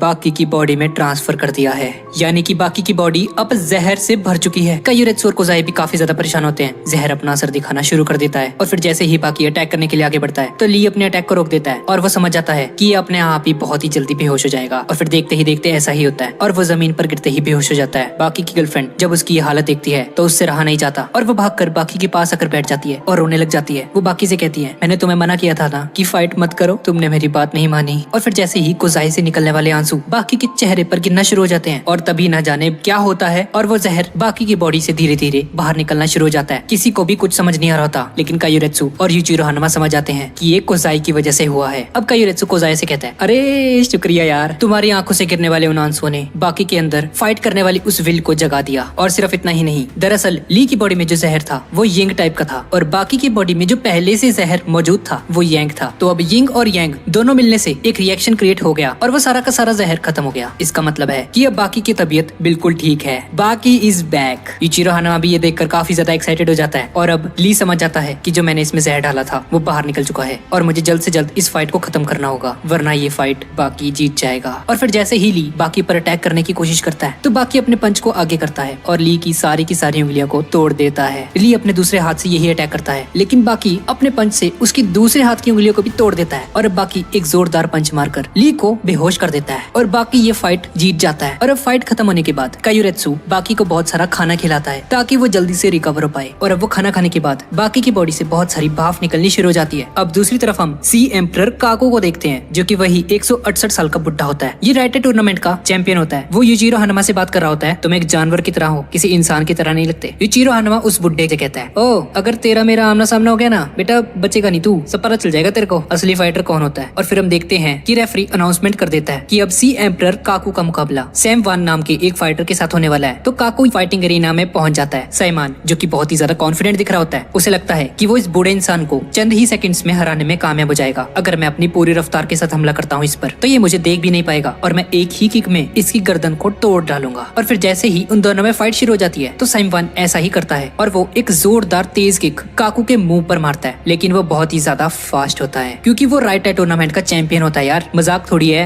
वो जैसे ही उस पर किक मारता है तो काकू वहाँ से गायब हो जाता है। उसके ग्लासेस उसकी टांग पर होते हैं और वो समझ जाता है कि उसने गलती कर दी है। इस बूढ़े को मुझे इतना मामूली नहीं समझना चाहिए था, जो कि एक सी एम्परर है। सी एम्परर का टाइटल सी किंग से बड़ा होता है और इतनी आसानी से नहीं कमाया जाता। अब साइवान देखता है कि काकू उसके पीछे खड़ा है। वो उसकी चड्डी को नीचे खिसकाता है और उसके टेस्टिकल्स पर अपनी फिंगर से अटैक करता है और अब वो फाइटर जमीन पर गिर जाता है और तड़पना शुरू हो जाता है। और यूं ही सी एम्परर काकू वो फाइट जीत जाता है। सभी लोग हैरान हो जाते हैं कि 2 से 3 सेकंड में ही काकू ने इस बंदे को हरा दिया। इस तरफ यूजिरो हानामा साइवान पर गुस्सा कर रहे होते हैं कि तुम एक बूढ़े आदमी से हार गए भाई, शर्म कर लो थोड़ी बहुत। 146 साल का था वो। ये सुनते ही उस फाइटर को गुस्सा आ जाता है और वो जैसे ही उस पर एक किक मारने वाला होता है, यूजिरो हानामा उससे पहले ही उसके फेस को जमीन में धंसा देते हैं। और फिर यूजिरो हानामा कहता है, तुम बहुत ही स्लो हो भाई, और तुम्हें पता है मुझे कमजोर लोगों से नफरत है। इस तरफ हम बाकी को देखते हैं, जो कि अपनी गर्लफ्रेंड के साथ लेटा होता है और उसकी बॉडी से बहुत ही ज्यादा भाप निकलनी शुरू हो जाती है, जिसका मतलब है कि बाकी के जो मसल्स हैं वो दोबारा से रिवाइव हो जाते हैं और अब बाकी की बॉडी से सारा का सारा जहर निकल चुका है। हमारा बाकी वापिस आ गया। अब इसके बाद नेक्स्ट मैच 2 सी किंग के बीच होता है। एक का नाम यो होता है, यो हनी सिंह नहीं, और दूसरे का नाम डोरियन। अरे डोरियन भाई, डोरियन के बारे में तो पता ही है आपको, डोपोरोचिनिस की ऐसी की तैसी कर दी थी। पर हम देखते हैं कि ये डोरियन को क्या हो रखा है। जैसा कि मैंने आपको बताया था कि डोरियन एबनॉर्मल हो जाता है, उसका दिमाग बच्चों की तरह हो जाता है और वो एक कैंडी को चूस रहा होता है। और अब जैसे ही उन दोनों की फाइट शुरू हो जाती है तो यो डोरियन पर अटैक करता है और उसके मुंह से उस कैंडी को गिरा देता है। अब क्योंकि डोरियन एबनॉर्मल होता है, वो सही तरीके से लड़ नहीं पा रहा होता और मिस्टर अनचेंड भी वहाँ पर पहुंच जाते हैं और वो डोरियन की तारीफ करते हैं कि चलो तुमने कम से कम कोशिश तो की। मिस्टर अनचेंड डोरियन को अपने साथ लेकर चला जाता है। मिस्टर अनचेंड यो से कहते हैं, तुम जानते हो कि ये एबनॉर्मल था, इसने वापस तुम पर अटैक नहीं किया। अगर तुम मेरे साथ लड़ते तो बेटा मैं तुम्हें बताता अच्छे से फाइट कैसे करते हैं। यो उसकी ये बातें सुनकर कहता है कि मैंने सुना है कि दुनिया में सबसे ताकतवर बाजू तुम्हारी ही है। मिस्टर अनचेंड ये सुनकर कहता है, तुमने बिल्कुल ठीक सुना है बेटे। और फिर मिस्टर अनचेंड की गुजारिश पे उन दोनों के बीच में फाइट होती है और फिर जैसे ही वो फाइट शुरू होने वाली होती है तो मिस्टर यो अनचेंड से कहता है, हाँ भाई कैसे लड़ना है, सिर्फ ताकत दिखानी है या फिर मार्शल आर्ट्स करना है। ओ मुझे तो याद आया कि तुम्हें मार्शल आर्ट्स के बारे में कुछ पता ही नहीं है, तुम तो बस जोर लगाना जानते हो, हमेशा ही बस अपनी ताकत यूज करते हो, कोई टेक्निक तो पता ही नहीं है तुम्हें। और फिर यो अपनी शर्ट को फाड़ देता है और अपनी बॉडी को दिखाते हुए कहता है, मेरी बॉडी डायमंड से भी ज्यादा स्ट्रॉन्ग है, कोई भी चीज मेरी बॉडी को तोड़ नहीं सकती, यहाँ तक कि तोप के गोले भी नहीं। हमारी बॉडी को चेनों से मार मार कर स्ट्रॉन्ग किया जाता है और फिर आखिर में हमें 50 फीट ऊपर से गिरने वाले पानी को बर्दाश्त करने की ट्रेनिंग दी जाती है। मिस्टर अनचेंडो से कहता है, अच्छा ऐसा है। उसके पास पास आ जाता है और अपने लेफ्ट हैंड से उसके सर को पकड़ लेता है और वो उसकी गर्दन को पकड़कर उसकी कमर तक मोड़ना शुरू कर देते हैं और अपने पावर का इस्तेमाल करके उसे जमीन में घुसा देता है। पूरी क्राउड ये देखकर शॉक रह जाती है। उन्हें अपनी आंखों पर यकीन नहीं आ रहा होता कि किसी इंसान में इतनी ज्यादा पावर हो सकती है कि वो किसी इंसान की गर्दन को उसकी कमर तक टच करवा दे। मिस्टर अनचेंड ये फाइट जीत जाता है और अब मिस्टर यू चलने के लायक भी नहीं बचता। यूचिरो हनुमा ये सीन देखकर जोर जोर से हंस रहा होता है। अब इसके बाद हमें एक नया मैच दिखाया जाता है। दो न्यू फाइटर्स के बीच में एक का नाम जाकू होता है और दूसरे का नाम चिन होता है। इस तरफ इन दोनों की फाइट चल रही होती है और दूसरी तरफ यूचिरो हनुमा बाकी से उसकी हालत पूछने के लिए उसके सामने आ जाते हैं और उसे कहते हैं, मैंने सुना था कि तुम बहुत ही मुश्किल वक्त से गुजर रहे हो बेटा, अब तुम्हारी तबीयत कैसी है बच्चे? बाकी ये सुनकर उसे कहता है, मैं दरअसल आपको ही ढूंढ रहा था, मुझे आपसे कुछ बात करनी है। यूचिरो हनुमा से कहता है, अच्छा मुझे तो लगा तुम यहाँ पे मुझसे लड़ने आए हो। मैं आपसे यहाँ पे लड़ने आया हूँ, मैं बहुत ही टाइम से आपसे लड़ना चाहता था। बाकी की टांगे कांप रही होती हैं क्योंकि वो अभी भी पूरी तरह से रिकवर नहीं हुआ होता। वो अपने टांगों की तरफ देख रहा होता है कि तभी यूचिरो हनुमा उसे पकड़ लेता है उसके गले से और उसे कहता है, बेटा मैंने तुमसे कहा था ना, मुझे कमजोर लोगों से नफरत है। तुम्हें क्या लगता है कि तुम इस टूर्नामेंट में हिस्सा लोगे और 2-3 लोगों को हराकर तुम्हें लगेगा कि तुम मुझसे लड़ने के लिए काबिल बन चुके हो? क्या तुम नहीं जानते कि मैं दुनिया का सबसे स्ट्रॉन्गेस्ट मैन हूँ? तुम मेरी नजर से दूर हो जाओ, तुमने मुझे बहुत ही ज्यादा डिसअपॉइंट किया है। और फिर यूचिरो हनुमा उस दीवार को तोड़ता हुआ बाकी को उठाकर उस बिल्डिंग से बाहर फेंक देता है। बाकी जैसे ही उस दीवार को तोड़ता हुआ बिल्डिंग से बाहर आकर गिरता है तो वो बहुत ही ज्यादा हैरान हो जाता है और सोचता है, मेरे डैड तो बहुत ही ज्यादा स्ट्रॉन्ग है, मैं अभी भी उनकी ताकत से बहुत ही ज्यादा दूर हूँ, मैं उनका मुकाबला नहीं कर सकता। और अब इसके बाद कायोरेत्सु का मुकाबला एक न्यू फाइटर से होता है जिसके हाथ में 10 रिंग्स होती है और कायोरेत्सु को डराने के लिए वो उन अंगूठियों को तोड़ देता है और उसे कहता है, मुझ में बहुत ज्यादा ताकत है और मैं बहुत ही ज्यादा स्ट्रॉन्ग हूँ। कायोरेत्सु ये सुनकर कहता है, अच्छा क्या तुम मुझे डराने की कोशिश कर रहे हो? चलो मैं तुम्हें एक बात बताता हूँ। जापान में एक लड़का है जिसका नाम हानायामा है। उसके हाथ दुनिया के सबसे ताकतवर हाथ है। ना ही केवल वो एक ताश की गड्डी को अपनी सिर्फ एक अंगूठी से फाड़ सकता है, यहाँ तक कि वो एक कॉइन के भी 2 टुकड़े कर सकता है। और तुम्हारी ताकत या तुम्हारी ग्रिप उसकी ताकत के क्लोज भी नहीं है। तो बेटा तेरी क्या औकात है मेरे सामने? और फिर कायोरेत्सु उसकी उंगलियों में अपनी उंगलियां फंसाकर उसके हाथ को तोड़ देता है और उसे जमीन पर झुका देता है और उसकी गर्दन पर एक ऐसा अटैक करता है जिसकी वजह से वो बेहोश हो जाता है। और जाते वक्त उसे कहता है, तुम्हें तो अभी बेसिक ट्रेनिंग करनी चाहिए बेटा, पता नहीं क्या हो गया यार आजकल के तुम लोगों को, जिस मर्जी को सी किंग बना देते हो तुम लोग। और काकू के पास चला जाता है। मास्टर काकू कायोरेत्सु से पूछता है कि तुम्हारा इस टूर्नामेंट के बारे में क्या सोचना है बेटा? कायोरेत्सु से कहता है, यार क्या बच्चों को तुमने लेके आ रखे हो यहाँ पे, एक भी ढंग का फाइटर नहीं है यहाँ। काकू भी इस टूर्नामेंट से बहुत ही ज्यादा डिसअपॉइंटेड होता है क्योंकि जो लोग भी यहाँ पर आए थे वो सी किंग का टाइटल डिजर्व नहीं करते थे। और तभी 2 और फाइटर्स वहाँ पर आ जाते हैं। एक का नाम शिनसाई होता है जो कि मास्टर काकू का बेटा होता है और उसमें से दूसरे का नाम रॉन होता है। काकू कायोरेत्सु से कहता है कि अब ये 2 लोग मेरी तरफ से इस टूर्नामेंट में हिस्सा लेंगे। और फिर मास्टर काकू कायोरेत्सु से कहते हैं, जाओ और उन जापान के फाइटर्स को इसके बारे में इंफॉर्मेशन दे दो और उन्हें बोलो कि अब चाइना वर्सेस जापान होने वाला है। अब कायोरेत्सु यूचिरो हनुमा के पास जाता है और उसे कहता है, मैं भी एक चाइनीज मार्शल आर्टिस्ट हूँ, इसीलिए अब तुम लोगों का सामना भी मेरे साथ होगा। और वो सारे के सारे फाइटर्स फाइट के लिए रेडी हो जाते हैं। यूचिरो हनुमा बाकी से कहता है, बेटा क्या तुम मेरी तरफ से लड़ने को तैयार हो? मैं जानता हूँ कि तुम मुझसे नफरत करते हो लेकिन अभी तुम्हें मेरा साथ देना होगा। और ये सुनकर बाकी एग्री कर जाता है और कहता है, ठीक है,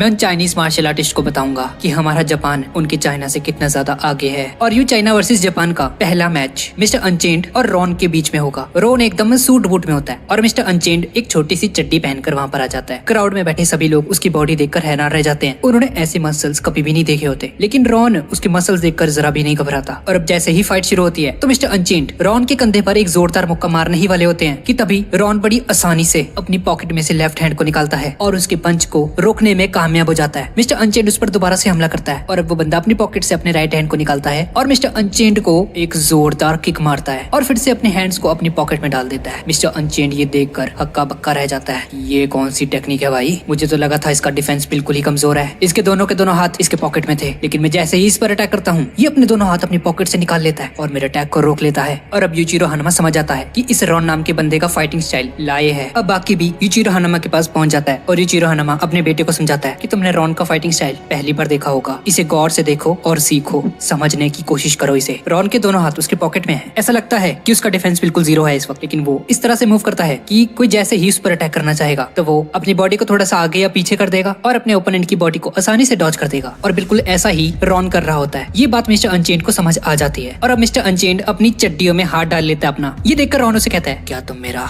मजाक उड़ा रहे हो? मिस्टर अनचेंड ये सुनकर कहता है, अरे नहीं नहीं रे, मैं तुझे तेरे ही तरीके से तुझे हराने की कोशिश करूंगा। अब ये देखकर रॉन गुस्से में आ जाता है और वो मिस्टर अनचेंड के मुंह पर जोरदार मुक्के मारता है, लेकिन मिस्टर अनचेंड उसके इस अटैक को रोकने में नाकाम रहता है। मिस्टर अनचेंड की टेक्निक असल में ताकत होती है और अब मिस्टर अनचेंड नीचे जमीन पर गिर जाता है। रॉन उसे कहता है, क्या हुआ तुम्हें? क्या हुआ तुम्हें? तुम तो कह रहे थे कि तुम जीत जाओगे आसानी से। और अब तो तुम नीचे लेटे हुए हो। और रॉन फिर से अपने दोनों के दोनों हाथ अपनी पॉकेट में डाल लेता है। यार क्या है इसकी पॉकेट में है? पर मिस्टर चेन दोबारा से अपने कदमों पर खड़ा हो जाता है और अब रॉन अपनी पूरी स्पीड को यूज करता है और मिस्टर अनचेंड की बॉडी पर मुक्कों और लातों की बारिश कर देता है। मिस्टर अनचेंड के मसल्स बहुत ही ज्यादा बड़े होते हैं, इसीलिए उसकी बॉडी पर कुछ ज्यादा असर नहीं होता। लेकिन मिस्टर अनचेंड बड़ी चालाकी के साथ अपने दोनों हाथों को अपनी चड्डी में से निकालकर रॉन के दोनों शोल्डर पर मुक्के मारता है। मिस्टर अनचेंड की ताकत के बारे में तो आप लोग जानते ही हैं कि ये कितना ज्यादा स्ट्रॉन्ग है। और फिर वो जैसे ही 2 मुक्के मारता है उसके शोल्डर पे, तो रॉन जमीन के अंदर धंस जाता है और बेहोश हो जाता है। इचिरो हनुमा समझ आता है ये इसी मौके का इंतजार कर रहा था। मिस्टर अनचेंड को कोई टेक्निक तो आती नहीं थी, इसीलिए वो अपनी शेयर पावर का यूज करता है उस पर। लेकिन रॉन फिर से अपने पांव पर खड़ा हो जाता है और फिर से राउंड के लिए तैयार हो जाता है। दोनों एक दूसरे पर अटैक कर रहे होते हैं, लेकिन रॉन की स्पीड ज्यादा होती है तो वो मिस्टर अनचेंड को थोड़ा परेशान कर देता है। लेकिन मिस्टर अनचेंड रॉन के फेस को अपने दोनों हाथों में पकड़ लेता है और उसकी नाक पर हमला करता है। नाक हमारी पूरी बॉडी का सबसे ज्यादा नाजुक हिस्सा होता है। वो इतनी जोर से उस पर हमला करता है, उसके नाक के साथ साथ उसके जबड़े भी टूट जाते हैं। लेकिन रॉन फिर भी हिम्मत करके मिस्टर अनचेंड के पेट पर अपनी नुकीली फिंगर से हमला करता है। लेकिन मिस्टर अनचेंड के मसल्स बहुत ही ज्यादा बड़े और स्ट्रॉन्ग होते हैं, जिसकी वजह से रॉन के हाथों की उंगलियां ही टूट जाती हैं। मिस्टर अनचेंड इस मौके का फायदा उठाता है और दूसरी टक्कर मारता है। और अब मिस्टर अनचेंड एक फाइनल हमला करता है उस पर और वो रॉन की तारीफ करता है, बेटे तुमने मुझे काफी अच्छी टक्कर दी, काफी इंप्रेस हुआ तुमसे। और इस फाइट का विनर मिस्टर अनचेंड है। इस फाइट की इन्फॉर्मेशन काकू तक पहुंच जाती है और वो कहता है कोई भी फाइटर मैच नहीं जीत पा रहा यार, चाइनीज कुंफू इतना ज्यादा कमजोर हो चुका है कि वो जापान का मुकाबला भी नहीं कर पा रहा यार। मिस्टर काकू का बेटा कहता है पापा अगली फाइट मैं लड़ना चाहता हूँ। उसका बेटा बाकी हनुमा से फाइट करने के लिए रेडी हो जाता है और अब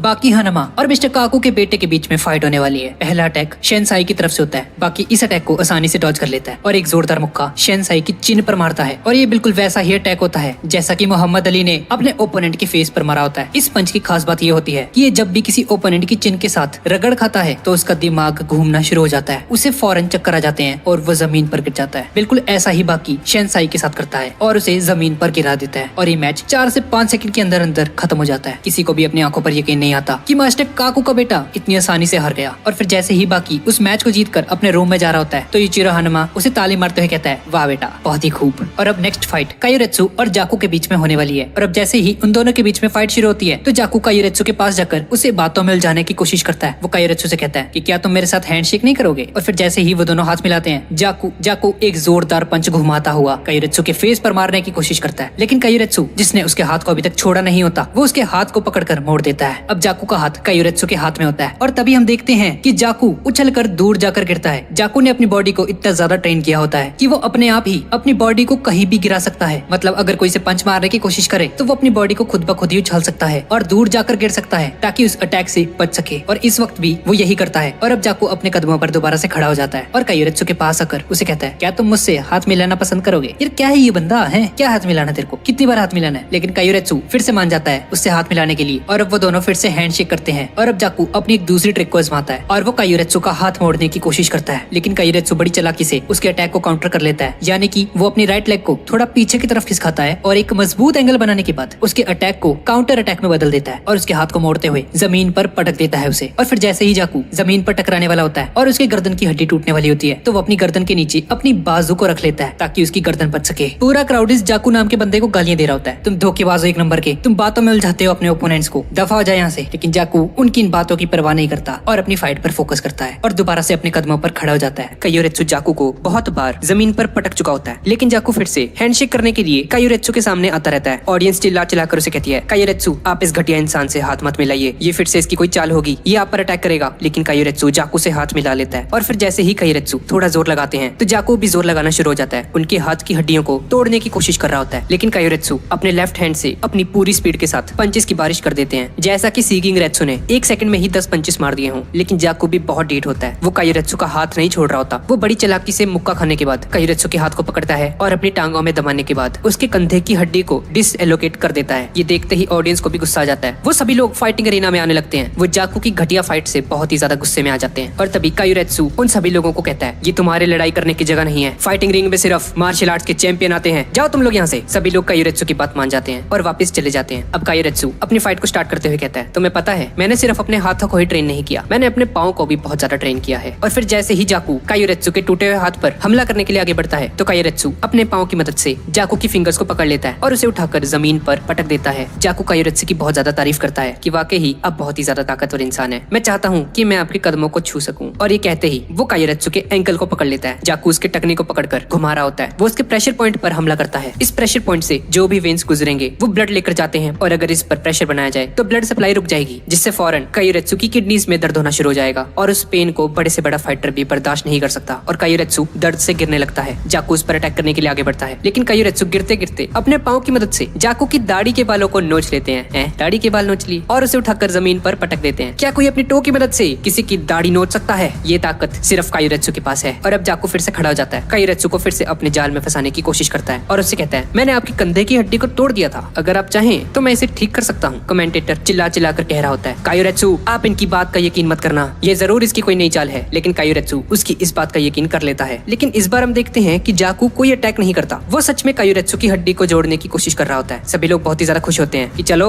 इतना भी बुरा नहीं है बंदा, ठीक है। और फिर कायोरेत्सु अपना फाइनल अटैक दिखाता है उसे, क्योंकि उनका राइट हैंड भी बिल्कुल अब ठीक हो चुका है। तो अब वो अपने कुंग-फू के 1000 हैंड्स टेक्निक को यूज करते हैं। जाकू पर तो जैसे कायोरेत्सु ने मुक्कों की बारिश कर दी होती है, वो अपने दोनों हाथों से अपने फेस को कवर कर रहा होता है, लेकिन इससे उसे कोई भी फर्क नहीं पड़ता और नीचे घुटने टिकाकर बैठ जाता है। और वो कायोरेत्सु से कहता है, क्या हुआ, आप रुक क्यों गए? ये तो मेरा फाइटिंग स्टाइल है, प्लीज कंटिन्यू, आप अपने मुक्के मुझ पर मारिए प्लीज। और फिर वो खड़ा होकर चिल्लाने लगता है, मैं जीत गया, मैं जीत गया। दरअसल ये जाकू की ही एक नई टेक्निक होती है कि मेरी ये हरकत देखकर तो कायोरेत्सु को गुस्सा आ ही जाएगा और वो मेरी तरफ अटैक करने के लिए आएगा। और फिर ठीक ऐसा ही होता है। कायोरेत्सु उस पर अटैक करने की कोशिश करता है उस पर, लेकिन तभी जाकू अपना सर कायोरेत्सु के मुंह पर मारता है। मतलब ये किसी भी हद तक जा सकता है यार जीतने के लिए, क्या बंदा है यार ये। हट, कायोरेत्सु उस पर हमला करते हैं, पर वो फिर से अपने हाथों को अपने सर पर रख लेता है और अपना सर छुपा लेता है। कायोरेत्सु उसके इस डिफेंस को तोड़ नहीं पा रहे होते। अब कायोरेत्सु सोचता है कि बात नहीं बन रही यार, मुझे कुछ और यूज करना पड़ेगा इस पर। अब कायोरेत्सु उसकी कमर पर लात रखकर उसकी बैकबोन पर प्रेशर डालते हैं, जिसकी वजह से वो खड़ा हो जाता है। और फिर वो जैसे ही खड़ा होता है तो वो देखता है कि कायोरेत्सु ठीक उसके सामने खड़ा है और उसे एक जोरदार मुक्का मारकर मैच को खत्म कर देते हैं। मैच खत्म होने के बाद जाकू अपनी टीम के पास वापस जाता है और सभी से माफी मांगता है कि मुझे माफ करना, मैं हार गया। पर बाकी उसे कहता है, कोई बात नहीं, आपने अपनी पूरी कोशिश की। और अब अगली फाइट मोहम्मद अली जूनियर और सी किंग हान के बीच में है। जैसे ही फाइट स्टार्ट होती है, मोहम्मद अली उस पर पहला अटैक करते हैं। मोहम्मद अली जूनियर का पंच इतना ज्यादा तेज होता है कि वो जैसे ही हान के फेस से टकराता है तो उसका फेस कट जाता है और खून निकलना शुरू हो जाता है। और फिर हान उसे एक जोरदार लात मारते हुए कहता है, तुम्हारे और मेरे फाइटिंग स्टाइल में जो चीज मुझे जितवाएगी वो है किकिंग, क्योंकि बॉक्सिंग में किकिंग नहीं होती और तुम्हारे हाथ मुझ तक पहुंच नहीं पाएंगे जब तक मैं तुम पर किकिंग करता रहूंगा। बाकी ये सुनकर जाकू से कहता है, आपको पता है कुछ साल पहले मेरा भी यही ख्याल था कि बॉक्सिंग में किकिंग नहीं होती, पर फिर मुझे पता चला कि बॉक्सिंग में किकिंग होती है। वो ग्राउंड को किक करता है, वो जोर जोर से अपने पाँव को जमीन पर पटकते हैं, अपनी पोजीशन को बार बार चेंज करता है और उसके साथ साथ वो पंचिंग भी कर रहा होता है। इसका मतलब है कि बॉक्सिंग में किकिंग और पंचिंग दोनों ही यूज होती है। और ठीक ऐसा ही होता है। हान मोहम्मद अली पर हमला करने की कोशिश करता है, पर मोहम्मद अली उस पर पंचिस मार रहा होता है। एक के बाद एक मुक्के हान के मुंह पर पड़ रहे होते हैं। अब हान नीचे अपने घुटनों पर गिर जाता है और मोहम्मद अली रिंग से बाहर जाने लगता है। तभी पीछे से हान उसे कहता है, रुको,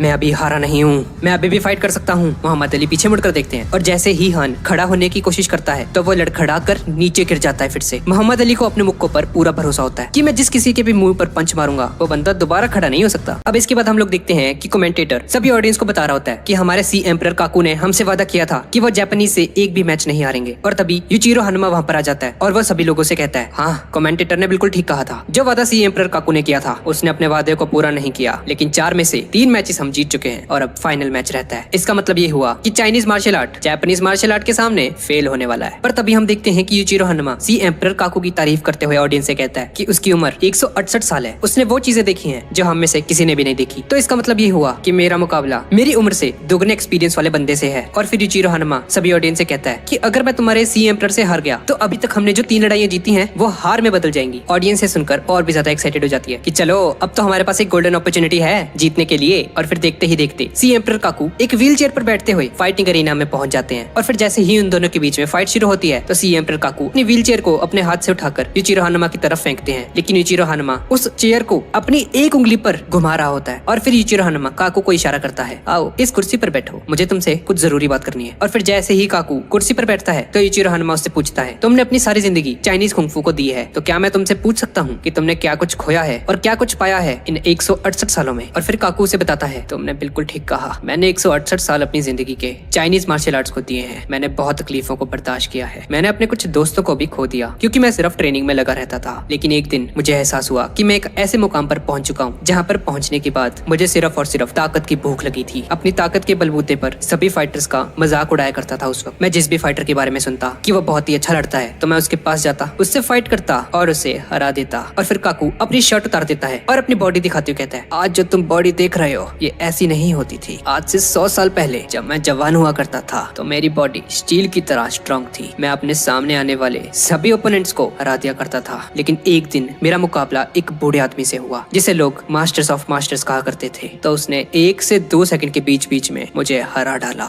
मेरी हाइट उससे दुगनी थी पर फिर भी मैं उससे हार गया था। उस दिन मुझे रियलाइज हुआ कि ताकत ही सब कुछ नहीं होता, लॉजिक नाम की भी एक चीज होती है। और जब मैं उस बूढ़े आदमी से हारा तो मैंने अपने सारे के सारे बॉडी बिल्डिंग वाले इक्विपमेंट्स को बाहर निकाल दिया। मैंने ट्रेनिंग करना छोड़ दिया और मैंने सिर्फ एक ही चीज पे ध्यान दिया कि मैं अपने बड़े बड़े मसल्स को उस मास्टर्स ऑफ मास्टर्स की तरह कैसे छोटा कर सकता हूँ और अपनी बॉडी को फ्लेक्सिबल बना सकता हूँ। 40 सालों तक मैंने कड़ी ट्रेनिंग की और धीरे धीरे मेरी बॉडी की शेप बदलना शुरू हो गई। ये सुनते ही यूचिरो हानुमा उससे कहता है, अच्छा तो इसका मतलब ये हुआ कि मेरे पास ताकत है और तुम्हारे पास लॉजिक। तो लगता है ये फाइट लॉजिक और ताकत के बीच में होने वाली है। और ये कहते ही वो काकू की कुर्सी को उठाने लगता है, उस कुर्सी को तोड़ देता है। काकू एक जंप लगाकर उस कुर्सी से बाहर निकलता है। काइरेत्सु और बाकी भी वहाँ पर खड़े होते हैं। पहला अटैक यूचिरो हानुमा करता है उस पर, जो कि बहुत ही ज्यादा तेजी से किया जाता है। लेकिन देखते ही देखते काकू वहाँ से गायब हो जाता है और एक जंप लगाकर थोड़ा दूर खड़ा हो जाता है। यूचिरो हानुमा देखता है कि उसके हाथ पर काकू की ऐनकें पड़ी होती हैं। इसका मतलब तो ये होता है कि यूचिरो ने उस पर हमला कर दिया है। तो काकू इस हमले से कैसे बच पाया? अब यूचिरो हानुमा उसकी ग्लासेस को दीवार में फेंकते हैं और उसके मुंह पर एक जोरदार लात मारता है। काकू को वो किक लगती है, लेकिन काकू बैक फ्लिप खाते हुए फिर से अपने पांव पर खड़ा हो जाता है। काइरेत्सु गौर करता है कि काकू के लड़ने का स्टाइल शाओरी वाला है। शाओरी एक ऐसी टेक्निक है जिसमें अपनी बॉडी के किसी हिस्से को डिसएलोकेट किया जाता है। जैसे ही यूचिरो ने उस पर एक किक मारी थी और उसके जबड़े को तोड़ने की कोशिश की थी तो काकू ने शाओरी का इस्तेमाल किया था। उसने अपने जबड़े को पहले ही तोड़ दिया था ताकि उस किक के असर को कम से कम कर सके। अगर मैं आपको सिंपल वर्ड्स में बताऊं तो अगर आप किसी भारी भरकम बैग को पंच करोगे तो आपका पंच उस पर ठीक से लगेगा, पर अगर वही पंच आप किसी कागज पर करोगे तो वो पंच ठीक से नहीं लगेगा उस पर। एक और एग्जांपल, तलवार से हर एक चीज कट जाती है, लेकिन आप अगर उसी तलवार से किसी टिश्यू पेपर को काटने की कोशिश करोगे तो ये बहुत ही ज्यादा मुश्किल हो जाएगा, लगभग इम्पॉसिबल। यही वजह होती है कि यूचिरो हानुमा का कोई भी अटैक काकू पर असर नहीं कर रहा होता और इसी टेक्निक को शाओरी कहा जाता है। अब जैसे ही यूचिरो हानुमा को समझ आ जाता है कि काकू शाओरी टेक्निक को यूज कर रहा है तो वो काकू के सर पर एक लात मारता है और काकू के नाक से ब्लीडिंग होनी स्टार्ट हो जाती है। और फिर काइरेत्सु बाकी को समझाते हुए कहता है, शाओरी में अगर कोई ओपोनेंट सामने की तरफ से अटैक करता है तो उसके अटैक के असर को कम करने के लिए हम शाओरी का इस्तेमाल कर सकते हैं, लेकिन अगर कोई तुम पर ऊपर से नीचे या नीचे से ऊपर तुम पर अटैक करे तो उसे रिपेल करना बहुत ही ज्यादा मुश्किल काम हो जाता है। और फिर काकू यूचिरो हानुमा से कहता है, ठीक है अब मैं तुम्हें एक पंच मारूंगा और तुम्हें इसे रोकना है। यूचिरो हानुमा वो चैलेंज एक्सेप्ट कर लेता है, लेकिन जैसे ही काकू उस पर वो पंच मारने वाला होता है तो यूचिरो हानुमा पीछे हट जाता है, यहाँ तक कि वो डरते डरते दीवार के साथ लग जाता है। ये देखकर किसी को भी अपने आंखों पर यकीन नहीं आता कि यूचिरो हानुमा एक छोटे से पंच से डर रहा है, ये क्या हो रहा है। और फिर जैसे ही काकू बड़े प्यार से वो पंच उस पर मारने लगता है तो यूचिरो हानुमा पीछे हट जाता है और वो पंच एरिना की दीवार से टकरा जाता है और वो दीवार टूट जाती है। अब ऑडियंस को समझ आता है कि यूचिरो हानुमा उस पंच को डॉज क्यों कर रहा था, क्योंकि वो कोई आम पंच नहीं था,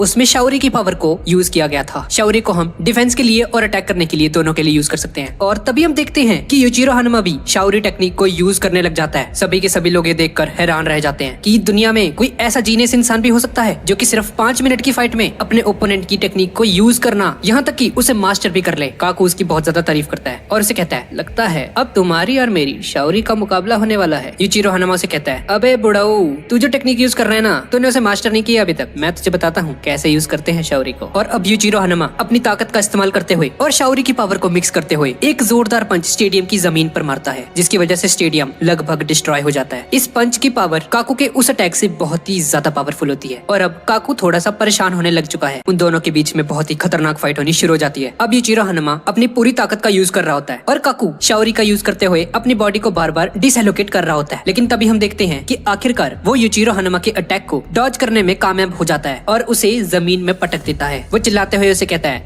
तुम मेरे सामने बच्चे हो, अभी तुम्हारी उम्र मुझसे बहुत ही कम है, तुम मेरे सामने टिक नहीं पाओगे, तुम्हारे अंदर सिर्फ ताकत है और मेरे पास लॉजिक। यूचिरो हानुमा ये सुनकर गुस्से में आ जाता है और उसे कहता है, उठे अपनी बकवास बंद कर। और ये कहते ही यूचिरो हानुमा अपनी पीठ को मोड़कर खड़ा हो जाता है उसके सामने और धीरे धीरे फ्लेक्स करना शुरू हो जाता है। और तभी हम देखते हैं कि उसके कपड़े फट जाते हैं और उसकी बैक पर बना हुआ डीमन फेस दिखना शुरू हो जाता है, जिसके बारे में लोगों ने र्यूमर सुने होते हैं कि उसकी बैक पर डीमन बनता है। ये डीमन तब बनता है जब यूचिरो हानुमा बहुत ही ज्यादा गुस्से में होता है। काकू ये देखकर उसे कहता है, तुम्हारे जैसा इंसान मैंने कभी नहीं देखा, तुम्हारी बॉडी किसी वॉरियर की तरह है, ऐसा लगता है कि तुम लड़ने के लिए ही पैदा हुए हो, तुम सामने वाले इंसान को अपना शिकार समझते हो, तुम्हारी यही असलियत है, तुम एक जानवर की तरह हो। यूचिरो हानुमा से कहता है, तू नहीं टिक पाएगा भाई मेरे सामने, जो कुछ भी बोलता है ना तू, ये शाओरी शुरी सब बकवास है, तेरा किसी काम का नहीं है तू भाई। इससे बढ़िया तो ये होता कि छोड़ देता है मार्शल आर्ट्स वगैरह। अब यूचिरो हानुमा उस पर एक फाइनल अटैक करता है। वो अपने दोनों हाथों को ऊपर हवा में उठा लेता है और यूचिरो हानुमा अपने सबसे खतरनाक अटैक को यूज करने वाला होता है वो उस पर, और अपने दोनों के दोनों हाथों को काकू के कानों पर मारता है, जिससे काकू के कान के पर्दे फट जाते हैं और उसकी आंख और कान में से खून निकलना शुरू हो जाता है। यूचिरो की बैक देखकर ऐसा लगता है कि जैसे किसी डीमन का फेस रो रहा हो, और फिर जैसे ही वो उस पर अटैक करता है तो काकू की सांसें बंद हो जाती हैं और काकू खड़े खड़े वहाँ पर मर जाता है। यूचिरो हनुमा जो कि उस पर एक फाइनल पंच मारने वाला होता है वो बीच में ही रुक जाता है और फिर वो चिल्ला चिल्ला कर उसे कहता है,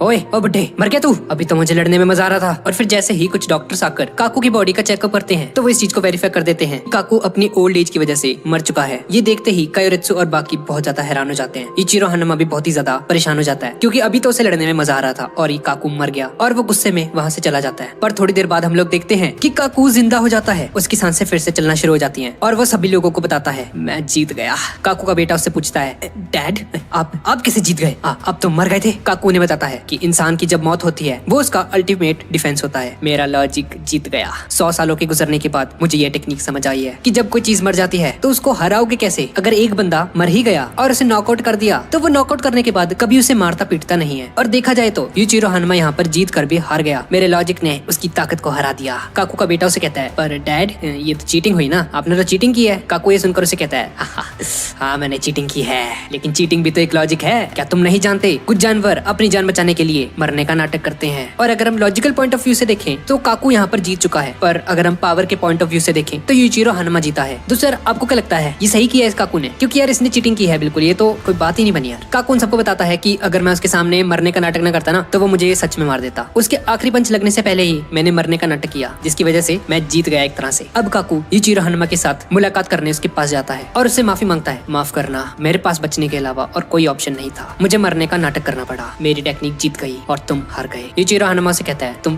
फुद्दू हो यार एक नंबर के, तुमने चीटिंग की है मुझे माफ करना, लेकिन मैं तुम्हें एक बात बताना चाहता हूँ कि मैं अपना टाइटल यानी कि सी एम्परर का टाइटल तुम्हें देना चाहता हूँ। तुम्हें मुझसे कहीं ज्यादा पावर है, तुम मुझसे बहुत ही ज्यादा स्ट्रांग हो और असल में तुम ही इस टाइटल को डिजर्व करते हो। यूचिरो हनुमा वहाँ से जाने लगता है और उसे कहता है, अगर लकी रहे तो फिर मुलाकात होगी। इसके बाद हम बाकी को देखते हैं जो कि जंगल में रनिंग कर रहा होता है और तभी मोहम्मद अली जूनियर वहाँ पर पहुंच जाता है और वो बाकी के ट्रेनिंग वाले पंचिंग बैग को एक जोरदार मुक्का मारकर उसे फाड़ देता है। बाकी उससे पूछता है, हाँ भी क्या करने आए यहाँ पर? जूनियर मोहम्मद अली उसे कहता है, मैं तुमसे लड़ना चाहता हूँ और तुम्हें हराने के बाद तुम्हारे डैड से लड़ना चाहता हूँ। पर बाकी उसे कहता है, ना भी मेरा नहीं मन यार से लड़ने का, मैं सिर्फ अपने डैड से लड़ना चाहता हूँ जो कि दुनिया के सबसे पावरफुल इंसान है। और बाकी वहाँ से चला जाता है। पर जूनियर मोहम्मद अली मन ही मन सोच रहा होता है, तुम्हें मुझसे लड़ना ही होगा, मैं तुम्हें मजबूर करूंगा कि तुम मुझसे लड़ो। इसके बाद हम लोग देखते हैं कि मोहम्मद अली कोजाई के पास पहुंच जाता है और उसे प्रपोज कर देता है और उसे कहता है, मैं तुम्हें पसंद करता हूँ, मैं जानता हूँ कि तुम बाकी की गर्लफ्रेंड हो, लेकिन अगर वो तुमसे शादी नहीं करना चाहता तो फिर तो तुम मेरे बारे में सोच ही सकती हो। दरअसल मोहम्मद अली अपने जाल में फंसाने की कोशिश करता है ताकि बाकी को जब भी मालूम हो कि वो उसकी बंदी के साथ छेड़खानी कर रहा है तो उसे गुस्सा आएगा और फिर वो मुझसे लड़ने के लिए मान जाएगा। भाई जूनियर मोहम्मद अली बहुत ही फुद्दू बंदा निकला यार, सही में नहीं, मतलब दूसरे की बंदी पे ट्राई मार रहा है यार, क्या बंदा है ये। अब जूनियर मोहम्मद अली वहाँ से चला जाता है और रास्ते में उसकी मुलाकात शिबुकावा के साथ हो जाती है। शिबुकावा को तो हम जानते ही हैं, शिबुकावा की टेक्निक होती है आई की टेक्निक। वो अपने ओपोनेंट की सारी पावर को उसी के खिलाफ यूज करके उसे हरा देता है। मोहम्मद अली उसके सभी के सभी दोस्तों को हराने की प्लानिंग कर रहा होता है क्योंकि इस वक्त बाकी दुनिया का नंबर 2 स्ट्रॉन्गेस्ट पर्सन है और उसे हराने से पहले उसे उन सभी लोगों को हराना पड़ेगा जिसे बाकी पहले ही हरा चुका है। अब वो दोनों के दोनों फाइट करने के लिए रेडी हो जाते हैं। शिबुकावा उस पर पहला अटैक करते हैं और अपनी आई की टेक्निक का यूज करके उसे जमीन पर पटक देते हैं। मोहम्मद अली जूनियर बहुत ही ज्यादा परेशान हो जाता है कि ये तो एक बूढ़ा आदमी है यार, ये मुझे कैसे हरा रहा है, इसमें इतनी ज्यादा ताकत कैसे है। और शिबुकावा उसे बताता है कि तुम्हारी जो बॉक्सिंग है ना वो सिर्फ 100 साल पुरानी है और जापानीज मार्शल आर्ट्स 1000 साल से भी ज्यादा पुरानी है, तुम मेरे सामने बच्चे हो। मोहम्मद अली ये सुनकर कहता है, नहीं मैं तुमसे नहीं हारूंगा, मैं तुम्हारी फाइटिंग टेक्निक को जान चुका हूँ, तुम रिफ्लेक्सेस का यूज करते हो। इस तरफ ये दोनों लड़ रहे होते हैं और दूसरी तरफ मोहम्मद अली का इंटरव्यू देख रहे होते हैं। वो एंकर मोहम्मद अली जूनियर से पूछता है कि जब आपकी फाइट लंदन में हुई थी तो उस वक्त मैंने सुना था कि आपने 2 सेकंड के अंदर 17 मुक्के मारे थे अपने ओपोनेंट के, क्या ये बात सच है? मोहम्मद अली से कहता है, हाँ ये बिल्कुल सच है और मेरा ओपोनेंट फौरन ही जमीन पर गिर गया था, लेकिन मुझसे भी ज्यादा स्ट्रॉन्ग है मेरा बेटा जूनियर मोहम्मद अली। ये सुनकर वो एंकर हैरान रह जाता है और अब हमें दोबारा उन दोनों की फाइट को दिखाया जाता है। मोहम्मद अली जूनियर 2 सेकंड के अंदर बिजली की रफ्तार से मुक्के बरसा सकता है, यहाँ तक कि हमारा दिमाग भी इतनी तेज होने वाली चीजों को ठीक से परसीव नहीं कर पाता। वो इतनी जल्दी मुक्के मारता है कि उसके ओपोनेंट का ब्रेन उन पंचेस को ठीक से कैप्चर भी नहीं कर पाएगा और उसकी बॉडी खुद ब खुद ही बेहोश हो जाएगी। और अब यही टेक्निक जूनियर मोहम्मद अली भी अप्लाई करता है। वो शिबुकावा पर इतनी तेजी से हमले करता है कि शिबुकावा ना ही उन पंचेस को डॉज कर पाता है और ना ही उसका ब्रेन उन्हें ठीक से परसीव कर पाता है। वो पंच लगते ही वो नॉकआउट हो जाता है। जूनियर मोहम्मद अली शिबुकावा को हरा देता है। दूसरी तरफ हम बाकी और कोजाई को देखते हैं। कोजाई उससे पूछती है कि क्या तुम मुझसे शादी करना चाहते भी हो? बाकी सुनकर कहता है, हाँ तुम जैसा चाहती हो वैसा ही होगा कोजाऊ। कोजाऊ ये सुनकर थोड़ा हैरान हो जाती है और सोचती है कि क्या ये मुझसे शादी करना भी चाहता है या नहीं, क्या ये मुझसे सच में प्यार करता है। है और कुजाऊ के मन में बाकी के लिए थोड़ा सा शक पैदा हो जाता है। अब जूनियर मोहम्मद अली शिबुकावा को हराने के बाद डोपोरोची से फाइट करने पहुंच जाता है और उसे एक फाइट के लिए चैलेंज करता है। डोपोरोची हमेशा से चाहता था कि वो मोहम्मद अली से फाइट करे। चलो कोई बात नहीं, मोहम्मद अली नहीं तो उसका बेटा ही सही। और अब उन दोनों में फाइट शुरू हो जाती है। मोहम्मद अली उस पर एक हमला करता है। डोपोरोची के नाक से खून निकलने लग जाता है। मोहम्मद अली के पास एक ऐसी पंच टेक्निक होती है जिसका यूज करके अगर वो अपने ओपोनेंट की चिन पर हमला करता है तो उसका ओपोनेंट खड़े खड़े बेहोश हो जाता है। और सेम यही चीज डोपोरोची के साथ होती है और मोहम्मद अली डोपोरोची को भी हरा देता है। इसके बाद हम बाकी और कुजाई को देखते हैं। वो दोनों प्यार भरी बातें कर रहे होते हैं और तभी मोहम्मद अली जूनियर वहाँ पर आ जाता है और फिर मोहम्मद अली जूनियर बाकी के सामने ही कोजाऊ को शादी के लिए प्रपोज करता है और उससे कहता है, क्या तुम मुझसे शादी करोगी? मैं तुम्हें बहुत ही पसंद करता हूँ। वो जानबूझकर ये हरकत कर रहा होता है ताकि बाकी को गुस्सा आए और वो उससे लड़ने के लिए तैयार हो जाए, लेकिन बाकी को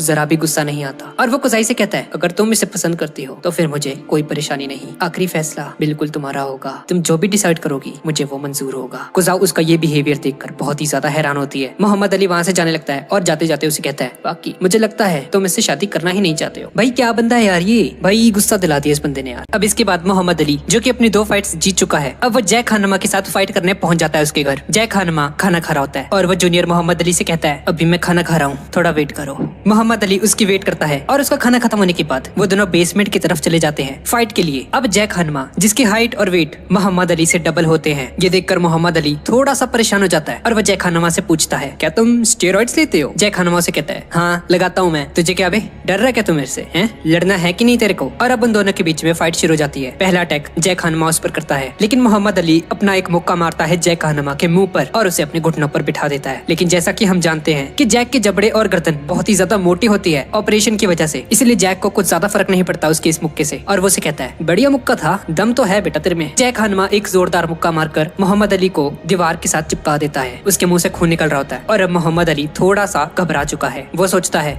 ये बंदा तो एक मॉन्स्टर है, इतनी जान कैसे है इसमें? जय खानमा फिर से उस पर अटैक करता है और झुककर उसकी कमर को पकड़ने की कोशिश करता है, लेकिन तभी मोहम्मद अली इतने कम डिस्टेंस होने पर भी जोरदार मुक्का मारता है उसके मुंह पर, लेकिन इससे जैक को फिर से कुछ ज्यादा फर्क नहीं पड़ता और अब देखते ही देखते जय खानमा मोहम्मद अली को पकड़कर जमीन पर पटक देता है और उसके मुंह पर लाते मारना स्टार्ट कर देता है। मोहम्मद अली सोचता है, ये एक मॉन्स्टर है, लेकिन मोहम्मद अली ये बंदा इतना ढीठ है, ये फिर से खड़ा होता है और इतनी मार खाता है ये बंदा कि वो धीरे धीरे अब बेहोश होने लग जाता है। लेकिन फिर भी ये जूनियर मोहम्मद अली जय खानमा को चिढ़ा रहा होता है और कहता है, भाई थोड़ी जोर से मार ले यार मुक्का, ये क्या है, ये ऐसे नहीं मरने वाला बेटा मैं। और फिर जय खानमा गुस्से में आकर मोहम्मद अली जूनियर के मुंह पर एक जोरदार किक मारता है, जिसकी वजह से मोहम्मद अली की जुबान भी कट जाती है। जैक को उसकी हालत पर तरस आ जाता है और वो उस फाइट को जीतने के बाद वहाँ से चला जाता है। अब अगले दिन जूनियर मोहम्मद अली कुजाऊ से फिर से मिलता है और उससे कहता है, ये देखो मैं तुम्हारे बॉयफ्रेंड से लड़ने के लिए कितनी मेहनत कर रहा हूँ, मुझे उन सभी लोगों को हराना होगा जिससे बाकी पहले जीत चुका है, तभी तो वो मुझे अपना ओपोनेंट समझेगा और मुझसे लड़ना चाहेगा। कुजाऊ से कहती है, भाई ये क्या कर रहा है यार तू है? और तभी शिबुकावा वहाँ पर पहुंच जाता है और मोहम्मद अली से कहता है, हमारी फाइट अधूरी रह गई थी। और अब जूनियर मोहम्मद अली से बदला लेने के लिए शिबुकावा फाइट करने पहुंच जाता है उसके पास। अब पार्क में जाने के बाद उन दोनों की फाइट शुरू हो जाती है। मोहम्मद अली जूनियर जो कि पहले से ही बहुत ज्यादा जख्मी होता है और शिबुकावा पर हमला करने की कोशिश करता है, तो शिबुकावा उसकी उंगलियों को ही तोड़ देते हैं और उसकी फिंगर को पकड़ते हुए उसका मुंह एक पेड़ में मारते हैं। मोहम्मद अली जूनियर बहुत ही बुरी तरह से पिट रहा होता है। शिबुकावा उस पर कोई भी रहम नहीं करता और मोहम्मद अली ये फाइट बुरी तरह से हार जाता है। अब अगले दिन जूनियर मोहम्मद अली फिर से कुजाई से मिलता है और उसे बताता है कि मैंने जिन से भी फाइट की थी ना, वो वापस आ रहे हैं मुझसे बदला लेने। और तभी देखते ही देखते डोपोरोची भी वहाँ पर आ जाता है और वो जूनियर मोहम्मद अली से कहता है, ओए इधर आ, हमारी फाइट अभी बाकी है बेटा, आजा तेरे को बताऊं मैं। मोहम्मद अली जूनियर उसकी बात मान जाता है और अब वो दोनों लड़ने के लिए तैयार हो जाते हैं। और अब जैसे ही उन दोनों के बीच में फाइट शुरू होती है तो डोपोरोची मोहम्मद अली जूनियर की टूटी हुई उंगलियों पर पंचेस मारना शुरू कर देते हैं, जिसकी वजह से उसकी हड्डी टूट जाती है उंगली की, उसकी फिंगर से ब्लीडिंग स्टार्ट हो जाती है। डोपोरोची से कहता है, बच्चे अब ये मत कहना कि तुम्हारी उंगलियां टूटी हुई थी, तुम जख्मी थे तो तुम मुझसे फाइट नहीं कर सकते। मोहम्मद अली जूनियर ने आज तक सिर्फ रूल्स और रेगुलेशन के हिसाब से फाइट की होती है और उसे रियल फाइट के बारे में कोई जानकारी नहीं होती। रियल फाइट एक जिंदगी और मौत की लड़ाई होती है। डोपोरोची उसे यही बताना चाह रहा होता है कि रियल फाइट कुछ और होती है बेटा, बाकी तुम्हारी तरह कोई रिंग का फाइटर नहीं है, वो एक रियल लाइफ फाइटर है। अगर बेटा तुम उसे हराना चाहते हो ना तो मैं मरने के लिए रेडी होना होगा, वरना तुम उसे कभी भी नहीं हरा पाओगे। डोपोरोची उस पर बिल्कुल बेरहम नहीं करता, कभी उसकी उंगलियों पर वार करता है और कभी उसके पैर पर। और जूनियर अली ये फाइट हार जाता है। मोहम्मद अली जूनियर अपने घर जाता है, उसकी पूरी की पूरी बॉडी जख्मी हो चुकी है। वो सोच रहा होता है कि ऐसे तो मैं नहीं जीत सकता यार, बाकी को नहीं हरा पाऊंगा मैं से। तभी डोरबेल बजती है और वो जाकर देखता है कि मोहम्मद अली उसके सामने खड़े होते हैं, जिसे देखकर वो हैरान रह जाता है कि अब मेरे डैड यहाँ पर क्या करने आए हैं। मोहम्मद अली से कहता है, मेरे बेटे तुमने मुझे हराया था ना, मैं यहाँ पर तुमसे बदला लेने आया हूँ, मैं तुम्हें ये समझाने आया हूँ कि रियल फाइट क्या होती है। जूनियर अली बहुत ही ज्यादा परेशान हो जाता है और अपने डैड से कहता है, डैड क्या आप मजाक कर रहे हैं? आप 60+ हैं, मैं आपसे कैसे लड़ लड़ सकता हूँ, और खास तौर पर मेरी हालत तो देखो यार, मुझसे तो ठीक से चला भी नहीं जा रहा। मोहम्मद अली ये सुनकर उसे कहता है, बेटा तुम तो एक डरपोक इंसान निकले। मैं तो ये समझता था कि मेरा बेटा एक चैंपियन है, वो कभी नहीं घबराता। मोहम्मद अली ये सब कुछ जानबूझकर कर रहे होते हैं क्योंकि वो उसको सिखाना चाहते थे कि असली फाइट कैसी होती है, और बाकी को हराने से पहले उसे डेथ को एक्सेप्ट करना होगा। उसे ये रियलाइज करना होगा कि उसकी मौत भी हो सकती है इस फाइट में। असल जिंदगी में लोग किसी को भी जिंदा नहीं छोड़ते, तुम्हें हरदम लड़ने के लिए तैयार रहना होगा, क्या पता कब तुम पर हमला करते कोई। अब उन दोनों में फाइट होनी शुरू हो जाती है और मोहम्मद अली एक ही मुक्के में जूनियर अली को हरा देते हैं। उसके डैड से पूछते हैं, क्या तुम अब भी बाकी का मुकाबला करना चाहते हो? जूनियर मोहम्मद अली कहता है, हाँ मैं अब भी उसे फाइट करना चाहता हूँ। इसके बाद मिस्टर टोकुगावा भी वहाँ पर पहुँच जाते हैं और वो उसे बताते हैं कि बाकी ने तुम्हारे चैलेंज को एक्सेप्ट कर लिया है और बाकी तुमसे फाइट करना चाहता है। जूनियर मोहम्मद अली बहुत ही ज्यादा एक्साइटेड हो जाता है कि आखिरकार बाकी ने मेरी फाइट को एक्सेप्ट कर लिया। ये खबर चारों तरफ फैलने लग जाती है कि मोहम्मद अली जूनियर का मुकाबला बाकी हनुमा के साथ होने वाला है। सभी फाइटर्स ये बात सुनकर बहुत ही ज्यादा एक्साइटेड हो जाते हैं। जूनियर अली प्रैक्टिस करना शुरू हो जाता है, उसके जख्म धीरे धीरे भरना शुरू हो जाते हैं जोश की वजह से। और फिर जैसे ही ये खबर यूचिरो हनुमा तक पहुंचती है तो वो जूनियर मोहम्मद अली के साथ मुलाकात करने उसी बिल्डिंग में पहुंच जाता है जहाँ वो ट्रेनिंग कर रहा होता है। दो गार्ड्स यूचिरो का रास्ता रोकते हैं। यूचिरो हनुमा उन्हें बताता है कि असली में वो कौन है। ये देखकर वो गार्ड्स घबरा जाते हैं, लेकिन तभी मोहम्मद अली वहाँ पर पहुंच जाते हैं और वो गार्ड से कहते हैं, डरने की कोई बात नहीं है। मोहम्मद अली यूचिरो को बताते हैं कि मुझे लगता है ये फाइट बहुत ही ज्यादा मस्त होने वाली है। तुम्हारा बेटा और मेरा बेटा आमने सामने, इन दोनों में से जो भी जीतेगा उसका मुकाबला तुम्हारे साथ होगा।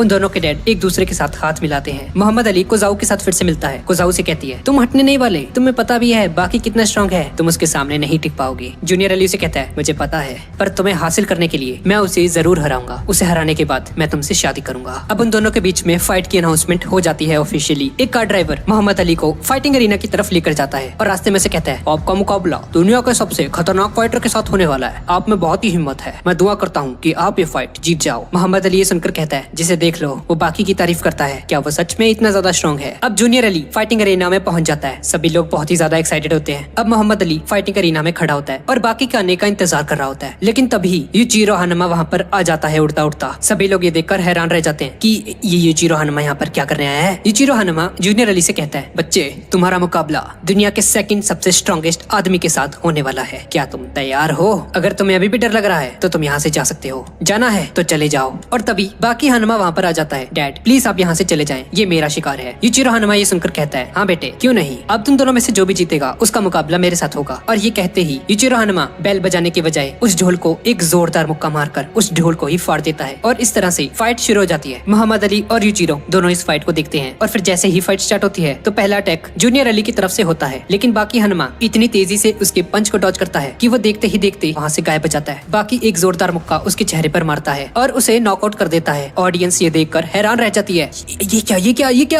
क्या इसने एक ही मुक्के में उसको हरा डाला? ये कैसे हो सकता है? कुछ सेकंड्स के बाद जूनियर को होश आता है। बाकी उसे नहीं मारता और उसे एक दूसरा मौका देता है। जूनियर चिल्ला चिल्लाकर कह रहा होता है, तुमने बहुत बड़ी गलती कर दी, तुम मुझे खत्म कर सकते थे। बाकी सुनकर उसे कहता है, नहीं मैंने गलती नहीं की, तुम मेरा शिकार हो, मैंने कहा था ना, अभी बेटा बस तुम देखते जाओ। बाकी एक जोरदार लात जूनियर अली के टांगों के बीच में मारता है। जूनियर वो किक पड़ते ही जमीन पर लेट जाता है और तड़पना शुरू हो जाता है। बाकी उसकी गर्दन को पकड़ लेता है और उसे मारने की कोशिश करता है। ऑडियंस ये देखकर हैरान रह जाती है। जूनियर मोहम्मद अली मरने लगता है, पर तभी हम देखते हैं कि मोहम्मद अली वहाँ पर पहुँच जाता है और बाकी को छुड़ा देता है। बाकी दूर जाकर गिरता है। बाकी अपने सामने मोहम्मद अली को देखता है और उनसे कहता है, सर मैं आपकी बहुत रिस्पेक्ट करता हूँ, पर आपने ऐसा क्यों किया? मोहम्मद अली उसे कहता है, मुझे माफ करना, मैंने रूल तोड़ा है, लेकिन मैं एक बाप हूँ, मैं अपने बेटे को मरता हुआ नहीं देख सकता था। बाकी ये सुनकर उसे कहता है, मैं आपकी बात समझता हूँ, लेकिन आपका बेटा मुझे मारने के लिए तो आया था, लेकिन मरने के लिए तैयार नहीं था। अगर आप बीच में भी ना आते तो आपका बेटा मर चुका होता अभी तक। मोहम्मद अली ये सुनकर उसे कहता है, मैंने गलती की है, मुझे माफ कर दो, अगर तुम चाहो तो मुझे भी मार सकते हो। बाकी ये सुनकर उसे कहता है, मैं समझता हूँ कि आपने अपने बेटे को बचाने के लिए मुझ पर हमला किया, मैं आपसे नहीं लड़ूंगा, मुझे जूनियर अली के साथ लड़ने में कोई दिलचस्पी नहीं थी, मैं सिर्फ और सिर्फ अपने डैड के साथ लड़ना चाहता हूँ। और फिर बाकी अपने डैड को चैलेंज करते हुए कहता है, यूचिरो हनुमा मैं तुम्हें चैलेंज करता हूँ, मुझसे लड़ो।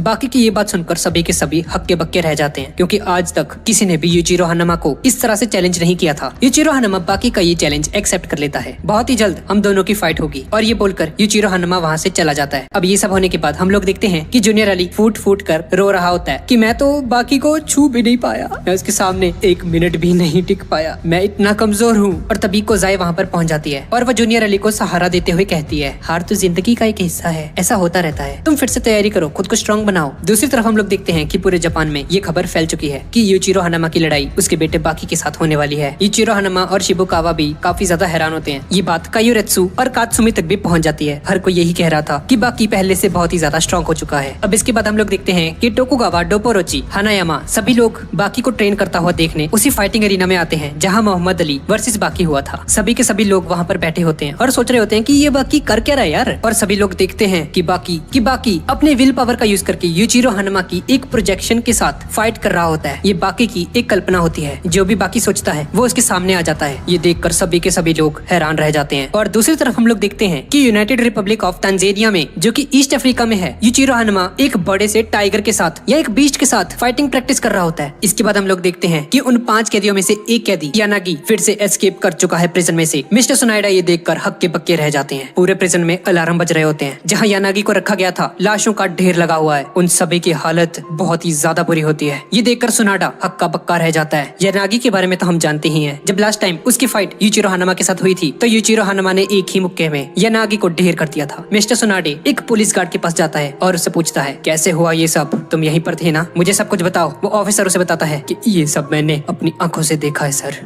ये नामुमकिन था। इस दरिंदे ने हम सबको बेवकूफ बनाया। ये जब से यहाँ पर था, ये बिना नॉन स्टॉप बस एक ही जगह पर घूरे जा रहा था। ऐसा लग रहा था कि ये एक जिंदा लाश है। हर वक्त 5 बंदूक तने हुए ऑफिसर्स उसके आसपास रहते थे। उन सभी ऑफिसर्स में से एक ने उसके कान के पास आकर उसे बोला, हाँ भी तुम जिंदा भी हो क्या? मैं ये सब कुछ बाहर खड़ा हुआ देख रहा था और तभी यानागी उस ऑफिसर की तरफ देखने लगा और उसके चेहरे के एक्सप्रेशंस एकदम से ही बदल गए और उसने कहा, जरूर। और ये कहते ही उसने सभी लोगों को बहुत ही बेदर्दी से मार डाला। मेरी आंखों के सामने ही वो बंदा गायब हो गया। इसके बाद कुछ दिन बीत जाते हैं। मिस्टर सुनाडे कमिश्नर ऑफिस में होता है। वो कमिश्नर उससे पूछता है, इंस्पेक्टर सुनाडे ये क्या मजाक है? वो बंदा शरेआम तुम्हारे प्रेजेंस से एस्केप कर गया। कहाँ थे तुम? क्या कर रहे थे तुम? इंस्पेक्टर सुनाडे अपनी नजरें झुका लेता है और उसे कहता है, मुझे माफ करना सर, जिस वक्त ये हुआ मैं वहाँ पर नहीं था। वो कमिश्नर उसे कहता है, हाँ ठीक है कोई बात नहीं। वो जो बाकी के 4 थे उन पर ध्यान रखो, वो नहीं भागने चाहिए। इंस्पेक्टर सुनाडे उसकी बात मान लेता है और उसे सैल्यूट मारते हुए वहाँ से चला जाता है। इसके बाद सुनाडे डोरियन पर नजर रखने के लिए उसी टेंपल में आ जाता है जहाँ पे डोरियन को रखा गया था। और जैसा कि आपको याद है कि डोरियन को भी डोपोरोची ने पूरी तरह से पीट दिया था और अब वो एब्नॉर्मल हो चुका है। उसका दिमाग एक बच्चे के जैसा हो चुका है। इंस्पेक्टर सुनेडा डोरियन से मिलता है और उस टेंपल का एक पादरी उसे बताता है कि डोरियन बस ये पेंटिंग ही बनाता रहता है पूरा दिन, पर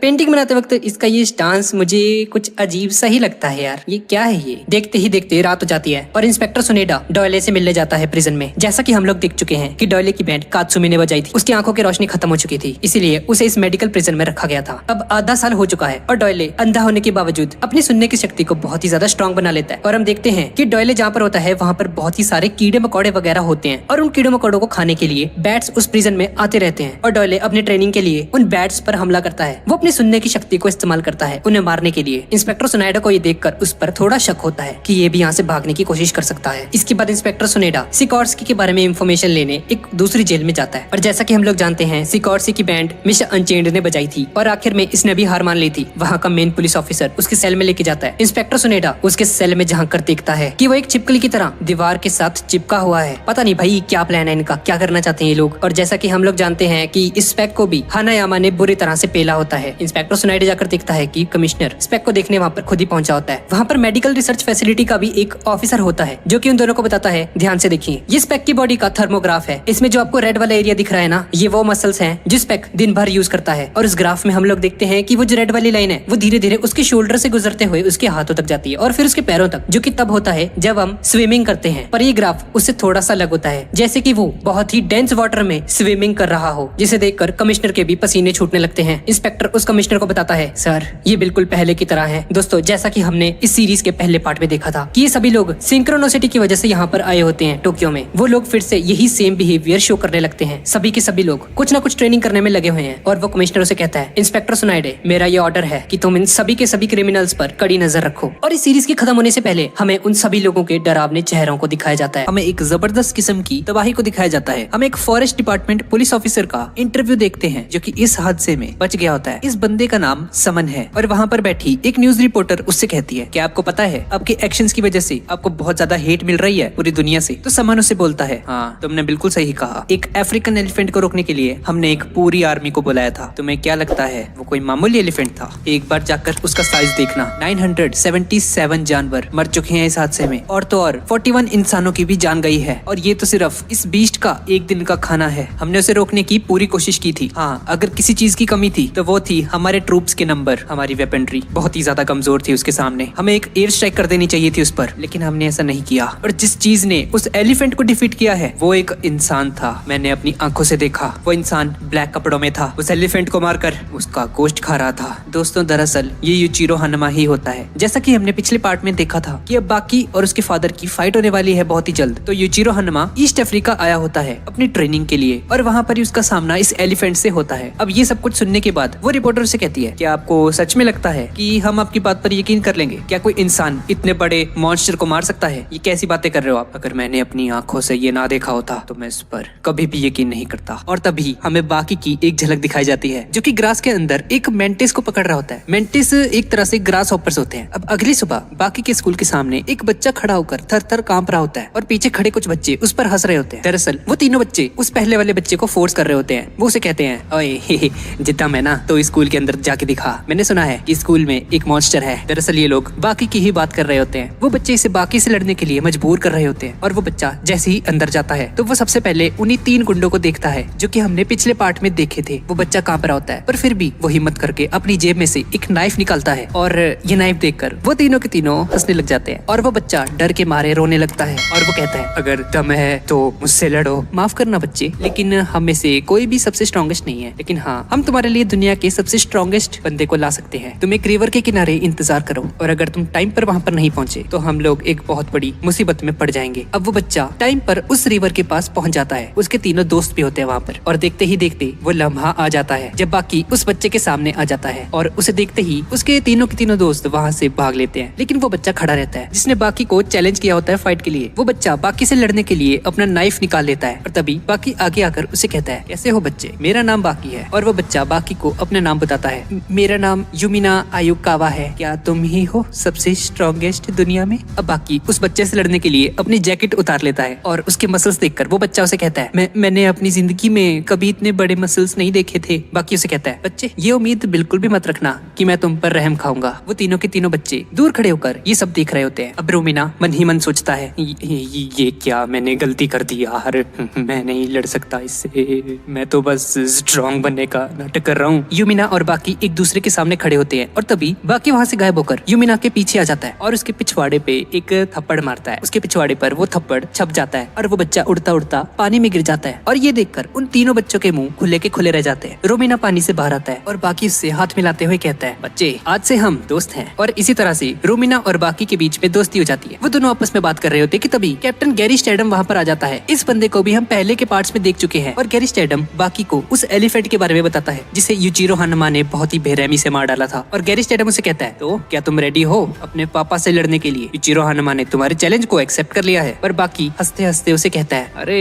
ये तो सिर्फ एक मामूली सी एक बाप और एक बेटे की लड़ाई है, आपको इसकी चिंता करने की जरूरत नहीं है। और ये सुनकर गैरी स्टैडम हैरान रह जाता है कि बाकी इतना कॉन्फिडेंट कैसे है, क्या इसे डर नहीं लगता? और गैरी स्टैडम जाते जाते उसे कहता है, तुम्हारा कॉन्फिडेंस मुझे काफी अच्छा लगा, और यूचिरो हनमा बहुत ही ज्यादा स्ट्रॉन्ग है, बाकी अपना ध्यान रखना। अब थोड़ी देर बाद रात हो जाती है, और रोमिना बाकी से कहता है, क्या ये बात सच है कि तुम्हारे फादर ने एक इविल एलिफेंट को मार गिराया? और तभी बाकी उसे कहता है, लगता है मुझे भी किसी मॉन्स्टर से फाइट करनी होगी अब। और ये बोलते ही वो हवा में मुक्के चलाने लगता है। रोमिना उसके पंचेस को देखकर समझ जाता है कि ये शैडो बॉक्सिंग की प्रैक्टिस कर रहा है। शैडो बॉक्सिंग एक ऐसी ट्रेनिंग टेक्निक है जिसमें बस आपको सोचना होता है कि आपके सामने जिस भी ओपोनेंट से आप फाइट करने वाले हो के सामने खड़ा है, और अब आप उससे फाइट करते हो अपने माइंड में, जैसे कि बाकी सिर्फ सोच ही नहीं रहा, ऐसा लग रहा है कि असली में कोई ओपोनेंट उसके सामने ही खड़ा है। रोमिना कहता है कि बाकी इस वक्त भी किसी बॉक्सर से लड़ रहा है, जिस तरह से वो लड़ रहा है ऐसा लग रहा है कि उसका ओपोनेंट सच में बहुत ही ज्यादा स्ट्रॉन्ग है, जो कि है एडम माइकल। एडम माइकल एक जमाने में बहुत ही ज्यादा खतरनाक बॉक्सर हुआ करते थे। वो 3 बच्चे भी बाकी और उसके इमेजिनरी ओपोनेंट की फाइट को देख रहे होते हैं कि आखिर ये चल क्या रहा है, क्या ये सच में लड़ रहा है कि क्या हो रहा है। उस फाइट में लड़ते लड़ते बाकी के नाक से खून भी निकलना शुरू हो जाता है। अब रोमिना बाकी के साथ उसके घर पर जा रहा होता है, और वो रोमिना को एक बेसमेंट के अंदर लेकर आता है जहाँ पर एक टेबल पड़ा होता है। बाकी उसे कहता है, मेरा फादर अब मुझे एक ओपोनेंट की नजर से देखते हैं, उन्होंने डायनासोर से भी बड़े एक एलिफेंट को हराया, और स्ट्रॉन्ग बनने के लिए मैं अब इससे लड़ूंगा।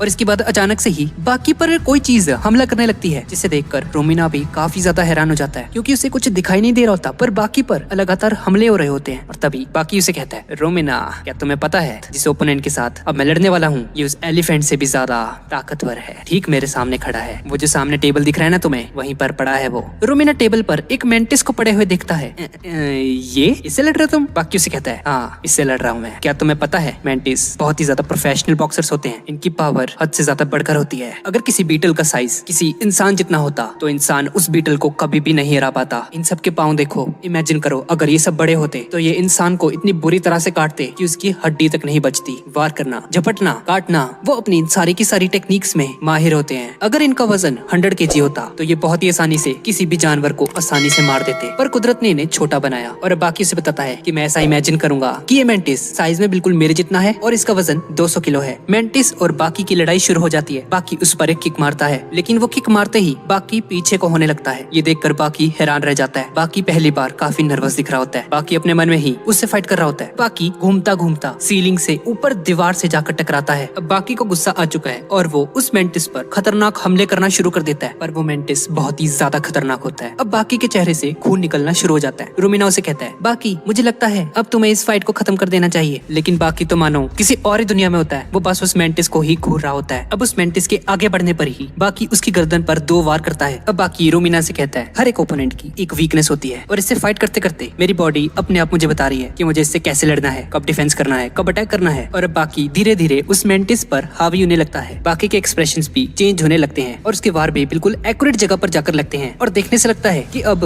कोई ईगल उस मेंटिस से फाइट कर रही है। अब मेंटिस डर के मारे पीछे हटने लगता है और बाकी उस मेंटिस को हरा देता है। अब इसके बाद हम एक वाटरफॉल को देखते हैं जिसके पास ही में एक होटल बना होता है, जहाँ कैप्टन गैरी स्टैडम और उस होटल का मैनेजर वहाँ पूल के पास खड़े होते हैं। वो मैनेजर उसे बताता है कि योजिरो हनुमा इस पूल में तैरने आता है जब इस पूल में बहने वाले पानी की स्पीड 200 किलोमीटर/आवर से ऊपर चली जाती है। ये सुनकर गैरी स्टैडम कहता है इतने तेज पानी में तो इंटरनेशनल लेवल का एथलीट भी स्विम नहीं कर सकता। मैनेजर उसे कहता है आप बिल्कुल सही कह रहे हैं, पर योजिरो हनुमा को इसमें स्विम करके मजा आता है। और भाई तभी हम योजिरो हनुमा को देखते हैं जो कि उस पूल में स्विमिंग कर रहा होता है। ये देखकर गैरी स्टैडम हैरान रह जाता है और पूछता है मैनेजर कब से ये ऐसे ही इसमें स्विम कर रहा है? मैनेजर उसे बताता है यस सर, 1 घंटा तो हो ही चुका है। और अब योजिरो हनुमा एक लंबी सी डाइव लेकर उस पूल से बाहर निकलता है और बाहर आके ही योजिरो हनुमा कहता है तुम्हें दिखता नहीं है, मैं छुट्टियों पर आ रखा हूँ, मुझे तंग करना बंद करो। अब इसके बाद वो दोनों होटल के अंदर आ जाते हैं और वो दोनों बाकी के बारे में बात कर रहे होते हैं। गैरी स्टैडम उसे कहता है सर क्या आपको पता है बाकी ने एक इमेजिनरी मेंटिस को हरा दिया जो कि साइज में 200 किलो का था। और ये सुनकर योजिरो हनुमा एक डीमन की तरह हंसने लग जाता है और कहता है अरे जितना मर्जी बड़ा हो, है तो वो नकली ही, मेरे सामने नहीं टिक पाएगा वो। अब इसके बाद हम एक परेड को देखते हैं। ये परेड उस कंट्री के प्रेसिडेंट के वहाँ पर आने की खुशी में रखी होती है, पर तभी देखते ही देखते वो प्रेसिडेंट गायब हो जाता है उस गाड़ी से। ये न्यूज हर जगह फैल जाती है। सब लोगों को समझ नहीं आता कि प्रेसिडेंट कहाँ गया। तभी टीवी स्क्रीन में हम लोग देखते हैं किसी आदमी ने प्रेसिडेंट को किडनैप कर लिया है और उसे एक होटल में लेकर गया है। और फिर हम उसी होटल के अंदर उस प्रेसिडेंट को देखते हैं। वो किडनैपर कोई और नहीं बल्कि बाकी होता है। सबसे पहले बाकी उससे माफी मांगता है और उससे कहता है मिस्टर प्रेसिडेंट सॉरी, मैं आपको उठा के लेकर आ गया वहाँ से। प्रेसिडेंट उसे कहता है तुम्हें पता है ना तुम चारों तरफ से घिर चुके हो, बच्चे तुम्हारे बचने का कोई चांस नहीं है। तुम्हारे पास सिर्फ एक ही ऑप्शन है अब कि तुम खुद को पुलिस के हवाले कर दो। लेकिन तभी बाकी उसे कहता है एरिजोना स्टेट प्रिजन। इस प्रिजन का नाम सुनकर आपको कुछ याद आया? और दोस्तों ये सुनकर तो आपको समझ आ ही गया होगा कि बाकी किसके बारे में बात कर रहा है। बाकी मिस्टर अनचेंड के बारे में बात कर रहा है। बाकी एक प्रिजनर बनके मिस्टर अनचेंड के पास जाना चाहता है उनसे फाइट करने के लिए। प्रेसिडेंट उसे कहता है अगर मैं इनकार कर दूं तो? ये सुनकर बाकी उसे कहता है तो सर प्रॉब्लम हो जाएगी यार थोड़ी, है ना। और अब वो प्रेसिडेंट थोड़े नखरे करने के बाद मान जाता है। कोर्ट में बाकी को बहुत ही जल्दी से गिल्टी साबित कर दिया जाता है। देखते ही देखते रात हो जाती है और रात को बाकी उस प्रिजन में पहुंच जाता है। अब बाकी का फिंगरप्रिंट लिया जाता है, उसकी आंखों को स्कैन किया जाता है और उसके मुंह के अंदर का डीएनए को लिया जाता है। और अब बाकी को प्रिजनर वाले कपड़े पहना दिए जाते हैं और अब बाकी को सीधा मिस्टर ओलिवर के पास लेकर ले जाया जा रहा होता है। अब बाकी मिस्टर अनचेंड के इलाके में पहुंच जाता है और उसका इलाका देखकर बाकी की आंखें फटी की फटी रह जाती हैं, क्योंकि वो जगह अंदर से एक लग्जरी होटल की तरह होती है। ये देखकर बाकी हैरान रह जाता है। बाकी समझ जाता है कि मिस्टर ओलिवर तो यहाँ पर किंग बन के रहता है यार। अब बाकी आगे जाकर जैसे ही दरवाजा खुलता है तो वो अपने सामने मिस्टर अनचेंड को पाता है। मिस्टर ओलिवर बाकी का स्वागत करता है और फिर मिस्टर ओलिवर उसे कहता है मुझे पता है तुम यहाँ पर क्यों आए हो बाकी, लगता है तुम यहाँ पर मुझसे लड़ने आए हो। मैंने सुना है कि तुमने अपने फादर से भी लड़ने का प्रॉमिस किया है और लगता है तुम अपने प्रैक्टिस के लिए मुझे यूज करना चाहते हो। अब बाकी कहता है हाँ ऐसा ही है। मिस्टर ओलिवर बाकी से कहता है बच्चे क्या तुम्हें सच में लगता है तुम मुझे हरा दोगे? 11 मुल्कों की पुलिस मेरी जान की दुश्मन है, लेकिन तब भी मैं इतनी लग्जरी प्रिजन में रहता हूँ। तुम्हें इस बात से अंदाजा हो जाना चाहिए कि मैं कितना ज्यादा पावरफुल हूँ। और अब बाकी मिस्टर अनचेंड के चेहरे पर एक जोरदार मुक्का मारता है, लेकिन इतना ज्यादा स्ट्रॉन्ग पंच होने के बावजूद भी मिस्टर अनचेंड को कुछ भी नहीं होता। ये देखकर बाकी भी हक्का बक्का रह जाता है। मिस्टर अनचेंड उसे कहता है, बच्चे तुम अभी मुझसे नहीं लड़ सकते यार, एक काम करो, यहाँ के सबसे सेकंड स्ट्रॉन्गेस्ट से लड़ो जाके। अगर तुमने उसको हरा दिया तो मैं तुमसे फाइट करने के लिए मान जाऊंगा। अब बाकी को उसके सेलर में ले जाया जाता है और अपने सेलर में जाकर वो देखता है कि वहाँ पे एक और बंदा भी है वहाँ पर, जो कि और कोई नहीं बल्कि आयरन माइकल होता है, बॉक्सिंग की दुनिया का चैंपियन। और आयरन माइकल बाकी के कान में आकर बोलता है उसे, क्या तुम्हें पता है इस पूरे के पूरे प्रिजन में मैं टॉप 10 में भी नहीं आता हूँ। ये सुनकर बाकी की आंखें खुली की खुली रह जाती हैं। बाकी उन्हें इस प्रिजन में भी डरता हुआ देखकर हक्का बक्का रह जाता है। उस सेल के अंदर एक बूढ़ा शख्स भी होता है और वहाँ पे एक चौथा बंदा भी मौजूद होता है। अब अगला दिन शुरू हो जाता है और एक जोरदार घंटी बजती है और सारे के सारे प्रिजनर्स को उठाया जा रहा होता है। अब एक बहुत ही लंबे कद वाला शख्स भी उस प्रिजन में होता है और बाकी उसे अपने सामने खड़ा हुआ देखकर उसे नंबर 2 स्ट्रॉन्गेस्ट समझने लगता है फिर से, लेकिन वो भी नंबर 2 नहीं होता। और तभी उस पूरे के पूरे प्रिजन का नंबर 2 स्ट्रॉन्गेस्ट पर्सन बाकी के सामने आ जाता है और बाकी के सामने आकर उसे कहता है, गुड मॉर्निंग बाकी सा। वो बाकी का स्वागत करता है। बाकी उसे देखकर थोड़ा शॉक हो जाता है कि अच्छा तो ये है वो बंदा, इसे हराना पड़ेगा मुझे। और बाकी उसे कहता है, अच्छा तो अगर मैं तुम्हें अभी इसी वक्त पटक दूं तो मुझे लगता है इस प्रिजन का सबसे सेकंड स्ट्रॉन्गेस्ट पर्सन मैं हो जाऊंगा। उन दोनों का कमरा सेम ही होता है। अब बाकी खाना खाने के लिए मेस में जाता है और एक सुमो रेसलर मिस्टर सेकंड के सामने आकर बैठ जाता है और वो मिस्टर सेकंड नंबर से कहता है, मैं तुम्हें हराकर यहाँ मिस्टर सेकंड बनना चाहता हूँ ताकि मुझे भी खाने पीने के लिए अच्छी चीजें दी जाएं, क्योंकि बाकी कैदियों को अच्छा खाना नहीं मिलता उस प्रिजन में। और फिर देखते ही देखते वो सुमो रेसलर मिस्टर सेकंड पर एक गन से हमला करने लगता है, लेकिन मिस्टर सेकंड देखते ही देखते उस बंदे को हरा देता है। और सिर्फ इतना ही नहीं बल्कि मिस्टर सेकंड अपने बालों को उखाड़कर उस सुमो रेसलर के कानों में डाल देता है और उसके कान के पर्दों को काट देता है, जिसकी वजह से वो सुमो रेसलर जमीन पर लेटकर तड़पना शुरू हो जाता है और उसके कान में से खून निकलना शुरू हो जाता है। बाकी ये देखकर मिस्टर सेकंड से काफी इंप्रेस हो जाता है कि मिस्टर ओलिवा ने बिल्कुल ठीक कहा था, इस प्रिजन में काफी ताकतवर फाइटर्स मौजूद हैं, जिसमें आयरन माइकल जो कि दुनिया का सबसे नंबर 1 बॉक्सर है। और वो बंदा भी बाकी को यही बता रहा होता है कि मिस्टर सेकंड से दूर रहिए भाई, वो बहुत ही ज्यादा खतरनाक बंदा है। मेरी यहाँ पर पोजीशन है ना जो, वो टॉप 10 में भी नहीं है। ये पूरी की पूरी जेल ऐसे कैदियों से भरी पड़ी है जो कि दुनिया के सबसे खतरनाक कैदी हैं। और जैसा कि मिस्टर अनचेंड को पूरी आजादी होती है उस प्रिजन में, ठीक वैसा ही सीन मिस्टर सेकंड के साथ भी होता है। और अब बाकी के ही सेल में वो बूढ़ा आदमी नंबर 2 की स्टोरी बताता है बाकी को कि ये बंदा कोई आम इंसान नहीं है, इसका नाम जिवारू द प्रेसिडेंट है। ये सुनकर बाकी परेशान हो जाता है, क्या ये बंदा एक प्रेसिडेंट है? वो बूढ़ा बाकी को बताता है, अमेरिका से कई किलोमीटर दूर एक आइलैंड है जहाँ पर लगभग 20,000 के करीब लोग वहाँ पर रहते। वहाँ पर अक्सर बहुत ही अमीर लोग आया करते थे और वहाँ पर मौजूद गरीब लोगों पर अत्याचार करते थे, लेकिन ये बात जिवारू को बिल्कुल पसंद नहीं थी, इसलिए उसने उन अमीर लोगों को और उनके जहाजों को लूटना शुरू कर दिया। उस बंदे ने उस कंट्री के 20,000 लोगों को मार्शल आर्ट सिखाने का फैसला किया। उसमें से कई हजार लोग उस ट्रेनिंग के दौरान ही मारे गए, लेकिन बाकी बचने वाले लोग बहुत ही ज्यादा स्ट्रॉन्ग थे। और फिर बड़ी चालाकी से उसने उन सभी के सभी लोगों को अलग अलग कंट्रीज के प्रेसिडेंट के लिए सिक्योरिटी गार्ड की जॉब दिला दी। और ठीक ऐसा ही यूएस के प्रेसिडेंट जॉर्ज बुश के साथ भी हुआ है। और जब वो एक मीटिंग में अपने कुछ ऑफिसर्स के साथ बैठा हुआ जिवारू के बारे में कॉन्वर्सेशन कर रहा होता है कि उस बंदे ने 20,000 लोगों को मार्शल आर्ट्स की ट्रेनिंग दी है, वो सभी के सभी लोग एक तरह से टेररिस्ट हैं, और अगर हमने उन लोगों को नहीं रोका तो हो सकता है कि फ्यूचर में वो सभी लोग आजादी की डिमांड करें और अपना एक अलग कंट्री बनाने की सोचें, जैसा कि खालिस्तान चाहता है। और जॉर्ज बुश ये सारी की सारी बातें अपने साथियों के साथ कर रहा होता है कि तभी एक सिक्योरिटी गार्ड जॉर्ज बुश के पीछे आकर खड़ा हो जाता है और कहता है, अगर तुम हिले और तुमने मेरी बात नहीं मानी तो मैं तुम्हारी गर्दन तोड़ दूंगा।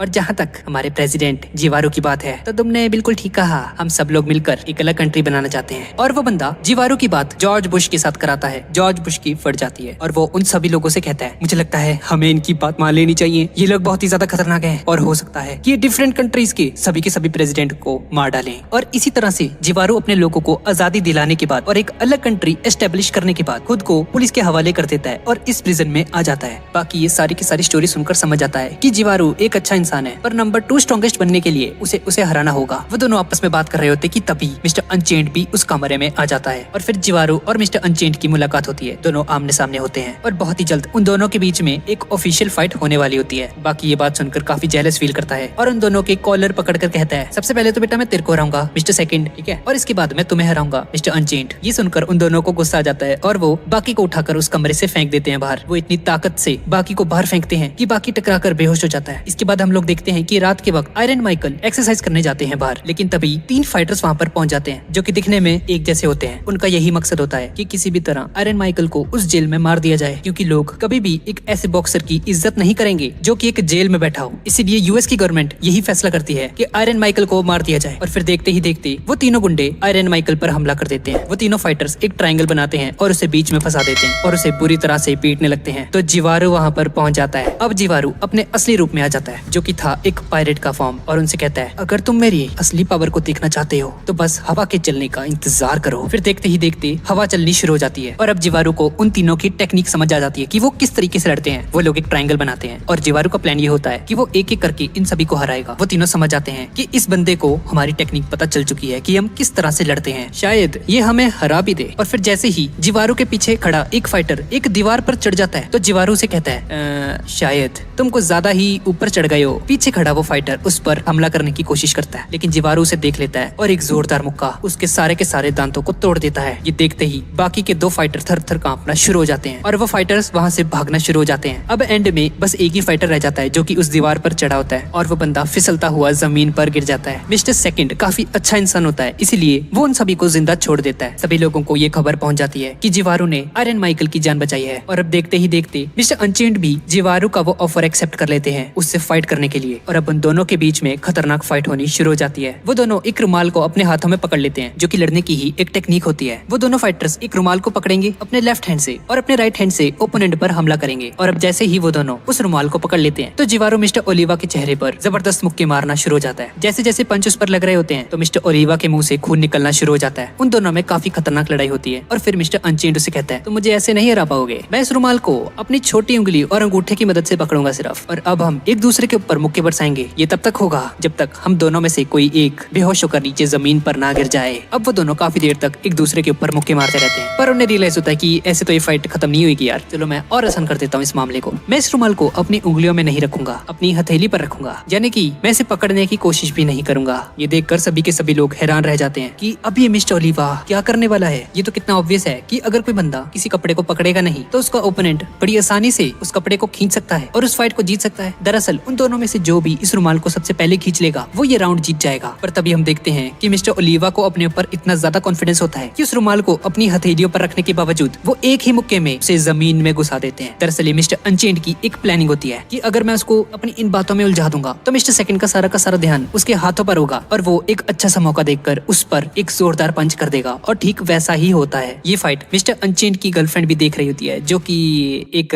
मोटी होती है। हाँ, और मोटा होने की वजह से वो खुद को बिल्कुल भी खूबसूरत नहीं समझती, जैसा कि आजकल की लड़कियां। लेकिन मिस्टर अनचेंड उसे यही कह रहा होता है बार बार, अरे कितनी तो क्यूट है यार तुम। और वो एक जोरदार थप्पड़ जिवारू की छाती पर मारता है, जिसकी वजह से जिवारू हवा में घूमता हुआ और उड़ता हुआ एक दीवार से टकरा जाता है और बेहोश हो जाता है। सभी के सभी लोग ये देखकर हैरान रह जाते हैं और समझ जाते हैं कि मिस्टर अनचेंड को दुनिया का सबसे ज्यादा खतरनाक आदमी क्यों कहा जाता है। अगर कोई यूजिरो हानामा के बाद सबसे ज्यादा स्ट्रॉन्गेस्ट है तो वो मिस्टर अनचेंड ही है। अब थोड़ी देर बाद जिवारू होश में आ जाता है और अब वो एक पायरेट की तरफ फाइटिंग स्टार्ट कर देता है, पूरी ताकत लगाता है और मिस्टर अनचेंड पर एक मुक्का मारने की कोशिश करता है। लेकिन मिस्टर अनचेंड का अटैक इतना ज्यादा खतरनाक होता है कि वो उसे मुंह से पकड़कर नीचे जमीन में घुसा देते हैं और जिवारू वो फाइट हार जाता है। जिवारू को ये देखकर यकीन नहीं आता कि ये कैसे हो सकता है भाई। बाकी और अनचेंड की फाइट होने वाली होती है, लेकिन बाकी मिस्टर अनचेंड से कहता है कि सर आपने अभी जिवारू को हराया तो मुझे लगता है कि आपको कुछ खा पी लेना चाहिए लड़ाई करने से पहले। फिर बाद में मत कहना कि मैं थका हुआ था, मैं ये था, मैं लड़ाई कर चुका था उससे, थोड़ा रेस्ट करो और उसके बाद मुझसे लड़ने आना। मिस्टर अनचेंड और बाकी के बीच में एक फाइट होने वाली होती है और बाकी उसे कहता है कि जाओ थोड़ा खाना खा कर आओ। और अब बाकी को वापस उसके सेल में भेज दिया जाता है और उसके दोनों अंगूठों को उसकी पीठ के पीछे लॉक कर दिया जाता है। और थोड़ी देर बाद मिस्टर अनचेंड वहाँ पर आ जाते हैं। मिस्टर अनचेंड उससे पूछता है, हाँ भाई कब करनी है फिर फाइट बताओ। ये सुनकर बाकी उसे गुस्सा दिलाने की कोशिश करता है और उसे कहता है, मेरे हाथ बंधे हुए हैं पर मैं तुम्हें अभी भी हरा सकता हूँ बहुत आसानी से। मिस्टर अनचेंड उसे कहता है, अच्छा तो तुम सच में मुझसे लड़ना चाहते हो? इस फाइट में तुम्हारी जान भी जा सकती है, तुम्हें पता है ना मैं कितना ज्यादा स्ट्रांग हूँ। बाकी ये सुनकर उसे कहता है, अबे ओ अपनी बकवास बंद कर ठीक है और चुपचाप मुझ पर हमला कर दे, मैं तुम्हारी वही बातें सुनकर थक चुका हूँ यार। मिस्टर अनचेंड को गुस्सा आ जाता है और वो बाकी पर अटैक करने के लिए आगे बढ़ता है, लेकिन बाकी एक शानदार किक मारता है उसके मुंह पर। ये किक इतनी जबरदस्त होती है कि मिस्टर अनचेंड के मुंह से ब्लीडिंग शुरू हो जाती है और अब उसे रियलाइज हो जाता है कि बाकी सच में बहुत ही ज्यादा स्ट्रांग हो चुका है। सिर्फ यूजिरो हानामा का बेटा ही है जो मेरे मुंह से खून निकाल सकता है। मुझे सच में इस फाइट में काफी मजा आने वाला है। और उन दोनों की फाइट पीछे खड़ा एक प्रिजनर भी देख रहा होता है और वो काफी हैरान हो जाता है कि इस जेल का सबसे खतरनाक कैदी इस 17 साल के बच्चे से पिट रहा है, ये क्या हो रहा है। और वो जो पीछे खड़ा बंदा होता है ये कोई मामूली बंदा नहीं होता, ये भी 12 साल तक बॉक्सिंग कर चुका होता है और इसे बॉक्सिंग की अच्छी खासी नॉलेज होती है। और अब जैसे ही मिस्टर अनचेंड इस फाइट के लिए थोड़ा सीरियस होता है तो वो अपने कपड़े फाड़ देता है और वो बाकी का सामना करने के लिए तैयार हो जाता है। मैं तुम्हें जिंदा नहीं छोड़ूंगा, मैं तुम्हें बताऊंगा कि असली फाइट क्या होती है और मैं जीतने के लिए किस हद तक जा सकता हूँ, आज तुम्हें सब पता चलेगा बेटा। बाकी ये सुनकर हंसना शुरू कर देता देता है और वो अपने दोनों के दोनों शोल्डर्स को डिसएलोकेट कर देता है, अपनी हड्डियों को आगे पीछे करता है और बाकी बहुत ही आसानी से अपने दोनों अंगूठों को उस लॉक से निकाल देता है और अब बाकी आजाद हो चुका है। मिस्टर अनचेंड ये देखकर बाकी की तारीफ करता है कि वाह बेटा, तेरी टेक्निक तो बड़ी सही थी। अब बाकी अपनी पूरी पावर के साथ मिस्टर अनचेंड पर एक हमला करता है। जैसे ही बाकी उस पर हमला करता है, मिस्टर अनचेंड उसके हाथ को पकड़ लेता है और उसके हाथ को दबाना शुरू कर देता है। बाकी दर्द से चिल्ला रहा होता है, लेकिन मिस्टर अनचेंड उस पर बिल्कुल भी रहम नहीं खाता और वो बाकी के हाथ को पकड़कर उसे दीवार को चीरते हुए बाहर फेंक देता है। उन दोनों फाइटर्स में इतनी ज्यादा पावर होती है कि कंक्रीट से बनी हुई इतनी मोटी मोटी दीवारें भी टूट रही होती हैं और पीछे खड़े उस प्रिजनर को अपनी आंखों पर यकीन नहीं आ रहा होता कि ये कैसे हो सकता है, ये दीवार कैसे टूट गई। मिस्टर अनचेंड बाकी के मुंह पर एक जोरदार मुक्का मारता है और बाकी फिर से दीवारें तोड़ता हुआ उस जेल के कमरे से बाहर निकलता है। जेलर ये देखकर हैरान रह जाता है, उसे अपनी आंखों पर यकीन नहीं आ रहा होता कि क्या मिस्टर अनचेंड अपनी पूरी पावर का यूज कर रहा है। और ये बच्चा, इसकी उम्र तो सिर्फ 17 या 18 साल होगी, पर फिर भी इसके मसल्स इतने बड़े हैं कि मिस्टर अनचेंड के मुक्कों और लातों को बर्दाश्त कर पा रहा है। इतनी स्ट्रेंथ तो किसी में भी नहीं होती है। बाकी दीवार के साथ टकराने की वजह से बेहोश हो जाता है और वो थोड़ी देर तक बेहोश पड़ा रहता है, पर तभी उसे अपने फादर यूचिरो हानामा की याद आती है। बाकी का सिर्फ एक ही पर्पस होता है, अपने फादर को हराना, और उन्हें हराने से पहले उसे मिस्टर अनचेंड को हराना होगा, जिसकी वजह से बाकी के अंदर का डीमन एक्टिव हो जाता है और उसकी बॉडी शेक करना शुरू हो जाती है और बाकी हवा में उड़ना शुरू हो जाता है। जेलर को ये सीन देखकर अपनी आंखों पर यकीन नहीं आता और अब बाकी फिर से फाइट करने के लिए रेडी है। जिस जगह पर बाकी अभी बेहोश पड़ा था, ठीक उसी जगह पर एक डीमन की शेप छप जाती है, यानी कि वो बाकी की बैक पे बने हुए एक डीमन का निशान होता है, जैसा कि उसके फादर यूचिरो हानामा की बैक पर बनता है। जब वो दोनों के दोनों फाइट में थोड़ा सीरियस होने लगते हैं, एग्जैक्टली तभी ये डीमन फेस एक्टिव होता है। वो डीमन फेस देखते ही मिस्टर अनचेंड समझ जाता है कि अब बाकी उसे जिंदा नहीं छोड़ने वाला। पहले वो यूचिरो के साथ लड़ चुका होता है और यूचिरो ने उसे काफी बार हराया भी होता है। अब मिस्टर अनचेंड बाकी की तारीफ करते हुए उसे कहता है, अच्छा बच्चे,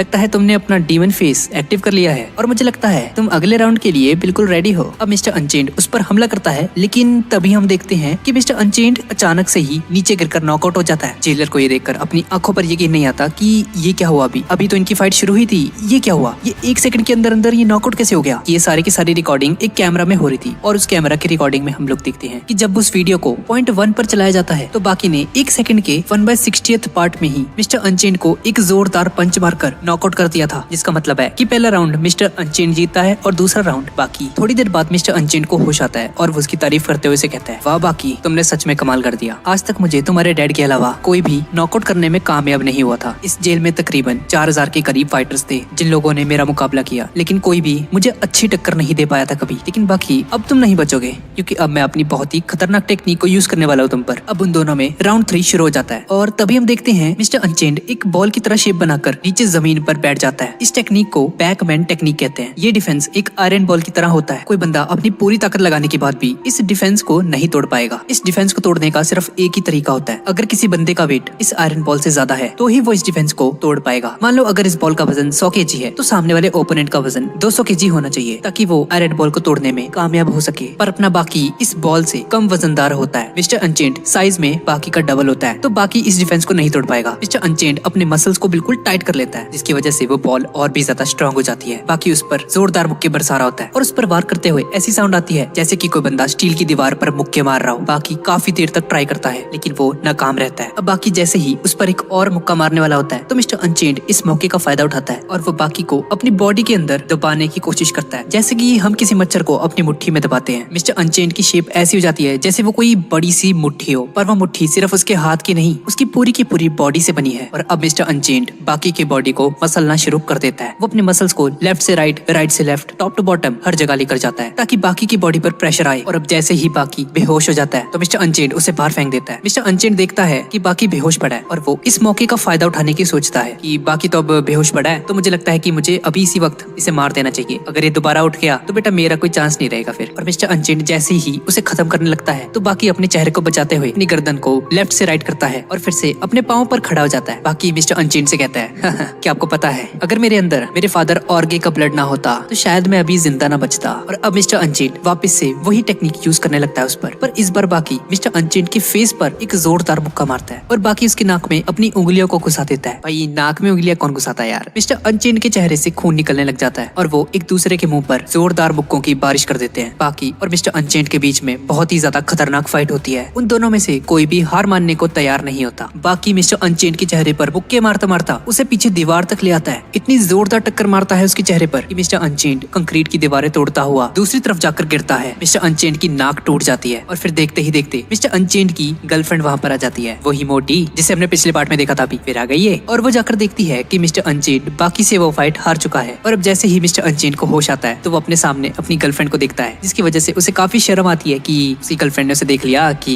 वो हार गया बाकी से। अब थोड़ी देर बाद मिस्टर अनचेंड सभी के सभी प्रिजनर्स को इकट्ठा करता है और उन सभी प्रिजनर्स के सामने बाकी की तारीफ करते हुए कहता है, आप लोगों तक ये खबर तो पहुंची की होगी, ये बाकी ने मुझे हरा दिया है। सच में बहुत ही ज्यादा पावरफुल हो गया है लड़का ये, लेकिन मैं नहीं चाहूंगा कि ये इस जेल में रहे अब, क्योंकि अगर ये इस जेल में रहेगा तो फिर मेरे सर से यहाँ का सबसे स्ट्रॉन्गेस्ट फाइटर होने का टाइटल मुझसे छिनकर इसके पास चला जाएगा। इसीलिए अब बाकी को यहाँ से जाना होगा। सभी के सभी कहती ये देखकर हैरान रह जाते हैं कि बाकी ने मिस्टर अनचेन को हरा दिया। भाई कैसे हो सकता है ये? और अब बाकी का भी वहाँ पर आने का असली मकसद पूरा हो जाता है, जो कि था मिस्टर अनचेन को हराना, और वो उस जेल से चला जाता है। और अब ये बात यूचिरो हानमा तक भी पहुंच जाती है कि बाकी ने मिस्टर अनचेन को हरा दिया। यूचिरो को बाकी पर बहुत ही ज्यादा प्राउड होता है कि वाह, ये तो सच में बहुत ही ज्यादा स्ट्रॉन्ग हो चुका है, अब मैं अपने बेटे के साथ खुलकर मुकाबला कर सकता हूँ। और तभी गैरी स्टैडम उसे टॉन्ट मारते हुए कहता है, यूचिरो हानमा सर, मुझे लगता है आपको थोड़ा संभल कर रहना चाहिए, बाकी बहुत ही ज्यादा स्ट्रॉन्ग हो चुका है, क्या पता वो आपको भी हरा दे। ये सुनकर यूचिरो हानमा उसे कहता है, अरे नहीं नहीं, ये नहीं हो सकता कभी, भले ही वो स्ट्रॉन्ग हो चुका है पर उसका मेरे साथ अभी भी कोई मुकाबला नहीं है। अब वो दोनों चलते चलते एक डायनासोर के फॉसिल के पास आकर खड़े हो जाते हैं और गैरी स्टैडम उसे कहता है, यूचिरो हानमा सर, क्या लगता है आपको अगर आपका मुकाबला किसी डायनासोर से हो जाता तो क्या आप उसे भी हरा देते? ये सुनकर यूचिरो हानमा जोर जोर से हंसने लग जाता है, क्योंकि यूचिरो हानमा का बचपन से ये ड्रीम होता है, काश वो डायनासोर के जमाने में पैदा हुआ होता और डायनासोर का शिकार कर कर उन्हें मारता, उन्हें खाता।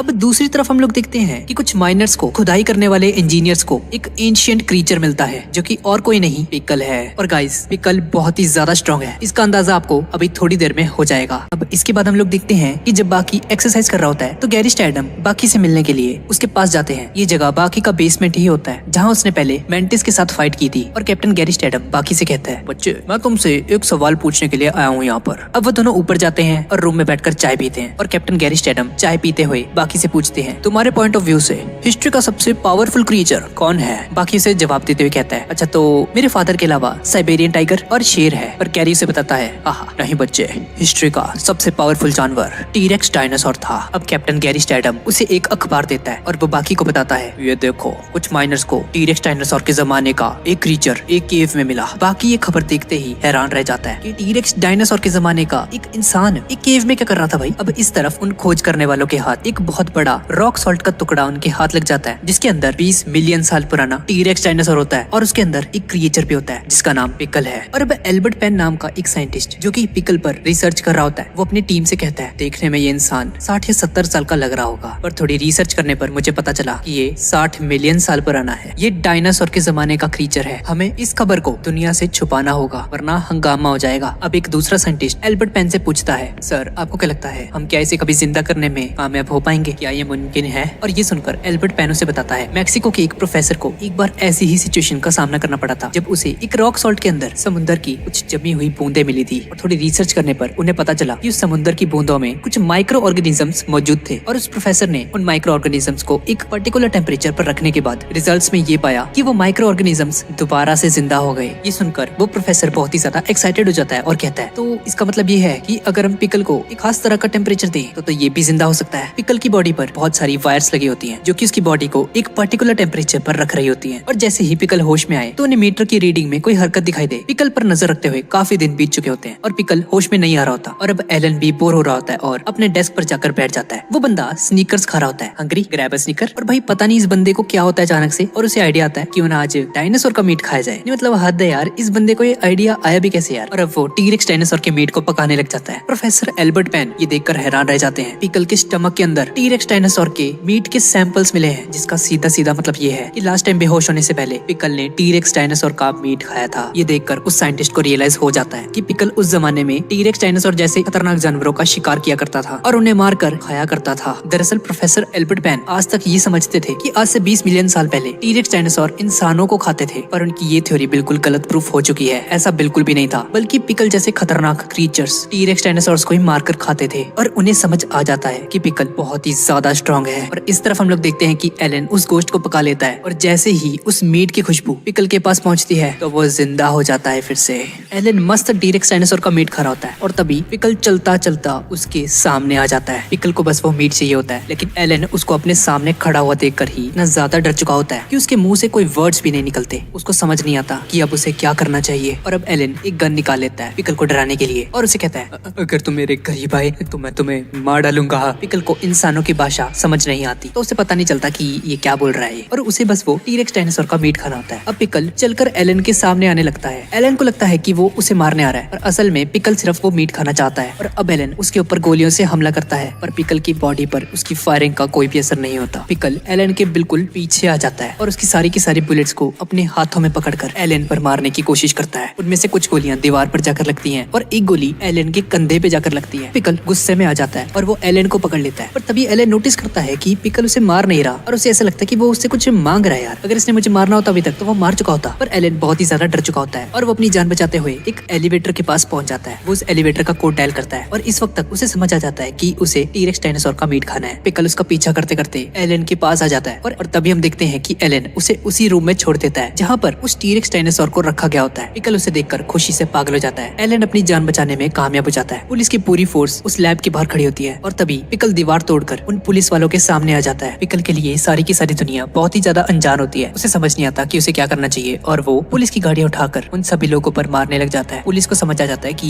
ये काम हमारे बस का नहीं है, हमें मिलिट्री को बुलाना पड़ेगा। यूएस मिलिट्री वहाँ पर आ जाती है। आर्मी के पास एक बहुत ही खतरनाक सा एडवांस रोबोट होता है जिसे वो पिकल पर यूज करना चाहते हैं, जिसे वो पिकल पर टेस्ट करना चाहते हैं कि ये रोबोट फाइटिंग में कितना ज्यादा एडवांस है। और अब पिकल और उस रोबोट के बीच में फाइट होनी शुरू हो जाती है और अब पिकल को जैसे ही गुस्सा आता है वो एक ही मुक्के में उस रोबोट को ढेर कर देता है। अब यूएस मिलिट्री को इस बात का एहसास हो जाता है कि वो पिकल को ऐसे तो नहीं हरा पाएंगे, ठीक है। इसीलिए अब वो लोग स्पेशल फोर्सेस को बुलाते हैं पिकल से डील करने के लिए। और अब कैप्टन गैरी पिकल को रोकने के लिए वहाँ पर पहुंच जाता है। चलते चलते वो देखते हैं कि पिकल बहुत ही ज्यादा तबाही मचा चुका है। अगर मुझे उसके पास जाना है तो मुझे ठीक उसके जैसा ही बनना पड़ेगा। और अब कैप्टन गैरी अपने कपड़े निकाल लेता है, पिकल के सामने आ जाता है। इसके बाद हम लोग देखते हैं कि स्पेशल फोर्स वाले पिकल को पकड़कर कहीं दूसरी जगह ले जा रहे होते हैं। हर एक न्यूज चैनल पर यही खबर होती है, बाकी भी उसे अपने टीवी पर देख रहा होता है। जैसे ही एक फीमेल रिपोर्टर पिकल का इंटरव्यू लेने के लिए पिकल के पास जाने की कोशिश करती है तो पिकल उस लड़की को पकड़कर नीचे जमीन पर गिरा देता है और उसके साथ जबरदस्ती करने की कोशिश करता है। ये देखकर सभी लोग हैरान रह जाते हैं। वो सभी लोग पिकल पर हमला करते हैं पर पिकल को कुछ भी नहीं होता। बाकी कैप्टन गैरी स्टैडम के साथ बैठा होता है और वो ये सारा का सारा तमाशा टीवी पर देख रहा होता है और पिकल को देखकर बाकी उससे लड़ने के लिए बहुत ही ज्यादा एक्साइटेड हो जाता है कि अब तो मुझे इससे लड़ना ही पड़ेगा। पिकल एक फीमेल रिपोर्टर को पकड़ लेता है पर आर्मी वाले किसी न किसी तरीके से उसे छुड़ाने में कामयाब हो जाते हैं। और अब इसके बाद हम प्रोफेसर एल्बर्ट पेन को देखते हैं जो कि अपनी एक थ्योरी को एक्सप्लेन करते हुए बोलता है, जब हमारी धरती पे डायनासोर्स वगैरह का राज हुआ करता था उस वक्त एक बहुत बड़ा सा मीटियोर आकर धरती से टकराया था और उस मीटियोर के क्रैश होने की वजह से उसमें से काफी सारे डस्ट पार्टिकल्स निकले जिन्होंने पूरे तरीके से आसमान को कवर कर लिया था। इसके कारण सूरज की किरणें धरती पर नहीं गिर पा रही थी और फिर कुछ चंद दिनों में ही अर्थ का टेम्परेचर बहुत ही ज्यादा नीचे गिरने लग गया और उसने पूरी की पूरी धरती को जमा दिया। इसी की वजह से पिकल और वो टी-रेक्स डायनासोर दोनों हमें जमे हुए मिले थे। पिकल बहुत ही ज्यादा पुराने जमाने का क्रीचर है और इस फीमेल रिपोर्टर के साथ जो भी हुआ उसका मुझे बहुत ज्यादा खेद है, पर अभी हमें सिचुएशन को समझना पड़ेगा। पुराने जमाने में ऐसा कोई रूल नहीं होता था कि तुम किसी लड़की को नहीं छेड़ सकते थे। वाह यार, सही था वो जमाना तो वैसे, पर आज के जमाने में हम ऐसा नहीं कर सकते। ये बात पिकल को नहीं पता होती, इसीलिए वो ऐसा करता है। पर एल्बर्ट पेन की इस स्पीच के बावजूद भी कंट्री के सभी लोग पिकल के खिलाफ प्रोटेस्ट कर रहे होते हैं। आर्मी की सिक्योरिटी बहुत ही ज्यादा टाइट होती है, लेकिन भाई तभी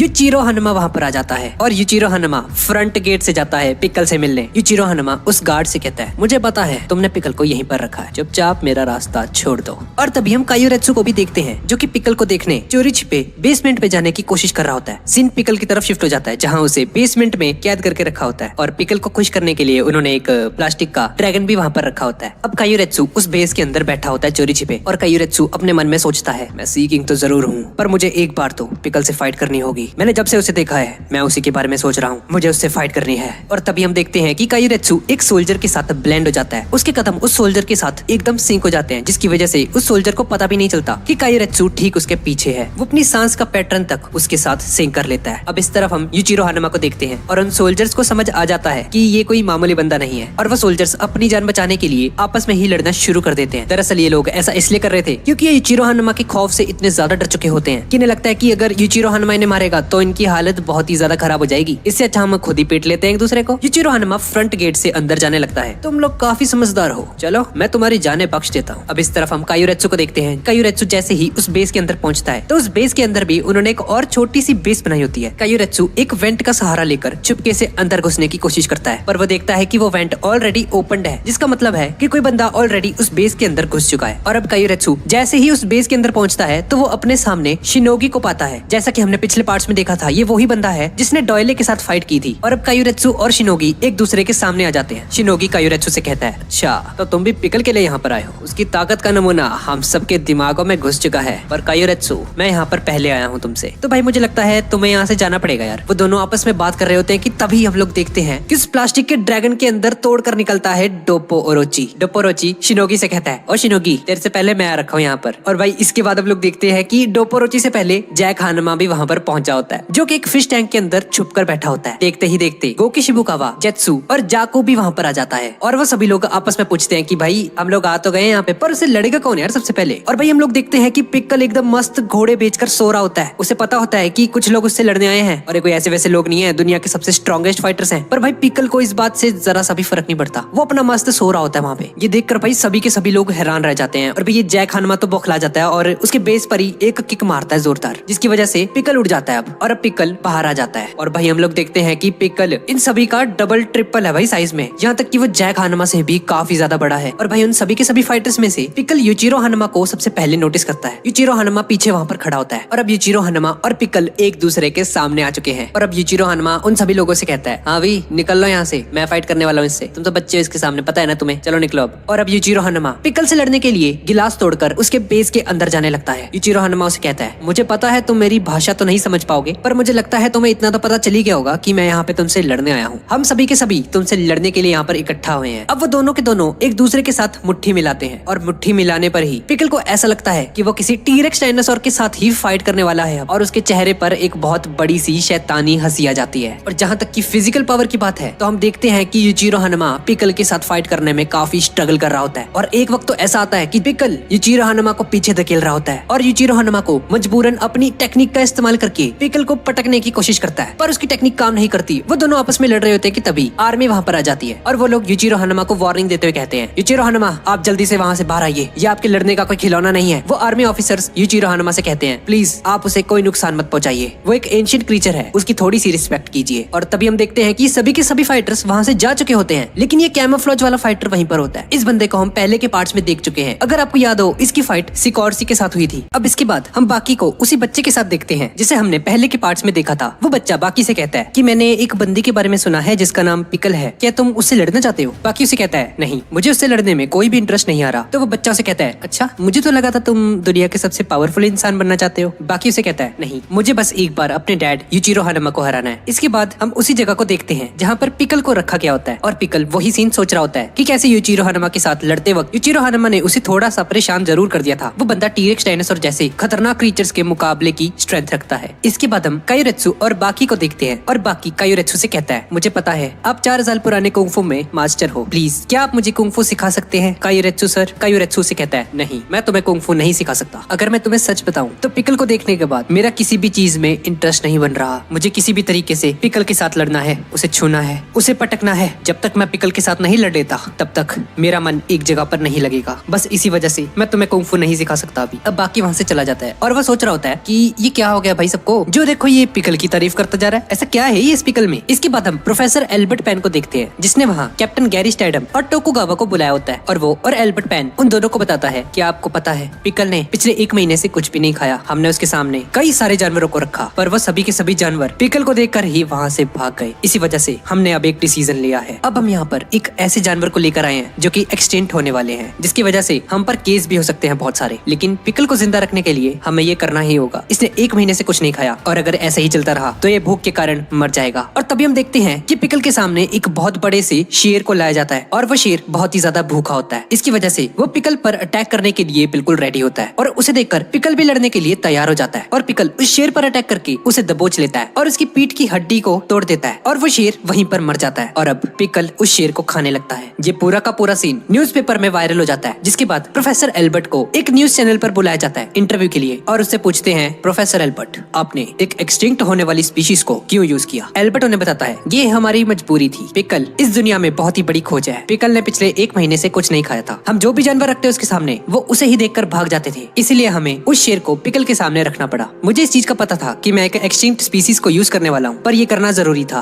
और अगर मुझे इस पूरी की पूरी प्रजाति को भी खत्म करना पड़े पिक्कल को जिंदा रखने के लिए तो मैं पीछे नहीं हटूंगा। और कायोरेत्सु भी ये सारी की सारी न्यूज अपने टीवी पर देख रहा होता है और तभी उसे एक आइडिया आता है और वो टोकुगावा के पास जाता है और टोकुगावा उसे देखकर कहता है, हाँ भी क्या हाल है कायोरेत्सु, बहुत दिन बाद मिले यार। कायोरेत्सु टोकुगावा से कहता है, हाँ मैं बढ़िया हूँ, पर मैंने सुना है कि आपको पिक्कल के लिए खाना ढूंढने में काफी काफी मुश्किल आ रही है। टोकुगावा उसे बताता है हाँ, हमने उसके सामने बहुत सारे जानवरों को रखा पर वो सारे के सारे जानवर पिकल को देखकर भाग गए यार। और फिर कायुरेत्सु टोकुगावा से कहता है मैं पिकल के साथ लड़ना चाहता हूँ और अगर मैं उससे लड़ते लड़ते हार गया तो मैं उसका खाना बनने को भी रेडी हूँ और मैं आपसे ये वादा करता हूँ। अब इसके बाद हम पिकल को देखते हैं जो कि ग्राउंड के बीच में सो रहा होता है। पिकल बिल्कुल वैसे ही सो रहा होता है जैसे जंगल में शेर बिना किसी डर के ओपन फील्ड में सोते हैं। टोकुगावा कायुरेत्सु वाली बात एल्बर्ट पैन को बताता है। एल्बर्ट पैन उन दोनों से कहता है अबे ओ पागल हो गए तुम, ये तेरा कायुरेत्सु मर जाएगा 5 सेकंड के अंदर अंदर ना, ये मार देगा पिकल इसे। पर वह दोनों उसकी बात नहीं सुनते और तभी कायुरेत्सु पिकल के साथ लड़ने के लिए वहाँ पर आ जाता है। पिकल कायुरेत्सु के ऑरे को सेंस कर लेता है और वो उड़ जाता है और कायुरेत्सु से लड़ने के लिए तैयार हो जाता है। और अब कायुरेत्सु और पिकल की फाइट होने वाली है। पहला अटैक पिकल उस पर करता है जिसकी वजह से कायुरेत्सु बहुत ही दूर जाकर गिरता है और कायुरेत्सु को समझ आ जाता है कि वो इसे ताकत से तो नहीं हरा सकता, मुझे इसे अपनी टेक्निक के दम पे हराना होगा। अब पिकल फिर से कायुरेत्सु पर अटैक कर देता है मगर इस बार कायुरेत्सु एक किक मारकर उसे रोक देता है और वो पिकल को जमीन पर गिरा देता है और उसके चेहरे पर एक जोरदार लात मारता है। वो सभी के सभी लोग ये देखकर हैरान रह जाते हैं पर पिकल हार नहीं मानता और वो फिर से खड़ा होकर कायुरेत्सु पर अटैक कर देता है। लेकिन कायुरेत्सु उसके अटैक को डॉज करके उस पर लातों और मुक्कों की बारिश कर देता है और पिकल पहली बार किसी से इतना गंदा पिट रहा होता है। और अब कायुरेत्सु सोचता है अगर मैं इतने हमले किसी इंसान पर करता तो इसका दिमाग कब का फट चुका होता। कायुरेत्सु ये सोच ही रहा होता है कि तभी पिकल एक जोरदार हमला कर कायुरेत्सु को बेहोश कर देता है और उसे खाने लगता है। पिकल कायुरेत्सु के लेफ्ट शोल्डर पर बाइट करता है जिसकी वजह से कायुरेत्सु के खून निकलने लग जाता है। कायुरेत्सु ये देखकर उसे कहता है तूने मेरा मांस खाया, तेरी इतनी हिम्मत, अब नहीं बचता बेटे तू। अब इसके बाद कायुरेत्सु अपने जूते उतारने लगता है, अपनी पूरी स्पीड के साथ पिकल पर अटैक कर देता है। लेकिन पिकल एक ही पंच में कायुरेत्सु को नीचे जमीन पर पटक देता है। कायुरेत्सु समझ जाता है कि वो पिकल को कुंफू से नहीं हरा सकता, इसे हराने के लिए मुझे दूसरी टेक्निक यूज करनी पड़ेगी जो कि मेरे मास्टर ने मुझे सिखाई थी। और फिर हम देखते हैं कि कायुरेत्सु 1000 पंच अटैक यूज करता है लेकिन पिकल पर इस अटैक का और पिकल उसके पंचेस से बोर हो रहा होता है। पिकल उस पर अटैक करने लगता है पर कायुरेत्सु उसके अटैक को डॉज करने के लिए कुंफू का यूज करने लगता है। फिर से कायुरेत्सु सोचता है ये मैंने क्या कर दिया, मैं तो कुंफू यूज नहीं करने वाला था। और अब कायुरेत्सु अपने पैरों से उसके बाल पकड़कर पिकल को नीचे जमीन पर पटक देता है और पिकल बेहोश हो जाता है। ये देखकर सभी के सभी हैरान रह जाते हैं। अब कायुरेत्सु ने पिकल को हरा दिया है और टोकुगावा कहता है बहुत बढ़िया, उसने पिकल को हरा दिया। पर एल्बर्ट पैन पीछे से कहता है नहीं, उसने अभी तक उसे नहीं हराया, पिकल इतनी जल्दी नहीं हार सकता। क्योंकि जब हम पिकल को यहाँ पर लेकर आए थे और उसकी बॉडी का चेकअप किया था तो हमने देखा था किसी नॉर्मल इंसान के मुकाबले उसकी हड्डियां 3 गुना ज्यादा मोटी है, कोई भी इंसान उसे इतनी जल्दी नहीं हरा सकता। अब इसके बाद पिकल दोबारा से होश में आ जाता है और वो एक लॉयन की शेप में आ जाता है जैसे कि लॉयन शिकार करते वक्त पर्टिकुलर पोजीशन में आ जाते हैं। पिकल भी बिल्कुल वैसे ही एक पोजीशन में आ जाता है और कायुरेत्सु समझ जाता है कि अभी अपनी पूरी पावर के साथ मुझ पर हमला करने वाला है। पिकल कायुरेत्सु पर अटैक कर देता है। उसका अटैक इतना ज्यादा खतरनाक होता है कि कायुरेत्सु दूर जाकर गिरता है जिसकी वजह से कायुरेत्सु भी बेहोश हो जाता है। लेकिन तभी हम देखते हैं कि कायुरेत्सु पिकल की एक आंख पर मुक्का मार देता है जिसकी वजह से पिकल की एक आंख डैमेज हो जाती है। पिकल कायुरेत्सु को खाने के लिए उसकी तरफ आगे बढ़ता है। टोकुगावा एल्बर्ट पैन से कहता है ये देखो ये फिर से खाने लगा उसे। एल्बर्ट पैन उसे कहता है मेरी तरफ के देख रहे हो, मैंने तो पहले कहा था तुम्हें, इतनी आसानी से नहीं मरने वाला ये, ना सुनो मेरी बात, मुझे क्या। टोकुगावा देखता है कि ये एल्बर्ट पैन तो पगला गया है, मुझे इसे बचाना पड़ेगा। और अब टोकुगावा कायुरेत्सु को बचाने उसके पास जाता है और पिकल को कहता है ओए रुक जा भाई, मत खाओ उसे। लेकिन पिकल टोकुगावा को एक जोरदार हाथ मारकर दूर फेंक देता है और पिकल टोकुगावा का एक पैर उखाड़कर खाने लगता है। लेकिन तभी प्रोफेसर एल्बर्ट उसे एक इंजेक्शन लगा देते हैं जिससे पिकल बेहोश हो जाता है। अब इसके बाद हम कायुरेत्सु को देखते हैं जिसकी हालत बहुत ही ज्यादा खराब हो चुकी है। थोड़ी देर बाद उसे होश आता है और वो देखता है कि वो एक हॉस्पिटल में है। कायुरेत्सु ने टोकुगावा से वादा किया होता है कि अगर वो हार जाए तो पिकल उसे खा सकता है। इसी वजह से कायुरेत्सु को भी बहुत ही ज्यादा गुस्सा आ रहा होता है कि वो अपना प्रॉमिस पूरा नहीं कर पाया। और तभी बाकी वहाँ पर आ जाता है और उससे कहता है क्या पाया आपने इस फाइट से, अपना एक पैर गवा दिया और आप पिकल को हरा भी नहीं पाए। कायुरेत्सु उसे कहता है तुम बिल्कुल सही कह रहे हो बाकी, मैं बिना किसी प्लानिंग के उससे लड़ने चला गया, मुझे लगता था मैं उसे हरा दूंगा। पर बाकी उसे कहता है कोई बात नहीं, आपने उन्हें बहुत ही ज्यादा अच्छी टक्कर दी, आप एक ट्रू वॉरियर है और मैं आपसे जरूर कुंफू सीखना चाहूंगा। इसके बाद बाकी वहाँ से चला जाता है और अब बाकी के मन में भी पिकल से लड़ने के लिए इंटरेस्ट पैदा होने लगता है। इसके बाद डोप्पोरोची को टोकुगावा का कॉल आता है और वो उसे बताता है कि कायुरेत्सु ने पिकल के साथ लड़ाई की जिसमें कायुरेत्सु बुरी तरह से हार चुका है। कायुरेत्सु की एक टांग और एक आर्म जा चुकी है और ये न्यूज सारे के सारे फाइटर्स के पास पहुंच जाती है कि पिकल ने कायुरेत्सु को हरा डाला जो कि बाकी हनुमा का भी मुकाबला कर सकता था। सच में ये पिकल बहुत ही ज्यादा पावरफुल है। अब इसके बाद हम लोग देखते हैं कि पिकल उस बेसमेंट का लॉक तोड़कर भाग जाता है जहाँ पे उसे रखा गया था। प्रोफेसर एल्बर्ट ये देखकर कहता है ये कैसे हो सकता है, मैंने तो उसे एक ऐसा इंजेक्शन दिया था जो उसे पूरी रात तक सुला सके, ये 2 घंटे में ही उठकर यहाँ से भाग गया। अब इसके बाद हम लोग देखते हैं कि पिकल एक बंदे को किडनैप कर उसके कपड़े पहन लेता है, सिटी के अंदर घूम रहा होता है। सभी लोग उसे देखकर हैरान रह जाते हैं क्योंकि पिकल की पर्सनैलिटी बहुत ही ज्यादा खतरनाक दिख रही होती है। पिकल इस अनजान सी दुनिया को देखकर काफी हैरान हो रहा होता है और अब धीरे धीरे पिकल इस नई दुनिया को समझ रहा होता है। इसके बाद हम देखते हैं कि पिकल एक रोड क्रॉस करने की कोशिश करता है। एक ट्रक आकर पिकल को ठोक देता है पर इतनी खतरनाक टक्कर होने के बाद भी पिकल को कुछ नहीं होता। पिकल को लगता है कि उस ट्रक ने अभी उस पर अटैक किया, इसी वजह से वो अपनी फुल स्पीड में उस ट्रक पर हमला कर देता है और उसे पूरी तरीके से डिस्ट्रॉय कर देता है। और पिकल देखता है कि उस ट्रक के अंदर मीट पड़ा है और वो उस मीट को खाने लग जाता है। और तभी कात्सुमी को एक कॉल आता है, सर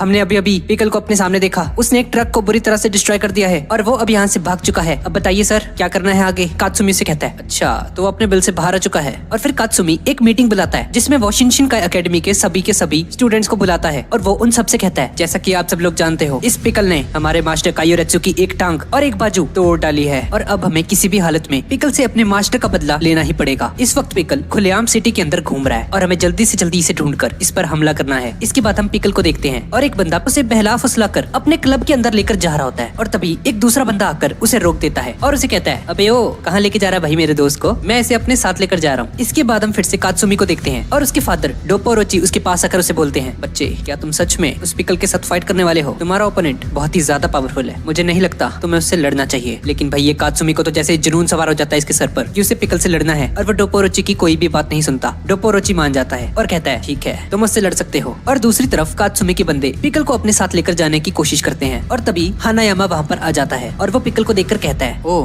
तो तुम वही हो जिसके बारे में लोग इतनी बातें कर रहे हैं। वो बंदा हानायामा से कहता है, सर कात्सुमी ने हमें ऑर्डर दिया है पिकल को अपने साथ लेकर जाना है हमें उनके पास। और कात्सुमी का बंदा जैसे ही ये बात बोलता है तो हानायामा का एक बंदा उसके पेट में चाकू रख देता है और उससे कहता है, ओए चुप करके बैठ जा जरा, ठीक है ना। कात्सुमी उसे एक जोरदार लात मारता है और उसका चाकू ऊपर आसमान में उड़ जाता है। इसके बाद हम कात्सुमी और डोपोरोची को देखते हैं। डोपोरोची नहीं मान रहा होता कि कात्सुमी पिकल के साथ फाइट करे क्योंकि उसे पता होता है कि अगर इससे फाइट करेगा तो ये मर जाएगा साला। पर कात्सुमी डोपोरोची को बेहोश कर देता है और उसे कहता है, सॉरी मुझे माफ कर देना। इसके बाद वापस हम पिकल पर आते हैं जहाँ पर पिकल ने हानायामा को एक जोरदार पंच मारकर दूर फेंक दिया होता है और हानायामा का असिस्टेंट भी पिकल को मारने की कोशिश करता है लेकिन पिकल उसका हाथ पकड़कर उसके हाथ को ही तोड़ देता है और अब वो आखिरी बंदा भी पिकल पर अटैक कर देता है लेकिन पिकल उसे एक ही हाथ मारकर उसे बेहोश कर देता है। और अब हानायामा पिकल के सामने आ जाता है और उससे कहता है, रुक जा भाई इतनी भी क्या जल्दी है जाने की। अब पिकल उस पर अटैक कर देता है लेकिन हानायामा इतना ज्यादा स्ट्रॉन्ग होता है कि वो पिकल को ही रोक देता है और ये देखकर पिकल काफी ज्यादा हैरान हो जाता है और पिकल को रियलाइज होता है कि हानायामा की स्ट्रेंथ उसके जमाने के एक डायनासोर के बराबर है और वो फील करता है कि इस बंदे के पास भी उतनी ही ताकत है जैसी उस डायनासोर के पास थी। और अब हानायामा पिकल को अपनी ताकत से पीछे धकेलने लगता है और पिकल को उसकी पावर का अंदाजा हो जाता है कि सच में हानायामा बहुत ही ज्यादा स्ट्रॉन्ग है और हानायामा एक वर्दी ओपोनेंट है। लेकिन भाई तभी हम लोग दिखते हैं कि हानायामा पिकल से लड़ने के लिए मना कर देता है और उससे माफी मांगते हुए कहता है, माफ करना दरअसल मुझे तुम्हें यहाँ पर बस रोक कर रखना था थोड़ी देर के लिए। दरअसल बाकी ने ही हानायामा को उसे रोक के रखने के लिए बोला होता है और तभी बाकी पिकल के पीछे आ जाता है और बाकी हानायामा से कहता है, शुक्रिया हानायामा आपने पिकल को मेरे लिए रोक कर रखा। और फिर बाकी पिकल से कहता है, अच्छा तो तुम पिकल हो। और पिकल बाकी की तरफ अपना हाथ बढ़ाता है और बाकी समझ आता है कि पिकल उससे लड़ना चाहता है। बाकी भी अपना मुक्का पिकल के साथ मिलाता है और तभी पिकल हल्का सा फोर्स लगाता है जिसकी वजह से बाकी नीचे जमीन पर गिर जाता है। ये देखकर बाकी समझ जाता है कि इस पिकल को ताइजेत्सु भी आता है जो कि एक फाइटिंग टेक्निक होती है। पिकल बाकी पर हंसने लग जाता है जिसकी वजह से बाकी को गुस्सा आ जाता है और बाकी पिकल के चेहरे पर एक जोरदार किक मारता है लेकिन पिकल फाइट बैक नहीं कर रहा होता और बाकी उससे माफी मांगता है। पिकल वहाँ से जाने लगता है और वो पलटकर बाकी को इशारा करता है कि आओ भाई मेरे पीछे आओ तुम। बाकी समझ जाता है कि पिकल उसे अपने साथ चलने के लिए बोल रहा है। थोड़ी देर बाद कात्सुमी वहाँ पर आता है और उसके बंदे उसे बताते हैं पिकल तो चला गया। कात्सुमी से पूछता है, ओ भाई क्या बात कर रहा है तू? मैं अपने बाप को बेहोश करके आया हूँ इस पिकल से लड़ने के लिए और तू कह रही है चला गया यहाँ से। चलो कोई बात नहीं, बाकी उससे लड़ रहा है ना, कोई नहीं हरा देगा बाकी उसे, पता है मुझे उसका। इसके बाद हम बाकी पिकल हानायामा और टोकुगावा को देखते हैं और बाकी पिकल से कहता है, पिकल तुम मुझे यहाँ पर क्यों लेके आए हो? टोकुगावा बाकी को बताता है, अबे ट्यूबलाइट तुझे अभी भी नहीं समझा, ये तुझसे लड़ना चाहता है। और बाकी पिकल से लड़ने के लिए तैयार हो जाता है। हानायामा बाकी को समझाता है, बाकी अगर तुम्हारी जगह मैं होता तो मैं इस पिकल से कभी ना लड़ता। वो दोनों आपस में बात कर रहे होते कि तभी पिकल बाकी पर एक जोरदार लात मार देता है और बाकी को दूर फेंक देता है जिसकी वजह से बाकी की हालत बहुत ही ज्यादा बुरी हो जाती है। और भाई ये पिकल बाकी को हराने के बाद नाच रहा होता है। टोकुगावा उसे बताता है कि पुराने जमाने में ऐसे ही डांस करा करते थे, ये इनका सेलिब्रेट करने का एक तरीका है। अब इसके बाद हम कात्सुमी को देखते हैं जो कि अपनी उंगलियों पर चलने की प्रैक्टिस कर रहा होता है। कात्सुमी को पिकल से लड़ने की चुल मची होती है इसीलिए वो ट्रेनिंग कर रहा होता है और तभी कायोरेत्सु वहाँ पर आ जाता है। कात्सुमी उसे पूछता है, मास्टर एत्सु आप यहाँ पर कैसे, क्या आप ठीक हो? अब कायोरेत्सु से कहता है, वो सब जाने दो, अभी तुम मुझे ये बताओ उस पिकल से लड़ने का तो नहीं सोच रहे तुम? कात्सुमी से कहता है, मैं उस पिकल से आपकी हार का बदला लेना चाहता हूँ। कायोरेत्सु उसे समझाता है, पिकल बहुत ही ज्यादा पावरफुल है, तुम उसे कभी नहीं हरा पाओगे, अगर तुम्हें उससे लड़ना है तो मैं तुम्हें कुंफू सिखाऊंगा। और अब कायोरेत्सु कात्सुमी को कुंफू की ट्रेनिंग देता है और इस तरफ हम बाकी को देखते हैं जो कि पिकल के बारे में ही सोच रहा होता है कि ये पिकल इतना स्ट्रॉन्ग कैसे है। और हम देखते हैं कि बाकी की बॉडी पर पिकल की वो लात छप चुकी होती है। बाकी बेचैन हो जाता है और अपने फादर के बारे में सोचने लगता है कि वो यूचिरो हानामा को कैसे हराएगा। अगर उसे यूचिरो हानामा को हराना है तो उसे पिकल को हराना पड़ेगा पहले। दूसरी तरफ हम कात्सुमी को देखते हैं जो कि सुबह सुबह रनिंग कर रहा होता है और कात्सुमी मन ही मन कह रहा होता है, मैंने कायोरेत्सु और टोकुगावा से परमिशन ले ली है उस पिकल के साथ लड़ने के लिए, लेकिन उन दोनों ने मुझसे कहा है कि अगर मैं लड़ाई में पिकल से हार हार गया तो मैं पिकल का खाना बन जाऊंगा। और फिर कात्सुमी उस लड़ाई की जगह पर पहुंच जाता है। अब कात्सुमी पिकल से लड़ने के लिए तैयार है और बाकी उसे कहता है, अच्छा तो तुम मुझसे पहले उस पिकल से लड़ने जा रहे हो। चलते चलते कात्सुमी डोपोरोची से मिलता है और डोपोरोची से कहता है, बच्चे अपना ध्यान रखना, कुछ ऐसा मत कर देना कि मुझे उस लड़ाई के बीच में आना पड़े तुम्हें बचाने के लिए। कात्सुमी उसे कहता है, डैड आप चिंता मत कीजिए, मैं नहीं हारने वाला इस बार। अब कात्सुमी उस स्टेडियम के अंदर कदम रखता है जहाँ पिकल से उसकी फाइट होने वाली है। और भाई तभी हम लोग देखते हैं कि लगभग 60,000 लोग कात्सुमी को सपोर्ट करने के लिए स्टेडियम में मौजूद होते हैं। सभी के सभी लोग हवा में पंच कर रहे होते हैं, जिसकी वजह से बहुत बड़ी बड़ी सोनिक वेव्स पैदा हो रही होती हैं। कात्सुमी इतना ज्यादा सपोर्ट देखकर बहुत ज्यादा खुश हो जाता है, जैसा कि आप लोग मुझे सपोर्ट करते हो और मैं भी बहुत ज्यादा खुश हो जाता हूँ। अब पिकल और कात्सुमी लड़ाई होनी शुरू हो जाती है। पिकल उस पर अटैक करने लगता है पर कात्सुमी पिकल पर पंचों की बारिश कर देता है। कात्सुमी ने पिकल की हर एक बॉडी पार्ट पर अटैक किया था, लेकिन इससे पिकल को कुछ भी नहीं होता। कात्सुमी पिकल के टांगों के बीच में एक लात मारता है खरोट जमीन पर और उसके चेहरे पर एक ठुड्डा मारता है। बाकी भी ये फाइट देख रहा होता है और वो सोचता है कि कात्सुमी सच में बहुत ज्यादा पावरफुल हो चुका है। वो पूरी तैयारी के साथ इस फाइट को लड़ने आया था, लेकिन इतने खतरनाक अटैक्स करने के बाद भी ये पिकल हंस क्यों रहा है। कई तो समझ आता है कि पिकल कात्सुमी के साथ बस खेल रहा है। कात्सुमी से लड़ते लड़ते पिकल को ऐसा फील होता है कि वो किसी खतरनाक से डायनासोर के साथ फाइट कर रहा है। अब कात्सुमी पिकल पर अटैक कर देता है। वो अपने सीक्रेट मूव को यूज करता है पिकल पर। वो अटैक पड़ते ही पिकल को ऐसा लगता है कि जैसे किसी खतरनाक जानवर ने अपनी पूंछ से उस पर हमला किया हो। ये देखकर सभी के सभी लोग हैरान रह जाते हैं और पिकल अपने घुटनों पर गिर जाता है। सभी लोग कात्सुमी को चीयर अप करने लगते हैं, लेकिन ये अटैक करने की वजह से कात्सुमी का हाथ पूरी तरह से टूट जाता है। और भाई हम देखते हैं कि पिकल ये पता नहीं किस मिट्टी का बना है, ये फिर से खड़ा हो जाता है। अब कात्सुमी उस पर फिर से हमला करता है अपने सीक्रेट वेपन्स को यूज करके और अब पिकल फिर से जमीन पर गिर जाता है। सभी को लगता है कि इस बार तो नहीं बचा होगा ये पिकल। और भाई हम देखते हैं कि कात्सुमी के दोनों हाथ पूरी तरह से डैमेज हो चुके हैं। प्रोफेसर एल्बर्ट उन सभी को बताता है कात्सुमी के हाथ पिकल की बॉडी की वजह से नहीं टूटे। मान लो कोई जेट प्लेन अपनी पूरी फुल स्पीड से चल रहा है और अगर उस जेट ने सुपरसोनिक स्पीड से 10 गुना ज्यादा तेजी से उड़ने की कोशिश की तो वो पूरा का पूरा जेट खुद ही तबाह हो जाएगा, क्योंकि एयर का प्रेशर इतना ज्यादा होगा उस पर। और ठीक वैसा ही अभी कात्सुमी के साथ हुआ है। उसने अपने हाथों को इतनी ज्यादा तेजी से यूज किया कि उसकी वजह से सोनिक वेव्स जनरेट हुई, जिसकी वजह से उसके दोनों के दोनों हाथ डैमेज हो चुके हैं। और भाई हम देखते हैं कि इतने खतरनाक अटैक्स करने के बाद भी पिकल फिर से खड़ा हो जाता है और अब पिकल उसी पोज में आ जाता है जिसका यूज करके उसने कायोरेत्सु को हराया था। और पिकल को अटैक करता हुआ देखकर कात्सुमी भी खड़ा हो जाता है और कात्सुमी सोचता है लगता है अब टाइम आ चुका है उस अटैक को यूज करने का जिसे मैंने खुद इन्वेंट किया है। अब पिकल अपनी पूरी पावर के साथ कात्सुमी पर अटैक करने के लिए आगे की तरफ बढ़ता है, लेकिन कात्सुमी भी अपनी सीक्रेट टेक्निक से पिकल पर अटैक कर देता है, जिसकी वजह से पिकल बहुत ही ज्यादा दूर जाकर गिरता है। और फिर कात्सुमी बताता है कि अगर किसी वेब को पूरी फुल फोर्स के साथ मारा जाए तो वह भी सोनिक वेव्स जनरेट करता है। और ठीक ऐसे ही मैंने अपने हाथ को एक वेब की तरह यूज किया, जिसकी वजह से एक सोनिक वेव जनरेट हुई और वो पिकल के ऊपर इतनी प्रेशर के साथ पड़ी कि पिकल दूर जाकर गिरा। लेकिन भाई तभी हम देखते हैं कि उस अटैक की वजह से कात्सुमी का हाथ बहुत ही बुरी तरह से डैमेज हो चुका है। अब उसके हाथ के अंदर की सारी हड्डियां तक दिख रही होती हैं। ये देखकर कात्सुमी अपने बैंड से अपने हाथ को बांध लेता है और पिकल के पास जाकर कहता है मैं जीत गया।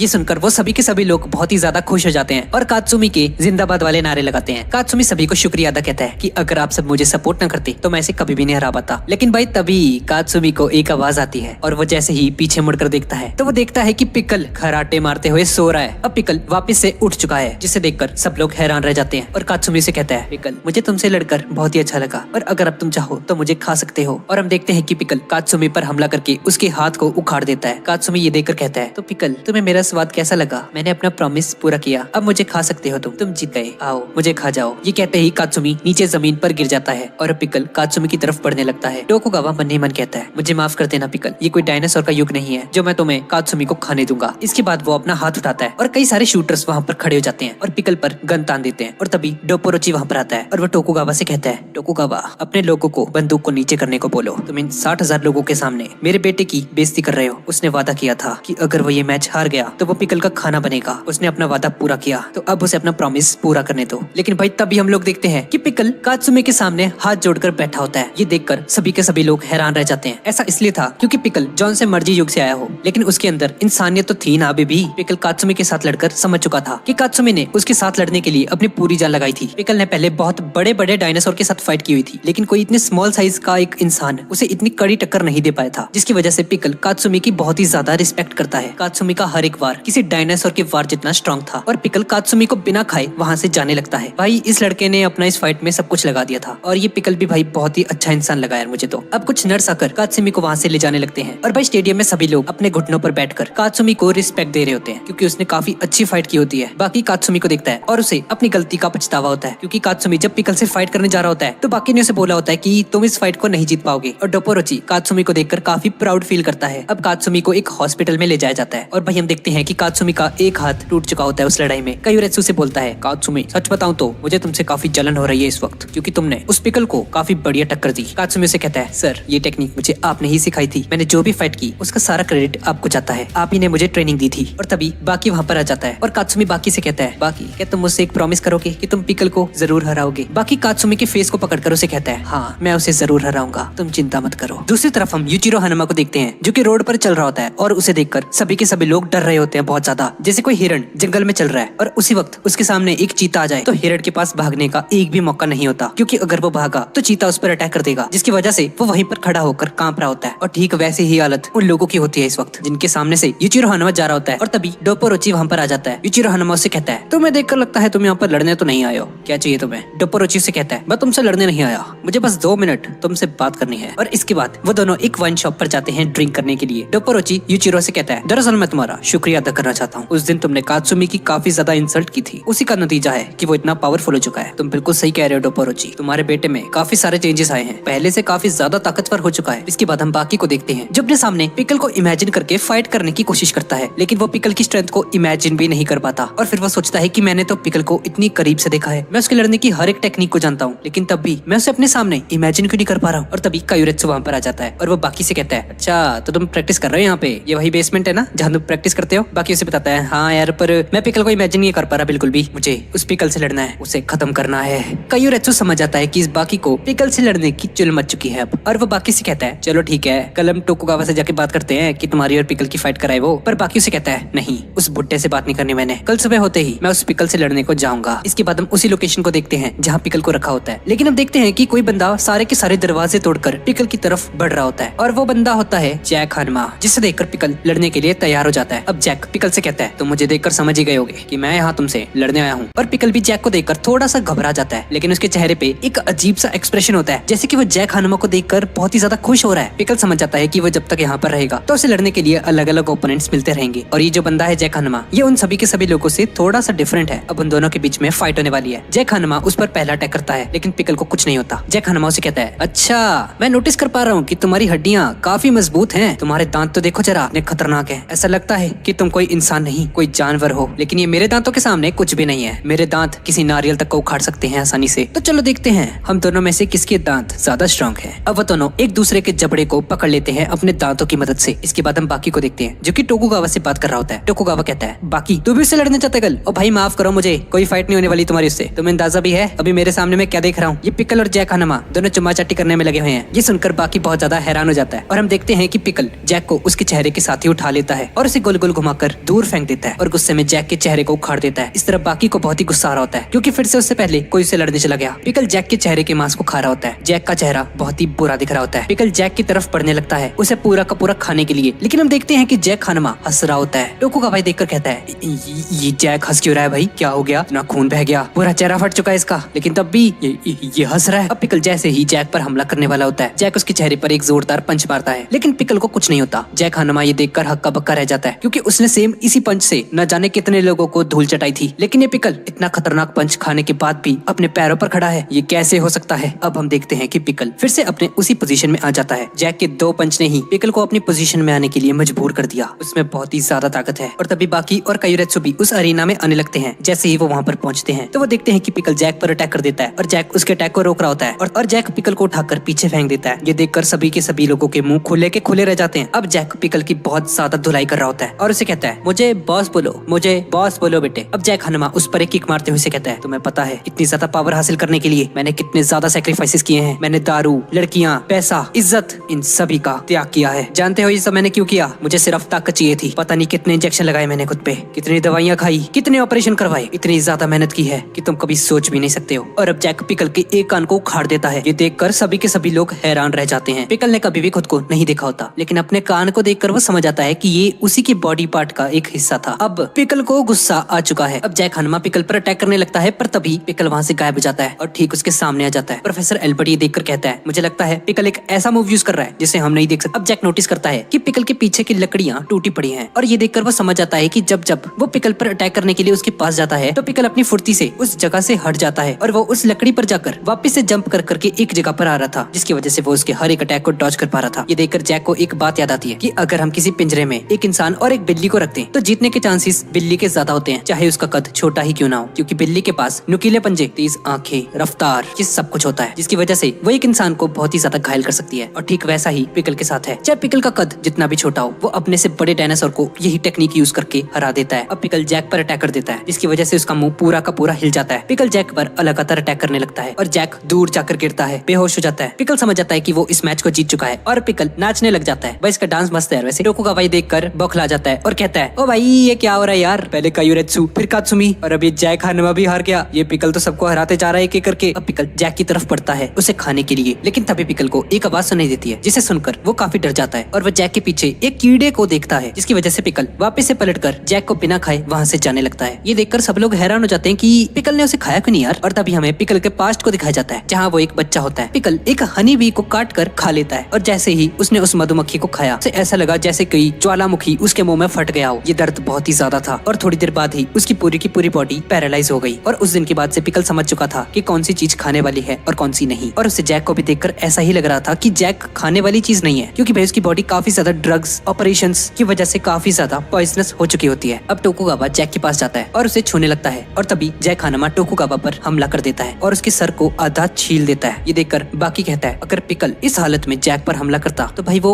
जैक के इस हमले से बिल्कुल भी नहीं बच पाता और ये इसी वक्त मर जाता। लेकिन टोकुगावा की हाइट छोटी होने की वजह से वो उस अटैक से बच जाता है। कल जैक हानुमा की बुरी तरह से धुलाई कर देता है और अब जैक हानुमा को ट्रीटमेंट के लिए एक हॉस्पिटल के अंदर लाया जाता है। एक डॉक्टर जैक हानुमा का इलाज करता है और जाते वक्त अपनी नर्स से कहता है, मुझे हर एक घंटे में इसकी रिपोर्ट चाहिए। इसके बाद वो डॉक्टर टोकुगावा और एल्बर्ट पेन के पास आता है और उन्हें बताता है कि जैक हानुमा का ऑपरेशन सक्सेसफुल हो चुका है, पर उसके घाव इतने ज्यादा हैं, उन्हें भरने में अभी थोड़ा समय लगेगा। टोकुगावा उसे कहता है कि क्या आप मुझे इसका मतलब बताओगे? नहीं, इसका मतलब वो नहीं है जो आप समझ रहे हो। टोकुगावा उस डॉक्टर को बताता है कि जैक ने बेहोशी से पहले ऐसे किया था। इसका क्या मतलब है? वो डॉक्टर से कहता है, कुछ समय पहले की बात है, दो कंट्रीज के बीच में लड़ाई हो रही थी और एक कंट्री के सोल्जर्स ने दूसरी कंट्री के सोल्जर्स को अपने कब्जे में ले लिया था और फिर उन सोल्जर्स के मेजर ने उनके सामने अपनी एक आखिरी इच्छा रखी थी। उसने बोला था कि अगर तुम मेरी गर्दन को काटते हो तो मैं अपनी गर्दन को हाथ में लेकर यहाँ से सीधा भाग जाऊंगा और मैं जितने लोगों को क्रॉस करूंगा तुम्हें उतने लोगों को बख्श देना होगा। जिसके बाद वो उसकी गर्दन को काट देते हैं और हम देखते हैं कि वो मेजर अपनी गर्दन को हाथ में लेकर सीधा भाग रहा होता है और अपने सारे के सारे सिपाहियों के सामने से गुजर जाता है, जिससे कि उन सभी की जानें बच जाती है। जैक हानुमा के साथ भी बिल्कुल ऐसा ही है। उसने अपनी बॉडी को इतना ज्यादा ट्रेन किया है कि वो मरने के बाद भी अपने दुश्मन को खत्म कर सकता है। लेकिन तभी एक नर्स वहाँ पर आ जाती है और वो उस डॉक्टर से कहती है, डॉक्टर जैक हानुमा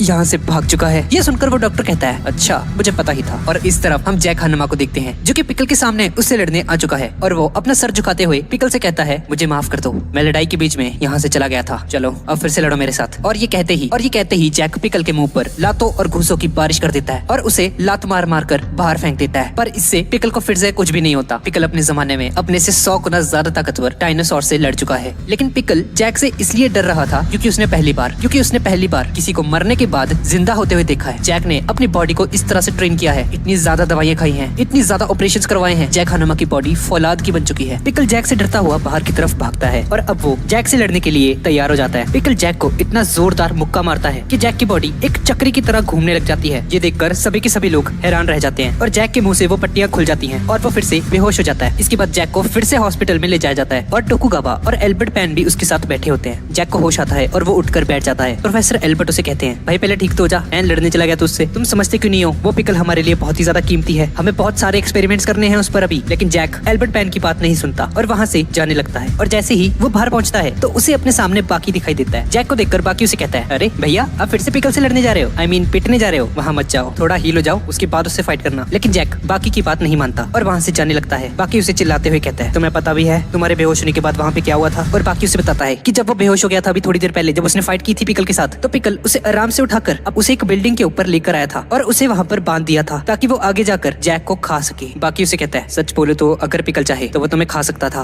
और ये बात सुनकर जैक को बहुत ही ज्यादा गुस्सा आ जाता है और वो बहुत ही जोर से चिल्लाने लग जाता है। इसके बाद हम टोकुगावा को देखते हैं जो कि यूचिरो हानुमा के साथ बैठा होता है और वो उसे बताता है कि बाकी पिकल के पास रुका हुआ है। पिकल जब तक पूरी तरह से रिकवर नहीं हो जाता तब तक बाकी उसके पास रहेगा। आपको क्या लगता है बाकी उस पिकल को हरा पाएगा? क्योंकि अब तक पिकल ने कात्सुमी, कायुरेत्सु और जैक तक को भी हरा दिया है। यूचिरो हानुमा उसे कहता है, टोकुगावा तुम गलत हो, बाकी पिकल को जरूर हरा सकता है क्योंकि उसकी वेन्स में मेरा खून दौड़ रहा है। टोकुगावा उसे कहता है, अच्छा ऐसी बात है, तो जैक कैसे हार गया फिर? जैक की वेन्स में भी तो आपका खून दौड़ रहा है? यूचिरो हानुमा उसे कहता है, नहीं तुम्हारी बात गलत है, उसके खून में बहुत ही मिलावट है जिसकी वजह से ही वो पिकल को नहीं हरा पाया। दरअसल ऐसा इसलिए था क्योंकि जैक ने बहुत सारी ड्रग्स वगैरह खाई होती है जिसकी वजह से उसका जो ब्लड होता है वो पॉल्यूटेड हो जाता है बहुत ज्यादा। ये सुनकर टोकुगावा उसे कहता है, अच्छा अगर ऐसी बात है तो आप क्यों नहीं लड़ते उस पिकल के साथ? जाओ हराओ उसे। उसकी ये बात सुनकर यूचिरो हानामा को बहुत ही ज्यादा गुस्सा आ जाता है और वो कहता है पिकल और बाकी की लड़ाई में जो भी जीतेगा मैं उससे लड़ूंगा और ये मेरा प्रॉमिस है तुमसे। और ये बोलकर यूचिरो हानामा वहाँ से चला जाता है। दूसरी तरफ हम बाकी को देखते हैं। यहाँ पे बाकी किसी पागल आशिक की तरह उसके उठने का इंतजार कर रहा है, क्योंकि भाई जैसा हमने देखा कि कोई ना कोई बाकी से पहले ही पिकल से फाइट करने आ जाता है, तो अब ये भी बेचारा तंग हो चुका है। इसके बाद हम एल्बर्ट पेन और टोकुगावा को देखते हैं। एल्बर्ट उसे बताता है कि हमने पिकल के खाने का बंदोबस्त कर लिया है। अब पिकल को वो टीरेक्स डायनासोर का मीट दिया जाता है। पिकल उस मीट को देखकर उठ जाता है। अब पिकल उस मीट को खाना शुरू कर देता है और अब बाकी को रियलाइज होता है कि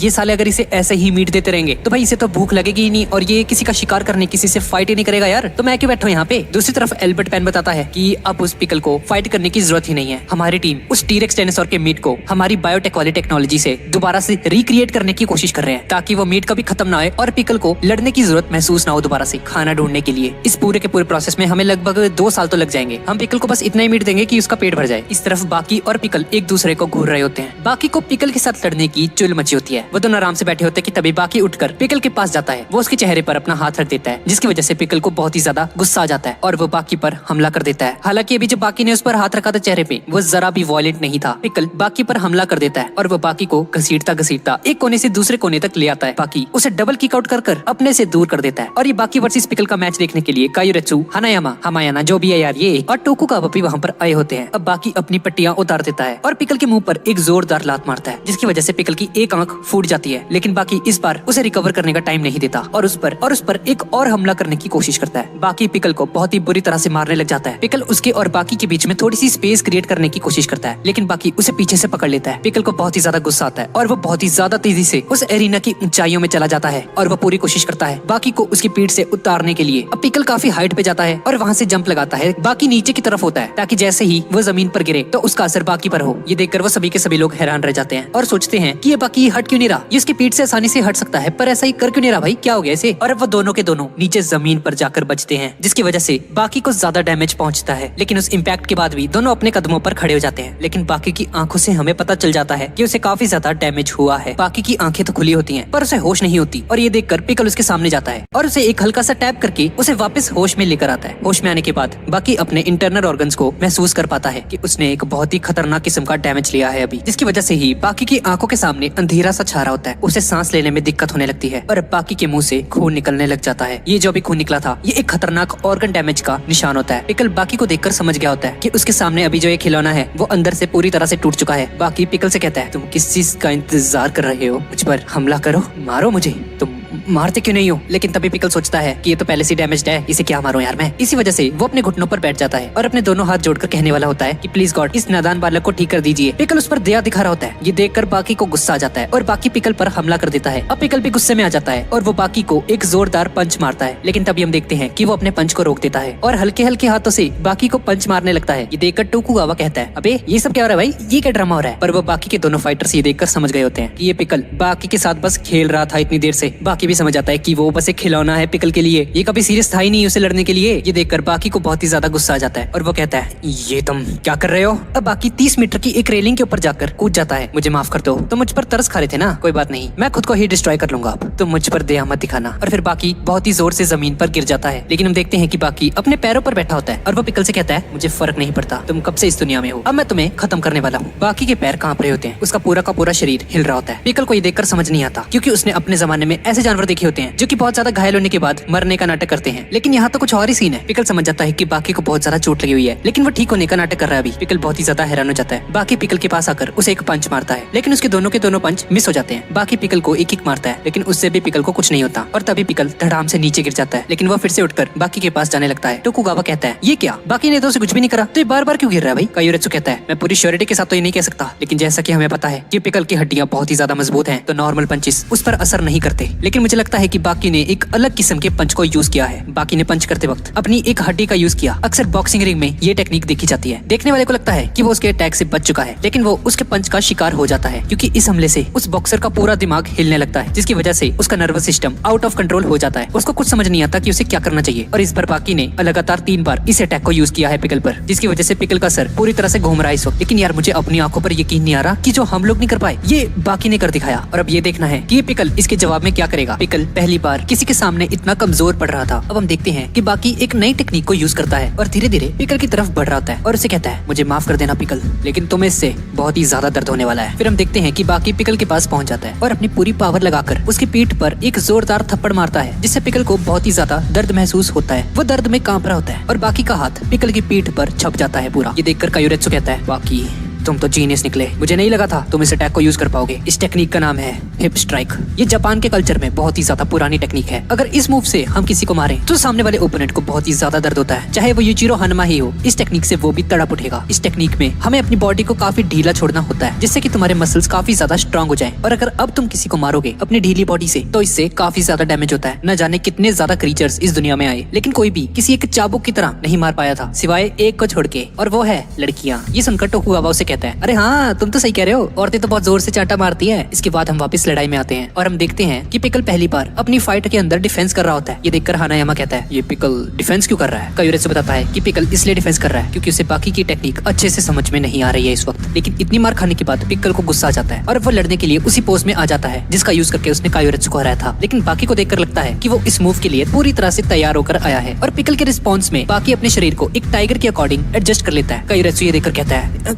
क्या ये कोकेन टेक्निक है? बाकी इस टेक्निक को कैसे जानता है? बाकी धीरे धीरे सारे के सारे जानवरों की टेक्निक्स को यूज करने लग चुका है अब। और हम देखते हैं कि बाकी अपने पूरे शरीर को ढीला छोड़ देता है और एक नए मूव को करने की कोशिश करने लगता है। कायोरेत्सु ये देखकर कहता है शायद अब ये एलिफेंट का मूव करेगा। नहीं, शायद राइनो का। नहीं, ये कुछ और भी ज्यादा बड़ा दिख रहा है मुझे। और बाकी ट्राइसेराटॉप्स का फॉर्म ले लेता है, जो कि एक एंशिएंट क्रीचर होता है। ये देखकर पिकल घबरा जाता है क्योंकि ये डायनासोर पिकल के जमाने में सबसे खतरनाक ओपोनेंट होता था और पिकल को उसकी पावर का अंदाजा पूरी तरह से होता है। टोकुगावा को लगता है कि शायद बाकी पिकल को हरा सकता है अब। इसके बाद बाकी एक नए डायनासोर का फॉर्म लेने लगता है और ये डायनासोर एक उड़ने वाला डायनासोर होता है। जिसके बाद वो टीरेक्स का फॉर्म ले लेता है। ये देखकर पिकल काफी ज्यादा घबराने लग जाता है और अब पिकल डर के मारे पीछे होने लगता है। पिकल बाकी की पावर देखकर हैरान रह जाता है क्योंकि उसे बाकी के अंदर टीरेक्स के दांत, टेराटॉप्स के पैर और एक और खतरनाक डायनासोर के पंजों की झलक दिखती है। इसके बाद बाकी अपनी पूरी पावर के साथ पिकल पर हमला कर देता है और हम देखते हैं कि बाकी पिकल के हाथ को पकड़ लेता है और उसे घुमा देता है। पिकल को ऐसा लगता है कि जैसे टीरेक्स डायनासोर ने उसके हाथ को पकड़ लिया है अपनी जबड़ों से और उसे तोड़कर अलग कर दिया है और बाकी पिकल को उल्टा घुमाकर पटक देता है। हम देखते हैं कि पिकल एक ऐसे पोज में खड़ा होता है, अगर इस एंगल से कोई रनर रनिंग करता है तो उसकी स्पीड 2 गुना बढ़ जाती है और वैसे ही पिकल बाकी पर अटैक करने के लिए रेडी हो रहा होता है उसी पोजीशन में। फिर पिकल अपनी पूरी ताकत लगाकर बाकी पर अटैक कर देता है। ये पूरा का पूरा प्रोसेस 1 सेकंड के अंदर होता है। कायोरेत्सु को ये देखकर लगता है कि शायद बाकी अब नहीं बचने वाला। पिकल ने बाकी पर अटैक किया और वो दोनों के दोनों जब आपस में टकराए तो उन दोनों में से जो उड़ा वो था पिकल। ये देखकर वो सभी के सभी हक्के बक्के रह जाते हैं क्योंकि बाकी ने जो भी मूव किया था वो ना ही कुंफू है ना ही जुजुत्सु। बाकी ने अपने एक ही हाथ के रिफ्लेक्शन से पिकल को इतनी दूर उठाकर फेंक दिया था। हानायामा ये देखकर कहता है बहुत बढ़िया। जब पिकल ने बाकी के ऊपर अटैक किया तो वो एक बुलेट जैसा था। ऐसा देखा गया है कि एक पत्ता भी किसी गोली को रिफ्लेक्ट करता है। इसका मतलब है कि जो बुलेट थी वो पिकल था और जो पत्ता था वो बाकी। पत्ते ने जैसे उस बुलेट को रिफ्लेक्ट किया था वैसे ही बाकी ने पिकल को खुद से रिफ्लेक्ट किया था। इसके बाद हम देखते हैं कि बाकी उस स्टेडियम के 4 कोनों में टॉयलेट कर देता है। भाई बाकी क्या हो गया तेरे को? बाकी पिकल से कहता है ये देखो जब तक तुम वहाँ पर लेटे हुए थे ना मैंने तुम्हारे सारे के सारे एरिया पर सुसु कर दिया है, अब तो बेटा ये सारा एरिया मेरा है। बाकी की ये बात सुनकर पिकल को काफी ज्यादा गुस्सा आता है। पिकल अपनी पूरी पावर से बाकी पर एक पंच मारता है जिससे बाकी जमीन के अंदर धंस जाता है। पिकल बाकी को लगातार लात मार रहा होता है और बाकी खुद को डिफेंड कर रहा होता है। इस सब के बाद जब बाकी उठने की कोशिश करता है तो पिकल आकर उसे एक और जोरदार पंच मारता है जिससे बाकी हवा में उड़ जाता है। बाकी अब सोच रहा होता है कि ये ताकत मैंने पहले भी महसूस की है, उसका नाम है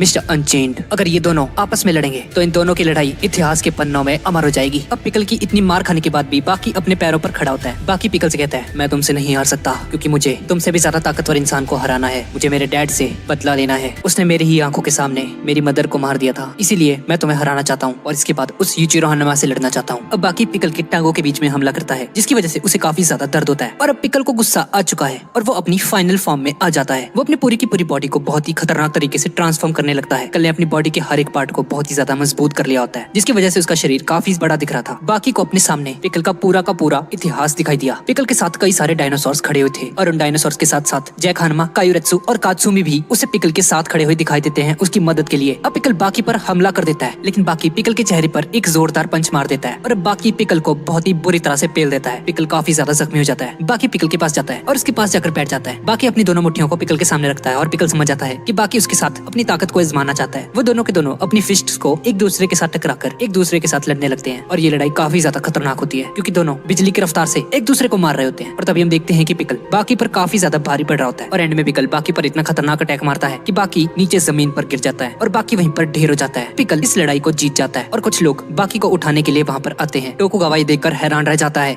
बाकी हार गया, बाकी हार गया। हाँ, पिकल जीत चुका है क्योंकि बाकी ने पिकल के साथ अपनी ताकत को आजमाने के लिए चूज किया। पहले वो टेक्निक के साथ लड़ रहा था, लेकिन अभी वो पिकल के साथ अपनी पावर को यूज करने लग गया था और ऑब्वियसली पिकल के अंदर ज्यादा पावर है। टोकुगावा समझ जाता है, हाँ ये सही कह रहा है, अगर बाकी अपनी टेक्निक को जारी रखता तो वो ये मैच जरूर जीत जाता। और हम देखते हैं कि बाकी को हराने के बाद पिकल वहाँ से जाने लगता है और इसी के साथ इस फाइट का विनर पिकल हुआ। बाकी पिकल से वो फाइट बुरी तरह से हार जाता है और बाकी को हराने के बाद पिकल वहाँ से चला जाता है। और थोड़ी देर बाद शाम होने पर बाकी पिकल से मिलने आता है एक बिल्डिंग की छत पर जहाँ पिकल बैठा होता है और उसके पास जाकर उसे कहता है, मैं जानता हूँ पिकल, जब भी तुम उदास होते हो तो तुम ऐसे ही किसी ऊंची जगह पर आकर बैठ जाते हो। तुम अपने पुराने एरा को फील करना चाहते हो जहाँ ये बड़ी बड़ी बिल्डिंग्स नहीं, हरे भरे सुंदर पेड़ हुआ करते थे। तुम बहुत ही ज्यादा स्ट्रांग हो और मैं तुम्हें दिल से इज्जत करता हूँ। और अब इस फाइट की खबर पूरी दुनिया में फैल जाती है और अब सभी के सभी लोग इस इंतजार में होते हैं कि अब पिकल के साथ क्या किया जाएगा। क्या अब उसे वापस भेज दिया जाएगा उसी माइन में जहाँ वो आया था, या फिर उसे एक लैब रैट की तरह किसी लेबोरेटरी में सजा कर रख दिया जाएगा, और या फिर उसे आजाद कर दिया जाएगा। एक न्यूज चैनल के जरिए पूरे शहर में वोटिंग कराई जाती है कि पिकल के साथ क्या करना चाहिए और सभी के सभी लोग यही वोट करते हैं कि पिकल को वापस रॉक सॉल्ट में जमा कर उसी माइन में भेज दिया जाए ताकि वो किसी इंसान या किसी जानवर को और नुकसान ना पहुंचा पाए। और अब जैसे ही पिकल को कैद किया जाता है तो पिकल उन दीवारों को तोड़कर वहाँ से भाग जाता है। पिकल कहाँ पर गया है ये किसी को नहीं पता होता, लेकिन इतना कंफर्म्ड है कि वो पूरे शहर में घूम रहा है। अब इसके बाद हम देखते हैं कि बाकी अपना चेकअप कराने के लिए एक हॉस्पिटल में आता है। वो डॉक्टर बाकी को देखकर कहता है, दुनिया के सबसे स्ट्रॉन्गेस्ट आदमी के साथ लड़ने के बाद भी बिल्कुल ठीक ठाक लग रहे हो। तुम्हारी बॉडी की ट्रेनिंग काफी बढ़िया हुई है। जिस तेजी से तुम्हारे जख्म हील होते हैं, काश उतनी ही तेजी से मेरी क्रश भी मुझे रिप्लाई देती। बाकी ये सुनकर कहता है, हाँ हाँ मुझे पता है, मेरे जख्म काफी तेजी से हील हो जाते हैं, तो ये छोटी मोटी चोटें मेरा कुछ नहीं बिगाड़ सकती। वो डॉक्टर बाकी को कहता है कि हाँ ठीक है, अभी तुम जा सकते हो यहाँ से, अभी मुझे टाइम लगेगा, तुम्हारे टेस्ट वगैरह सारे चेक करने हैं। तुम्हारी स्कैनिंग के बाद अगर कोई गड़बड़ दिखी मुझे तुम्हारी रिपोर्ट में तो मैं तुम्हें बुला लूंगा। और अब जैसे ही वो डॉक्टर बाकी की स्कैनिंग रिपोर्ट्स देखता है तो वो हक्का बक्का रह जाता है। वो देखता है कि बाकी के ब्रेन की जो शेप होती है वो किसी डीमन की तरह होती है, उसमें एक डीमन का फेस नजर आता है साफ साफ। वो डॉक्टर ये फेस देखकर बहुत ज्यादा हैरान हो जाता है और एक दूसरे डॉक्टर को बुलाता है वहाँ पर। वो डॉक्टर भी ये देखकर हैरान रह जाता है,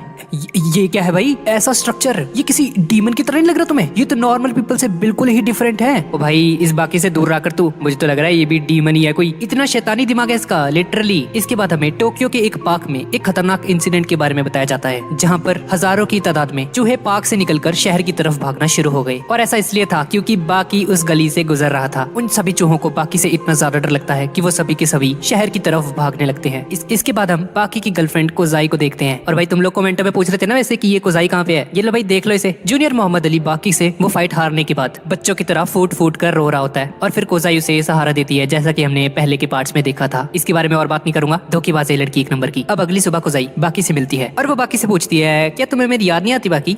ना कोई कॉल ना कोई मैसेज, क्या है ये? बाकी उसे कहता है, ना ना ऐसा कुछ नहीं है, मुझे आती है तुम्हारी याद कभी कभी, मुझे लगा तुम बिजी होगी इसलिए मैंने तुम्हें कॉल नहीं किया। अगर तुम जूनियर मोहम्मद अली के साथ रहना चाहती हो तो अब भी बता दो मुझे। कोजाई बाकी से कहती है, ऐसा कुछ नहीं है ठीक है, वो मेरा फ्रेंड है, बस मैं तुम्हारे साथ ही रहना चाहती हूँ। अब थोड़ी देर बाद शाम हो जाती है और कुछ गुंडे बाकी को तंग कर रहे होते हैं। उनके हाथ में चाकू होता है, वो बाकी को मारने वहाँ पर आए होते हैं, लेकिन बाकी जैसे ही उसकी तरफ घूर कर देखता है तो उस गुंडे को ऐसा लगता है जैसे उसके हाथ में जो चाकू था भी वो साइज में बहुत ही छोटा होता जा रहा है धीरे धीरे। वो आदमी बाकी के खौफ से इतना ज्यादा डर जाता है कि उसके हाथ में पड़ा वो चाकू भी उसे यूजलेस लगने लगता है। और इससे पहले कि बाकी उन दोनों गुंडों को मार देता, एक बंदा वहाँ पर पहुंच जाता है जो कि बाकी की मॉम का एक दोस्त होता है और वो उन गुंडों से कहता है, शुक्र है मैं टाइम पे आ गया, ओए दोनों निकल लो यहाँ से, तुम्हें पता भी है कौन है बंदा? ये दुनिया का सबसे स्ट्रॉन्गेस्ट आदमी है इस वक्त। और ये सुनकर वो दोनों के दोनों वहाँ से भाग जाते हैं डर के। इसके बाद बाकी और वो बंदा एक रेस्टोरेंट में जाते हैं। इस बंदे का नाम कोरियोगावा होता है और कोरियोगावा बाकी से कहता है, वाह बाकी काफी स्ट्रांग हो गए हो तुम। हाँ बाकी तो क्या सोचा है तुमने, यूचिरो से बदला कब लेना है तुमने फिर? दरअसल ये बंदा ऐसा इसलिए कह रहा था क्योंकि यूचिरो हानामा ने बाकी की मॉम का मर्डर किया होता है उसके बचपन में। पर वो नोटिस करता है कि बाकी यूचिरो हानामा की अब रिस्पेक्ट करने लग गया है काफी ज्यादा, वो उससे नफरत नहीं करता। बाकी को इस चीज का रियलाइज होता है कि उसके पास आज जो भी ताकत है वो उसके डैड की वजह से ही है। अगर मैं यूचिरो हानामा का बेटा ना होता तो शायद मैं इतना ताकतवर ना होता। और अब बाकी उस बंदे को अपनी मॉम के बारे में सब कुछ बताता है। वो बताता है कि उसकी मॉम बहुत ही ज्यादा सेल्फिश थी, वो उसके डैड से प्यार करती थी, वो चाहती थी कि वो उन्हें तोहफे के तौर पर एक बेटा दे सके जो कि इन फ्यूचर यूचिरो हानामा का मुकाबला कर सके। और मेरे डैड ने भी मेरी मॉम से इस वजह से शादी की थी क्योंकि मेरी मॉम बाकी औरतों से बिल्कुल अलग थी। मेरी मॉम की शादी एकिचियावा नाम के एक बंदे के साथ हो गई थी और वो दोनों बहुत ही अच्छे से अपनी जिंदगी गुजार रहे थे। पर अचानक मेरी मॉम की मुलाकात यूचिरो हानामा से हो गई। जब मेरी मॉम ने यूचिरो हानामा को बड़े बड़े फाइटर्स के साथ मुकाबला करते हुए देखा और उन्हें पिटते हुए देखा तो मेरी मॉम के दिल में यूचिरो हानामा के लिए काफी ज्यादा रिस्पेक्ट और प्यार आने लग गया। वो लोगों को पिटता हुआ देखकर बहुत ही ज्यादा खुश होती थी। इससे मैं पता चलता है कि उसकी मॉम शैतान थी। वो दोनों एक जैसे थे, किसी पर रहम नहीं करते थे। इसलिए मेरी मॉम ने यूचिरो हानामा से वादा किया था कि मैं तुम्हें एक ताकतवर बेटा पैदा करके दूंगी जो कि बिल्कुल तुम्हारे जैसा होगा। और बाकी उस इंसिडेंट को याद करता है जब उसकी मॉम एक पार्टी में उसे बुरी तरह से मार रही होती है। मॉम, अगर मैंने अपने डैड को हरा दिया तो क्या आप भी मुझसे प्यार करोगी? उसकी मॉम बस ये चाहती थी कि वो किसी तरह से यूचिरो हानामा को खुश कर सके। बाकी को उसके पेरेंट्स से कभी भी प्यार नहीं मिला होता। और ये स्टोरी बताते बताते बाकी भी रोने लग जाता है। पर बाकी उसे कहता है, हालांकि मैं उनसे नफरत नहीं करता, लेकिन अपनी मॉम का बदला तो मैं उनसे जरूर लेकर रहूंगा। अब इसके बाद हम यूचिरो हानामा को मिस्टर अनचेंड के साथ देखते हैं। वो दोनों एक दूसरे से फाइट करने के लिए तैयार हो रहे होते हैं। मिस्टर अनचेंड यूचिरो हानामा से पूछता है, मैंने सुना है तुम्हारे बेटे ने पिकल के साथ फाइट की थी, तो कौन जीता उन दोनों में?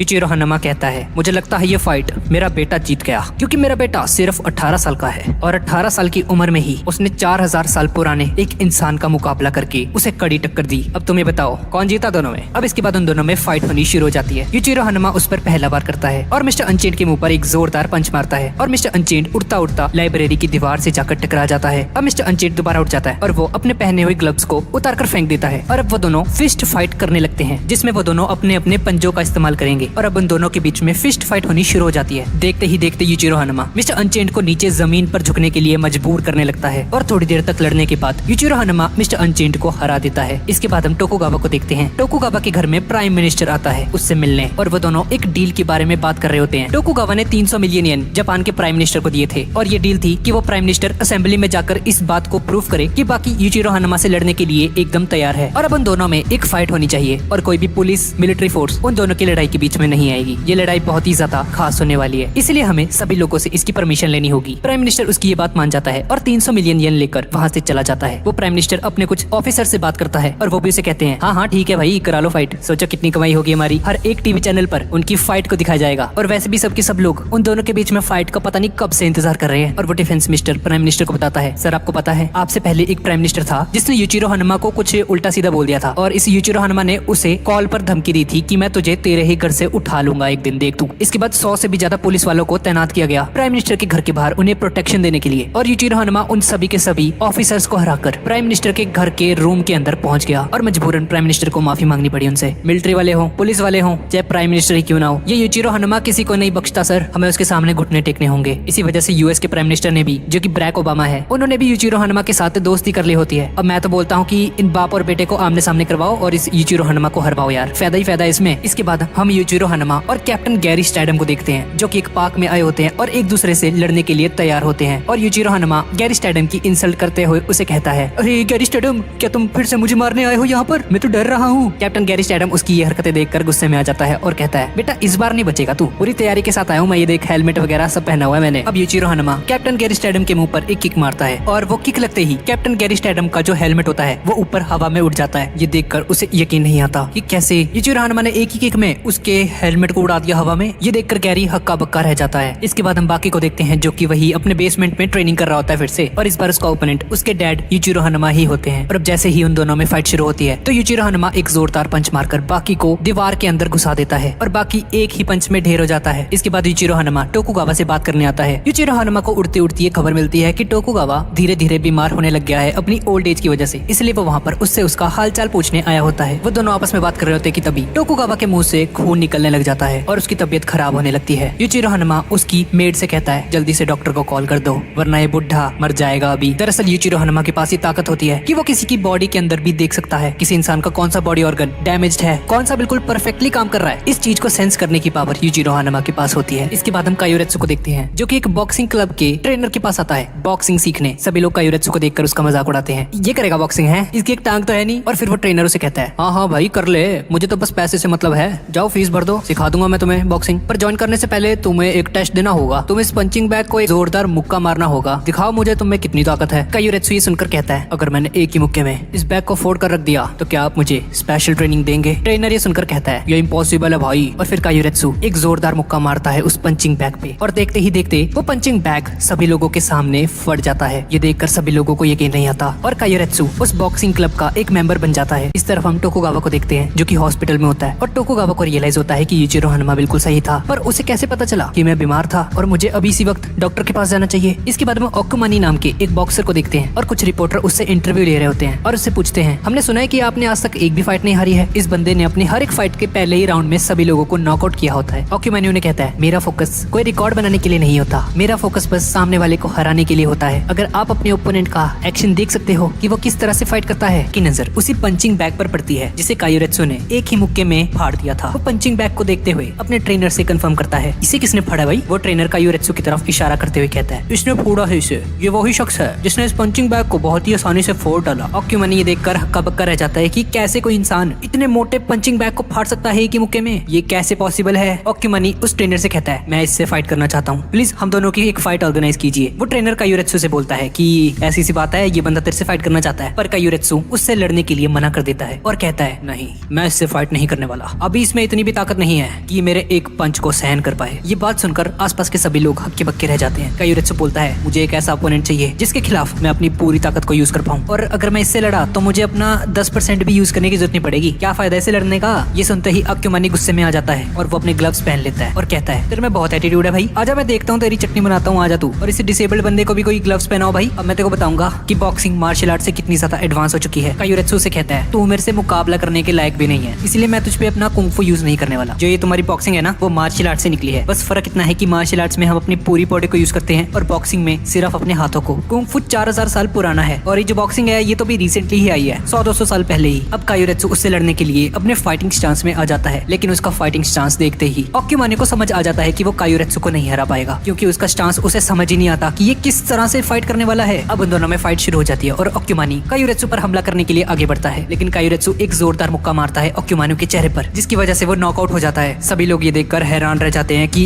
इस डिसेबल्ड बंदे ने इतने खतरनाक बॉक्सर को हरा दिया। भाई कौन है ये बंदा? अब कायोरेत्सु अपने ट्रेनर को कहता है, भाई ये क्या बच्चों से लड़वा रहा है यार, कुछ ढंग का ओपोनेंट भेज ले मेरे सामने है। अब कायोरेत्सु कात्सुमी से मुलाकात करने के लिए जाता है। क्या हाल है बाकी, क्या हुआ? कायोरेत्सु से मिलने आए हो? भाई वो तो बॉक्सिंग में चला गया है, अब वो बॉक्सिंग करेगा। बाकी ये सुनकर बहुत ही ज्यादा हैरान हो जाता है कि कायोरेत्सु को अचानक से क्या हो गया, वो तो अच्छा वाला कुंफू कर रहा था, तो ये बॉक्सिंग के चक्कर में क्यों पड़ गया भाई? कात्सुमी उसे बताता है कि कायोरेत्सु डिप्रेशन में चला गया था स्पिकल से हारने के बाद, और अब वो बॉक्सिंग को ट्राई करना चाहता है। ये सुनकर बाकी कहता है, अरे यार ये पागल है कायोरेत्सु, कुंफू से तो हरा नहीं पाया उस पिकल को, अब बॉक्सिंग से क्या करेगा? अब इस तरफ हम देखते हैं कि कायोरेत्सु के कहने पर एक काफी अच्छे बॉक्सर को बुलाया जाता है उससे फाइट करने के लिए। ये बंदा आर्मी का एक बॉक्सर होता है। वो बंदा कायोरेत्सु पर हमला करता है और कायोरेत्सु रिंग के दूसरे कोने में जाकर गिरता है। ये देखकर वो कहता है, दम है तुम में, तुम्हारे हाइट भी ज्यादा है मुझसे, और मुझे ये समझ नहीं आ रहा कि इतनी बड़ी बॉडी के साथ भी तुम इतनी स्पीड में कैसे मूव कर लेते हो। लगता है काफी मजा आने वाला है तुम्हारे साथ लड़कर। अब कायोरेत्सु मन में सोचता है कि हमारे कुंफू में हम अपनी मुट्ठी को पूरी तरह से बंद करते हैं, जिससे हमारी ग्रिप काफी ज्यादा स्ट्रॉन्ग हो जाती है, लेकिन बॉक्सिंग में हम ग्लव्स यूज करते हैं, जिसकी वजह से हमारी ग्रिप काफी कमजोर हो जाती है। जिसका मतलब है कि कायोरेत्सु को उसकी एक कमजोरी मिल चुकी है, इसने अपनी मुट्ठी को पूरी तरह से बंद नहीं किया हुआ, जिसकी वजह से इसकी ग्रिप कमजोर है। और अगर मैं इसके हाथ पर हमला करूंगा तो मैं इसके हाथ को आसानी से तोड़कर इस राउंड को जीत जाऊंगा। और फिर जैसे ही वो कायोरेत्सु पर एक और पंच मारता है तो कायोरेत्सु अपने सर को आगे कर देता है। वो अपने स्कल की हेल्प से उसके पंच को रोकता है, जिसकी वजह से उस बॉक्सर की हड्डियां टूट जाती हैं हाथ की। अब कायोरेत्सु अपने फाइटिंग स्टांस को थोड़ा सा चेंज करता है और जोरदार मुक्का उस बॉक्सर के लेफ्ट शोल्डर पर मारता है, क्योंकि उसकी फिंगर्स ऑलरेडी टूट चुकी होती हैं, और उसकी शोल्डर की हड्डियों को भी तोड़ देता है। अब इसके बाद हम देखते हैं कि जापान का प्राइम मिनिस्टर असेंबली में पहुंच जाता है इस बारे में बात करने की। यूचिरो हनुमा और बाकी इन दोनों को लड़वाते हैं और इन दोनों में से किसी एक से तो हमें छुटकारा मिलेगा फिर। और तभी यूचिरो हनुमा वहाँ पर आ जाता है। उसे देखकर सभी के सभी लोग हक्के बक्के रह जाते हैं। यूचिरो हनुमा सर, आप क्या कर रहे हो यहाँ पे?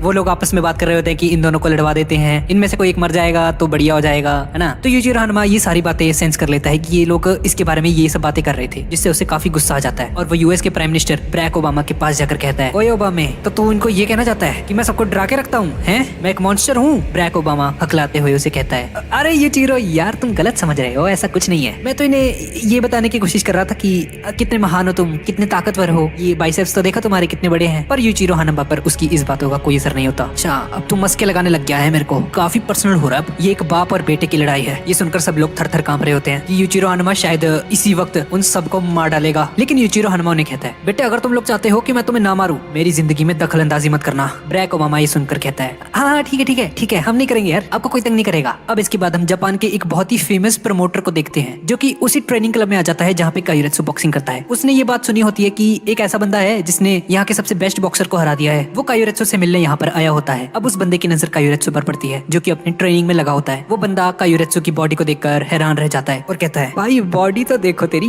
ये नामुमकिन है, ऐसी बॉडी तो मैंने कभी नहीं देखी यार, ड्रग्स वगैरह लेता है तू? और फिर वो बंदा कहता है, मैंने सुना है कि तुम्हें अच्छे बॉक्सर्स चाहिए फाइट के लिए, मेरे साथ आओ, मैं तुम्हें यूएस में बहुत ही तगड़े बॉक्सर से लड़वाऊंगा, मजा आ जाएगा तुम्हें, सही कह रहा हूँ मैं, और तुम्हें अपनी घटिया सी इस जिंदगी में एक नया मकसद मिल जाएगा इसी बहाने। ये सुनकर कायोरेत्सु काफी ज्यादा एक्साइटेड हो जाता है, बंदे चाहिए लड़ने के लिए, ठीक है। वो बंदा उसे कहता है, ठीक है मैं तुम्हें लेकर जाऊंगा, पर उससे पहले क्या मैं तुम्हारी ताकत का कोई छोटा सा नमूना देख सकता हूँ? कायोरेत्सु उसे अपनी ताकत का एक नमूना दिखाता है। वो एक ग्लव पहनता है और उस ग्लव के आर पार कर देता देता है अपने हाथ को। ये देखकर वो प्रमोटर हक्का बक्का रह जाता है। भाई ये क्या देख लिया मैंने, ऐसा तो मैंने अपनी जिंदगी में पहली बार देखा है। बड़े से बड़ा बॉक्सर भी इन ग्लव्स के आर पार नहीं कर सकता अपना हाथ, ये इतनी आसानी से नहीं फटते। ठीक है, तो मेरे साथ यूएस आ सकते हो। अब इस तरफ हम बाकी को देखते हैं जो कि अपनी ट्रेनिंग शुरू ही करने लगता है कि तभी उसकी नजर दीवार पर चलते हुए एक कॉकरोच पर पड़ती है। बाकी उसकी बॉडी के स्ट्रक्चर को ऑब्जर्व करने लगता है और फिर हमें कॉकरोच की एबिलिटीज के बारे में बताया जाता है। कॉकरोच बाकी की स्पीशीज से बिल्कुल अलग होते हैं। अगर हम बाकी जानवरों की बात करें तो जैसे ही वो दौड़ना स्टार्ट करते हैं तो वो 0 की स्पीड से स्टार्ट करते हैं। ऑब्वियसली इंसान भी 0 से ही स्टार्ट करते हैं। शुरू में 0 होती है, फिर 5, फिर 10, फिर 15, लेकिन कॉकरोच के मामले में ऐसा बिल्कुल भी नहीं होता। एक कॉकरोच अपनी स्पीड को 50 से स्टार्ट करता है। वो अपनी स्पीड को मैक्सिमम लेवल से स्टार्ट करता है और अपनी स्पीड को 50 पर ही खत्म करता है। उसके पैरों का स्ट्रक्चर ही ऐसा होता है कि वो उसे मैक्सिमम स्पीड प्रोवाइड करते हैं। लेकिन बाकी को रियलाइज होता है कि ये जो स्पीड का फंडा है ना, ये बड़े बड़े मसल्स के साथ पॉसिबल नहीं है। अगर उसे कॉकरोच जैसी स्पीड चाहिए तो उसे अपने बड़े बड़े मसल्स को छोटा करना पड़ेगा। उसे उन्हें लिक्विड फॉर्म में चेंज करना होगा जिससे कि वो हवा में तेज रफ्तार के साथ चल पाए। अब दूसरी तरफ हम देखते हैं कि वो प्रमोटर कायुरेत्सु को यूएस लेकर आ जाता है और वो यूएस बॉक्सिंग अरीना में पहुंच जाता है जहां एक बंदा एक दूसरे बॉक्सर की धुनाई कर रहा होता है बहुत ही बुरे तरीके से। कायुरेत्सु उसे देखकर समझ जाता है कि ये बॉक्सर बहुत ही ज्यादा स्ट्रॉन्ग है। ये प्रमोटर बिल्कुल सही कह रहा था, यहाँ पे मुझे बढ़िया फाइटर्स मिलने वाले हैं फाइट के लिए। कायुरेत्सु बहुत ही ज्यादा एक्साइटेड हो जाता है और अब जैसे ही उस बॉक्सर की फाइट खत्म होती है और रेफरी अगली फाइट को अनाउंस करने वाला होता है, तभी वो प्रमोटर वहाँ पर आकर उससे वो माइक छीन लेता है और बोलता है, अब बच्चों का खेल खत्म हो चुका है और अब बॉक्सिंग वर्सेस कुंग फू चलने वाला है। पेश है जापान से एक बहुत ही खतरनाक फाइटर कायुरेत्सु। इस बंदे का मानना है कि कुंग फू बॉक्सिंग से बेटर है। ये सुनकर सभी के सभी लोग गुस्से में आ जाते हैं और वो सभी के सभी फाइटर्स कायुरेत्सु को घूर घूर कर देख रहे होते हैं कि इसकी हिम्मत भी कैसे हो गई है बोलने की। नहीं, हम बॉक्सर्स फुद्दू हैं जो इतने सालों से बॉक्सिंग कर रहे हैं। और वो बॉक्सर जो भी थोड़ी देर पहले उस छोटे वाले बॉक्सर की धुनाई कर रहा होता है, वो कायुरेत्सु के साथ लड़ने के लिए तैयार हो जाता है और कहता है, मैं तुम्हारा चैलेंज एक्सेप्ट करता हूँ, आओ और मुझे हरा डालो। ये देखकर सभी के सभी लोग एक्साइटेड हो जाते हैं और अब next fight boxing versus kung फू होने वाली है। अब वो प्रमोटर कायुरेत्सु से कहता है, मुबारकबाद, प्लीज मेरी नाक मत कटा देना है, मैं आपको ले तो आया हूँ पर जीत जाना भाई, वरना मेरी बेइज्जती बहुत होने वाली है। इस बड़े वाले बॉक्सर ने अभी तक 39 बॉक्सर्स को हरा दिया होता है ऑलरेडी और कायुरेत्सु को देखकर ये काफी लकी महसूस करता है कि चलो अब कोई स्ट्रॉन्ग फाइटर तो हारा है इससे लड़ने। अब वो जो प्रमोटर होता है वो उस बड़े वाले बॉक्सर से कहता है कि आपको पता है कायुरेत्सु आपसे बिल्कुल भी खुश नहीं है, ये आपको धूल चटाना चाहता है और आपके गरूर को तोड़ना चाहता है। वो जानबूझकर ये कर रहा होता है ताकि इस बॉक्सर को गुस्सा आए और वो कायुरेत्सु से लड़ने के लिए तैयार हो जाए पूरी तरह से और ये फाइट काफी खतरनाक हो जाए। कायुरेत्सु की फाइट उस बड़े वाले बॉक्सर के साथ होने वाली है और अब उन दोनों की काबिलियत को टेस्ट करने के लिए उनके सामने कुछ सीमेंट के ब्लॉक्स को रखा जाता है। वो बड़ा वाला बॉक्सर उन सीमेंट के ब्लॉक्स को आसानी से तोड़ देता है और अब कायुरेत्सु की बारी है और कायुरेत्सु अपने कुंग फू की टेक्निक को यूज करते हुए अपने हाथ की मदद से सिर्फ उन सीमेंट के ब्लॉक्स को तोड़ता ही नहीं बल्कि उन्हें रेत में बदल देता है जो कि उसकी असली फॉर्म होती है। सभी लोग ये देखकर हैरान रह जाते हैं और वो समझ जाते हैं कि कुंग फू बॉक्सिंग से बहुत ही ज्यादा एडवांस्ड है और अब उन दोनों में एक खतरनाक फाइट की अनाउंसमेंट हो जाती है। अब इसके बाद कुछ रिपोर्टर्स कायुरेत्सु का इंटरव्यू लेने वहाँ पर आते हैं और एक रिपोर्टर से पूछता है कि आपकी टांग को क्या हुआ सर। कायुरेत्सु से बताता है, इससे पहले मैंने जो लड़ाइयाँ लड़ी हैं वो सब अनऑफिशियल फाइट्स थी, जिसका मतलब है एक जिंदगी और मौत की लड़ाई जिसमें कोई भी रूल्स वगैरह नहीं होते हैं। एक दोस्त के साथ लड़ाई करते हुए उसने मेरी इस टांग को उखाड़ कर खा लिया। ये सुनकर सभी के सभी रिपोर्टर्स हैरान रह जाते हैं और भाई हम देखते हैं कि पीछे बहुत सारे स्पॉन्सर्स भी हैं यहाँ पे, डेल भी है, अटारी भी है और फिलिप्स की कॉपी है। अब इंटरव्यू खत्म होने के बाद कायुरेत्सु अपने कमरे में जाता है और उसका वो ट्रेनर उसे कहता है, मैं बॉक्सिंग का कोच हूँ, तेरी इस बकवास ने ना मुझे भी तेरे खिलाफ कर दिया है, तुम बॉक्सिंग को नीचा समझते हो हैं, तुम्हारा कुंग फू ही सब कुछ है। कायुरेत्सु उसे कोई जवाब नहीं देता और उसकी रिस्पेक्ट करते हुए चुप रहता है। अब उस ट्रेनर का दिमाग सटक जाता है और वो कायुरेत्सु से कहता है, अब मैं तेरे पे एक मुक्का मारूंगा, तू उसको रोक के दिखाइयो बेटा, बताता हूँ तुझे बॉक्सिंग कितनी ज्यादा अच्छी है। और वो कायुरेत्सु के मुंह पर एक जोरदार मुक्का मार देता है। कायुरेत्सु की नाक से खून बहना शुरू हो जाता है और वो ट्रेनर उसे कहता है, देखा फिर कहा था ना मैंने, तुम मेरे पंच को देख भी नहीं पायो बेटा। पर वो ट्रेनर जैसे ही अपने हाथ पर नजर मारता है तो वो देखता है कि उसका हाथ मुड़ चुका है। कायुरेत्सु उसके हाथ को ठीक करते हुए कहता है, मुझे माफ करना सर, मैंने आपको हर्ट किया है, लेकिन आपको इस चीज को रियलाइज करना ही होगा कि कुंग फू बॉक्सिंग से बेटर है। अब थोड़ी देर बाद उन दोनों के बीच में फाइट की अनाउंसमेंट हो जाती है और वो दोनों के दोनों फाइटर्स एरिना में पहुंच रहे होते हैं। पर हम देखते हैं कि वो बड़ा वाला बॉक्सर फालतू में फेक एग्रेशन दिखा रहा होता है। भाई इस बंदे को ये 4 पतले पतले इंसान संभाल रखे हैं, ऐसा कैसे हो सकता है? भाई ये पक्का वही हेरा फेरी वाला सीन है। चलिए ना, बात कर, मेरे को जानता नहीं है ये सब कुछ एक ड्रामा होता है। अब वो रेफरी सीटी बजा देता है और उन दोनों के बीच में फाइट होनी शुरू हो जाती है। अब कायुरेत्सु एक कोने में जाता है, रेफरी ये देखकर उसे कहता है, अबे ओ क्या कर रहा है ये, तुम्हें पता नहीं है क्या बॉक्सिंग में ऐसा अलाउड नहीं है, तुम्हें रूल्स वगैरह पता भी है बॉक्सिंग के, बॉक्सिंग में तुम बैठ नहीं सकते, तुम्हें खड़े होकर लड़ना पड़ेगा इससे। कायुरेत्सु से कहता है, रेफरी साहब ध्यान से देखिए, ना मैं पूरी तरह से खड़ा हूँ ना मैं पूरी तरह से बैठा हूँ, एक बार मेरी पोजीशन देखो, ये मेरा फाइटिंग स्टांस है। रेफरी उसे कहता है, ठीक है मैं इसको अलाउ करता हूँ। वो बड़ा वाला बॉक्सर उसे कहता है, नूब है तो एक नंबर का, तुझे पता तूने खुद को ही फंसा लिया ये कोने में आकर, अब नहीं बचेगा बेटे तू। और अब जैसे जैसे ही वो बॉक्सर कायुरेत्सु पर हमला करने के लिए आगे बढ़ता है तो कायुरेत्सु अपने पंच से उसकी आईज को कवर कर लेता है। ये सब कुछ इतनी तेजी से होता है कि किसी को कुछ समझ नहीं आता। वो बड़ा वाला बॉक्सर कायुरेत्सु के हाथ को हटाने की कोशिश करता है, लेकिन कायुरेत्सु फिर से उसकी आईज को कवर कर देता है। दरअसल ये कुंग फू की ही एक टेक्निक होती है, जो कि है 9 इंच पंच। ये एक ऐसी टेक्निक है जिसमें वो पंच आपके फेस के साथ बिल्कुल टच हो रहा होता है। आपके फेस और उस पंच में 1 इंच का भी फासला नहीं होता। दरअसल जो बॉक्सर्स होते हैं वो अटैक करने के लिए हमेशा थोड़े से डिस्टेंस पर रहते हैं, ताकि वो अपने ओपोनेंट पर पंच मार सके। वो अपने हाथ को पीछे की तरफ लेके जाते हैं और अपने ओपोनेंट के मुंह पर हमला करते हैं। लेकिन 9 इंच पंच में ऐसा बिल्कुल भी नहीं होता। इस टेक्निक में आप अपने हाथ को अपने ओपोनेंट के चेहरे के बिल्कुल पास रखते हो और फिर उस पर हमला करते हो, और ये मुक्का पड़ते ही वो बॉक्सर नीचे जमीन पर गिर जाता है और वो फाइट कुछ ही सेकंड्स में खत्म हो जाती है। ये न्यूज चारों तरफ फैल जाती है और इस फाइट की वजह से वो प्रमोटर भी काफी ज्यादा अमीर हो जाता है। कायुरेत्सु वहाँ आता है और देखता है कि ये प्रमोटर उन पैसों के ऊपर पैर रख के बैठा हुआ है। ये देखकर कायुरेत्सु को काफी गुस्सा आ जाता है और वो कहता है, अपने पैर नीचे रखो, वो मेरे पैसे हैं जिन पे तुम पैर रख के बैठे हो बेटा। ये मेरी मेहनत की कमाई है, जल्दी से इसे किसी ब्रीफ केस में रखो और मुझे दो। कायुरेत्सु के एक अटैक करते ही वो प्रमोटर डर जाता है और वो सारे के सारे पैसे एक ब्रीफ केस में दे देता है उसे, और कायुरेत्सु वो पैसे लेकर वहाँ से चला जाता है। अब इसके बाद हम बाकी को देखते हैं और वो अपनी इमेजिनेशन में ऐसा सोच रहा होता है कि अपने डैड के साथ बैठकर खाना खा रहा है। उसके डैड उसके सामने है बिल्कुल, लेकिन तभी हम देखते हैं कि यूजिरो हनुमा सच में वहाँ पर आ जाता है बाकी के पास। यूजिरो हनुमा उस टेबल पर पड़ा खाना देखता है। बाकी अपने डैड को देखकर काफी ज्यादा खुश हो जाता है। वो दोनों खाना खाने के लिए बैठ जाते हैं, पर बाकी को समझ नहीं आता कि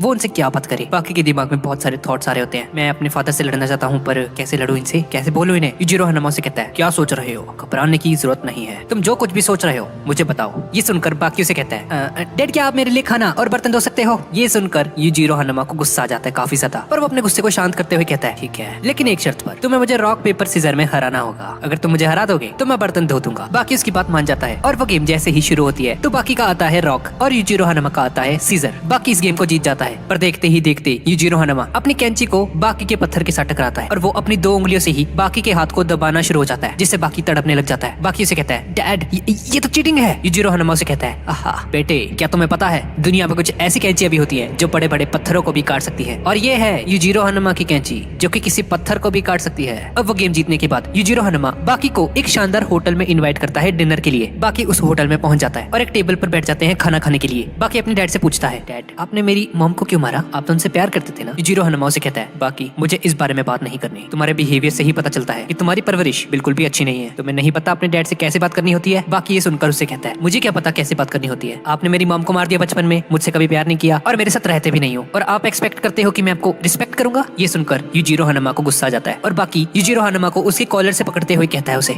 आपने मेरी मॉम को क्यों मारा, मुझे नहीं लगता कि आप उनसे कभी प्यार करते भी थे, आपने मुझे कभी भी अपने बेटे के रूप में देखा ही नहीं आज तक। ये सब बातें सुनकर यूजिरो हनुमा को गुस्सा आना शुरू हो जाता है। उसकी बॉडी से रेड कलर का एक ऑरा निकल रहा होता है। वो वेटर ये देखकर समझ जाता है कि अब इन दोनों के बीच में एक फाइट होने वाली है और इस बिल्डिंग में जितने भी लोग हैं उन सभी की जान को खतरा है। अब यूजिरो हनुमा गुस्से से भर जाता है, बाकी को एक जोरदार पंच मारता है और बाकी घूमता घूमता एक कुर्सी पर पटक देता है। और भाई वो घड़ी आ चुकी है जिसका हम सभी को इंतजार था, और अब बाकी वर्सेस यूजिरो हनुमा होने वाला है। तो भाई वीडियो को पूरा एंड तक देखना, बहुत ही मजा आने वाला है इसमें। अब उन दोनों में फाइट होनी शुरू हो जाती है और यूजिरो हनुमा बाकी को उसके फेस से पकड़ता है और बाकी का सर एक विंडो के अगेंस्ट लगा देता है। यूजिरो हनुमा बाकी से कहता है, एक हवाई सफर के लिए तैयार हो जाओ। बाकी ये सुनकर कहता है, डैड पागल मत बनिए, हम जिंदा नहीं बचेंगे अगर यहाँ से कूद गए हम, मुझे नीचे उतारिए। और यूजिरो हनुमा उसकी कोई बात नहीं सुनता और शीशे को तोड़ते हुए बाकी को नीचे गिरा देता है। वो दोनों उस बिल्डिंग से नीचे गिरने लगते हैं। नीचे पुलिस खड़ी होती है और वो दोनों के दोनों नीचे जमीन पर गिर जाते हैं। वहाँ पर खड़े पुलिस ऑफिसर्स को ये देखकर यकीन नहीं आता कि इतनी ऊंची बिल्डिंग से भी नीचे गिरकर ये लोग जिंदा हैं अभी भी। यूजिरो हनुमा बाकी को उसका हाथ पकड़ के उसे उठाने की कोशिश करता है। बाकी को लगता है कि यूजिरो हनुमा को उसकी सच में थोड़ी फिक्र है, पर हम देखते हैं कि यूजिरो हनुमा बाकी को उसकी गाल से पकड़कर उसे फिर से पटकने की कोशिश कर रहा होता है। बाकी अपना हाथ छुड़ाते हुए थोड़ा सा दूर जाकर खड़ा हो जाता है। बाकी अपनी फुल स्पीड के साथ अपने डैड के पास जाता है और उनके मुंह पर एक जोरदार लात मारता है। ये सब कुछ इतनी तेजी से होता है कि किसी को कुछ दिखाई नहीं देता। वो लोग बाकी की स्पीड को फॉलो नहीं कर पाते क्योंकि नजर उसके पैरों पर जाती है और वो देखता है कि उसके पैर सूज रखे हैं। ऐसा इसलिए था क्योंकि बाकी ने जब यूजिरो हनुमा पर अभी अटैक किया तो यूजिरो हनुमा की बॉडी इतनी ज्यादा सख्त थी कि इससे उसकी ही बॉडी को डैमेज हुआ। और तभी हम देखते हैं कि यूजिरो हनुमा के मुंह से भी खून निकलना शुरू हो जाता है, जिसका मतलब है कि वो अटैक सक्सेसफुल रहा। यूजिरो हनुमा ये देखकर काफी ज्यादा खुश हो जाता है और बाकी को शाबाशी देता है, बाकी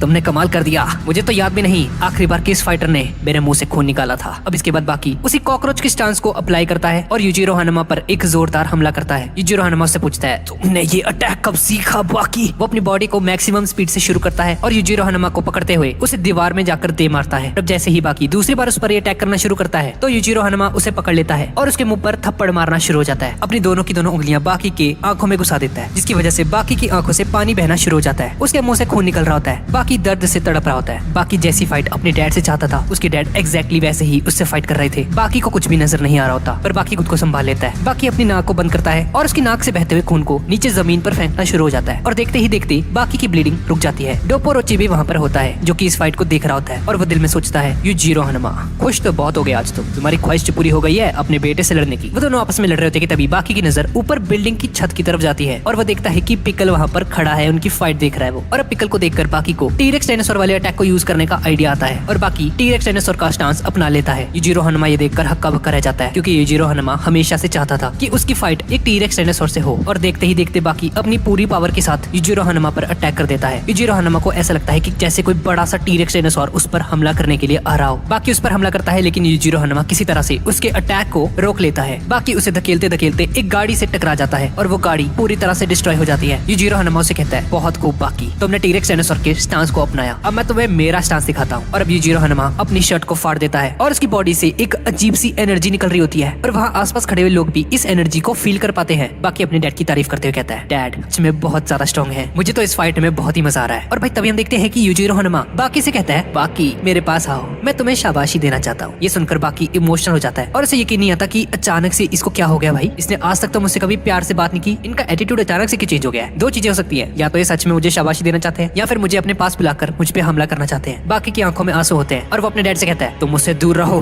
ये फिर से तुम्हारी कुछ चाल है, तुम मुझे अपने करीब बुलाकर फिर से कोई अटैक करने की कोशिश करोगे। यूजिरो हनुमा बाकी के पास जाता है और बाकी को पकड़ लेता है। बाकी उसे छुड़ाने की कोशिश कर रहा होता है और रोते रोते अपने डैड से कहता है, अब दूर हो जाइए मुझसे, आपने मुझे कभी प्यार नहीं किया। पहले पहले तो यूजिरो हनुमा बाकी को शाबाशी दे रहा होता है, लेकिन तभी वो धीरे धीरे बाकी की पसलियों को तोड़ने की कोशिश करने लगता है। बाकी बहुत ही मुश्किल से अपनी जान छुड़ाता है और पीछे जाकर खड़ा हो जाता है, पर यूजिरो उस पर फिर से हमला करके उसे नीचे गिरा देता है। और भाई तभी हम लोग देखते हैं पिकल भी इस लड़ाई में शामिल हो जाता है और यूजिरो हनुमा के पीछे आ जाता है। बिल्कुल ये देखकर यूजिरो हनुमा बहुत ही ज्यादा एक्साइटेड हो जाता है और कहता है, अच्छा तो ये पिकल भी आ गया है यहाँ पे, चलो आज एक तीर से दो निशाने करूंगा मैं, मजा आएगा। और इससे पहले कि पिकल और यूजिरो हनुमा में फाइट शुरू होती, भी बाकी उठ जाता है और पिकल के मुंह पर एक जोरदार मुक्का मार देता है। पिकल का एक दांत टूट जाता है। बाकी बहुत ही गुस्से से पिकल को देख रहा होता है, जिसकी वजह से पिकल को भी काफी ज्यादा गुस्सा आ जाता है और बाकी पिकल से कहता है, ये लड़ाई मेरे और मेरे डैड के बीच में है, तुम इसमें मत पड़ो। जैसे कि जंगल में अगर दो शेर आपस में लड़ रहे होते हैं, तीसरे शेर को उनकी फाइट को खराब नहीं करना चाहिए। ये रूल जंगल में और रियल वर्ल्ड में भी अप्लाई होता है। पिकल समझ जाता है कि ये उसकी फाइट नहीं है और वो नीचे बैठकर उन दोनों की फाइट को देखने लग जाता है। और अब जैसे ही बाकी और यूजिरो हनुमा की फाइट शुरू होती है, यूजिरो हनुमा बाकी पर अटैक करने लगता है, लेकिन बाकी यूजिरो हनुमा की बाजू को पकड़ लेता है और उसे नीचे जमीन पर पटक देता है। यूजिरो हनुमा जमीन पर एक जोरदार मुक्का मारता है, जो कि टकराकर बाकी के लगता है। ये एक ऐसा पंच था जो कि जमीन को चीरता हुआ बाकी के लगा था। इस तरफ ये दोनों फाइट कर रहे होते हैं और दूसरी तरफ हम देखते हैं कि कुछ माइनर्स को पत्थर पर बनाई हुई एक ड्राइंग दिखती है, जिस पर एक बड़ा सा मॉन्स्टर बना हुआ था और उस मॉन्स्टर की पीठ पर एक बड़ा सा डीमन का फेस साफ साफ नजर आ रहा था। और ये यूजिरो हनुमा उसी ब्लड लाइन में से होता है। यूजिरो हनुमा की कमर पर भी एक डीमन का फेस बनता है। इन दोनों में फाइट चल रही होती है और बाकी अपने घुटनों पर गिर जाता है और तभी बाकी के पीछे यूजिरो हनुमा के फादर की, मतलब कि बाकी के दादाजी की एक प्रोजेक्शन बननी शुरू हो जाती है, जो कि उन दोनों के बीच में उस फाइट को देख रहे होते हैं। ये देखकर यूजिरो हनुमा हक्का बक्का रह जाता है। इतने सालों बाद वो अपने डैड को वापस से देख रहा था और बाकी के दादा उसे मोटिवेट करते हुए कहते हैं, हिम्मत मत हारो बाकी, सिर्फ तुम ही हो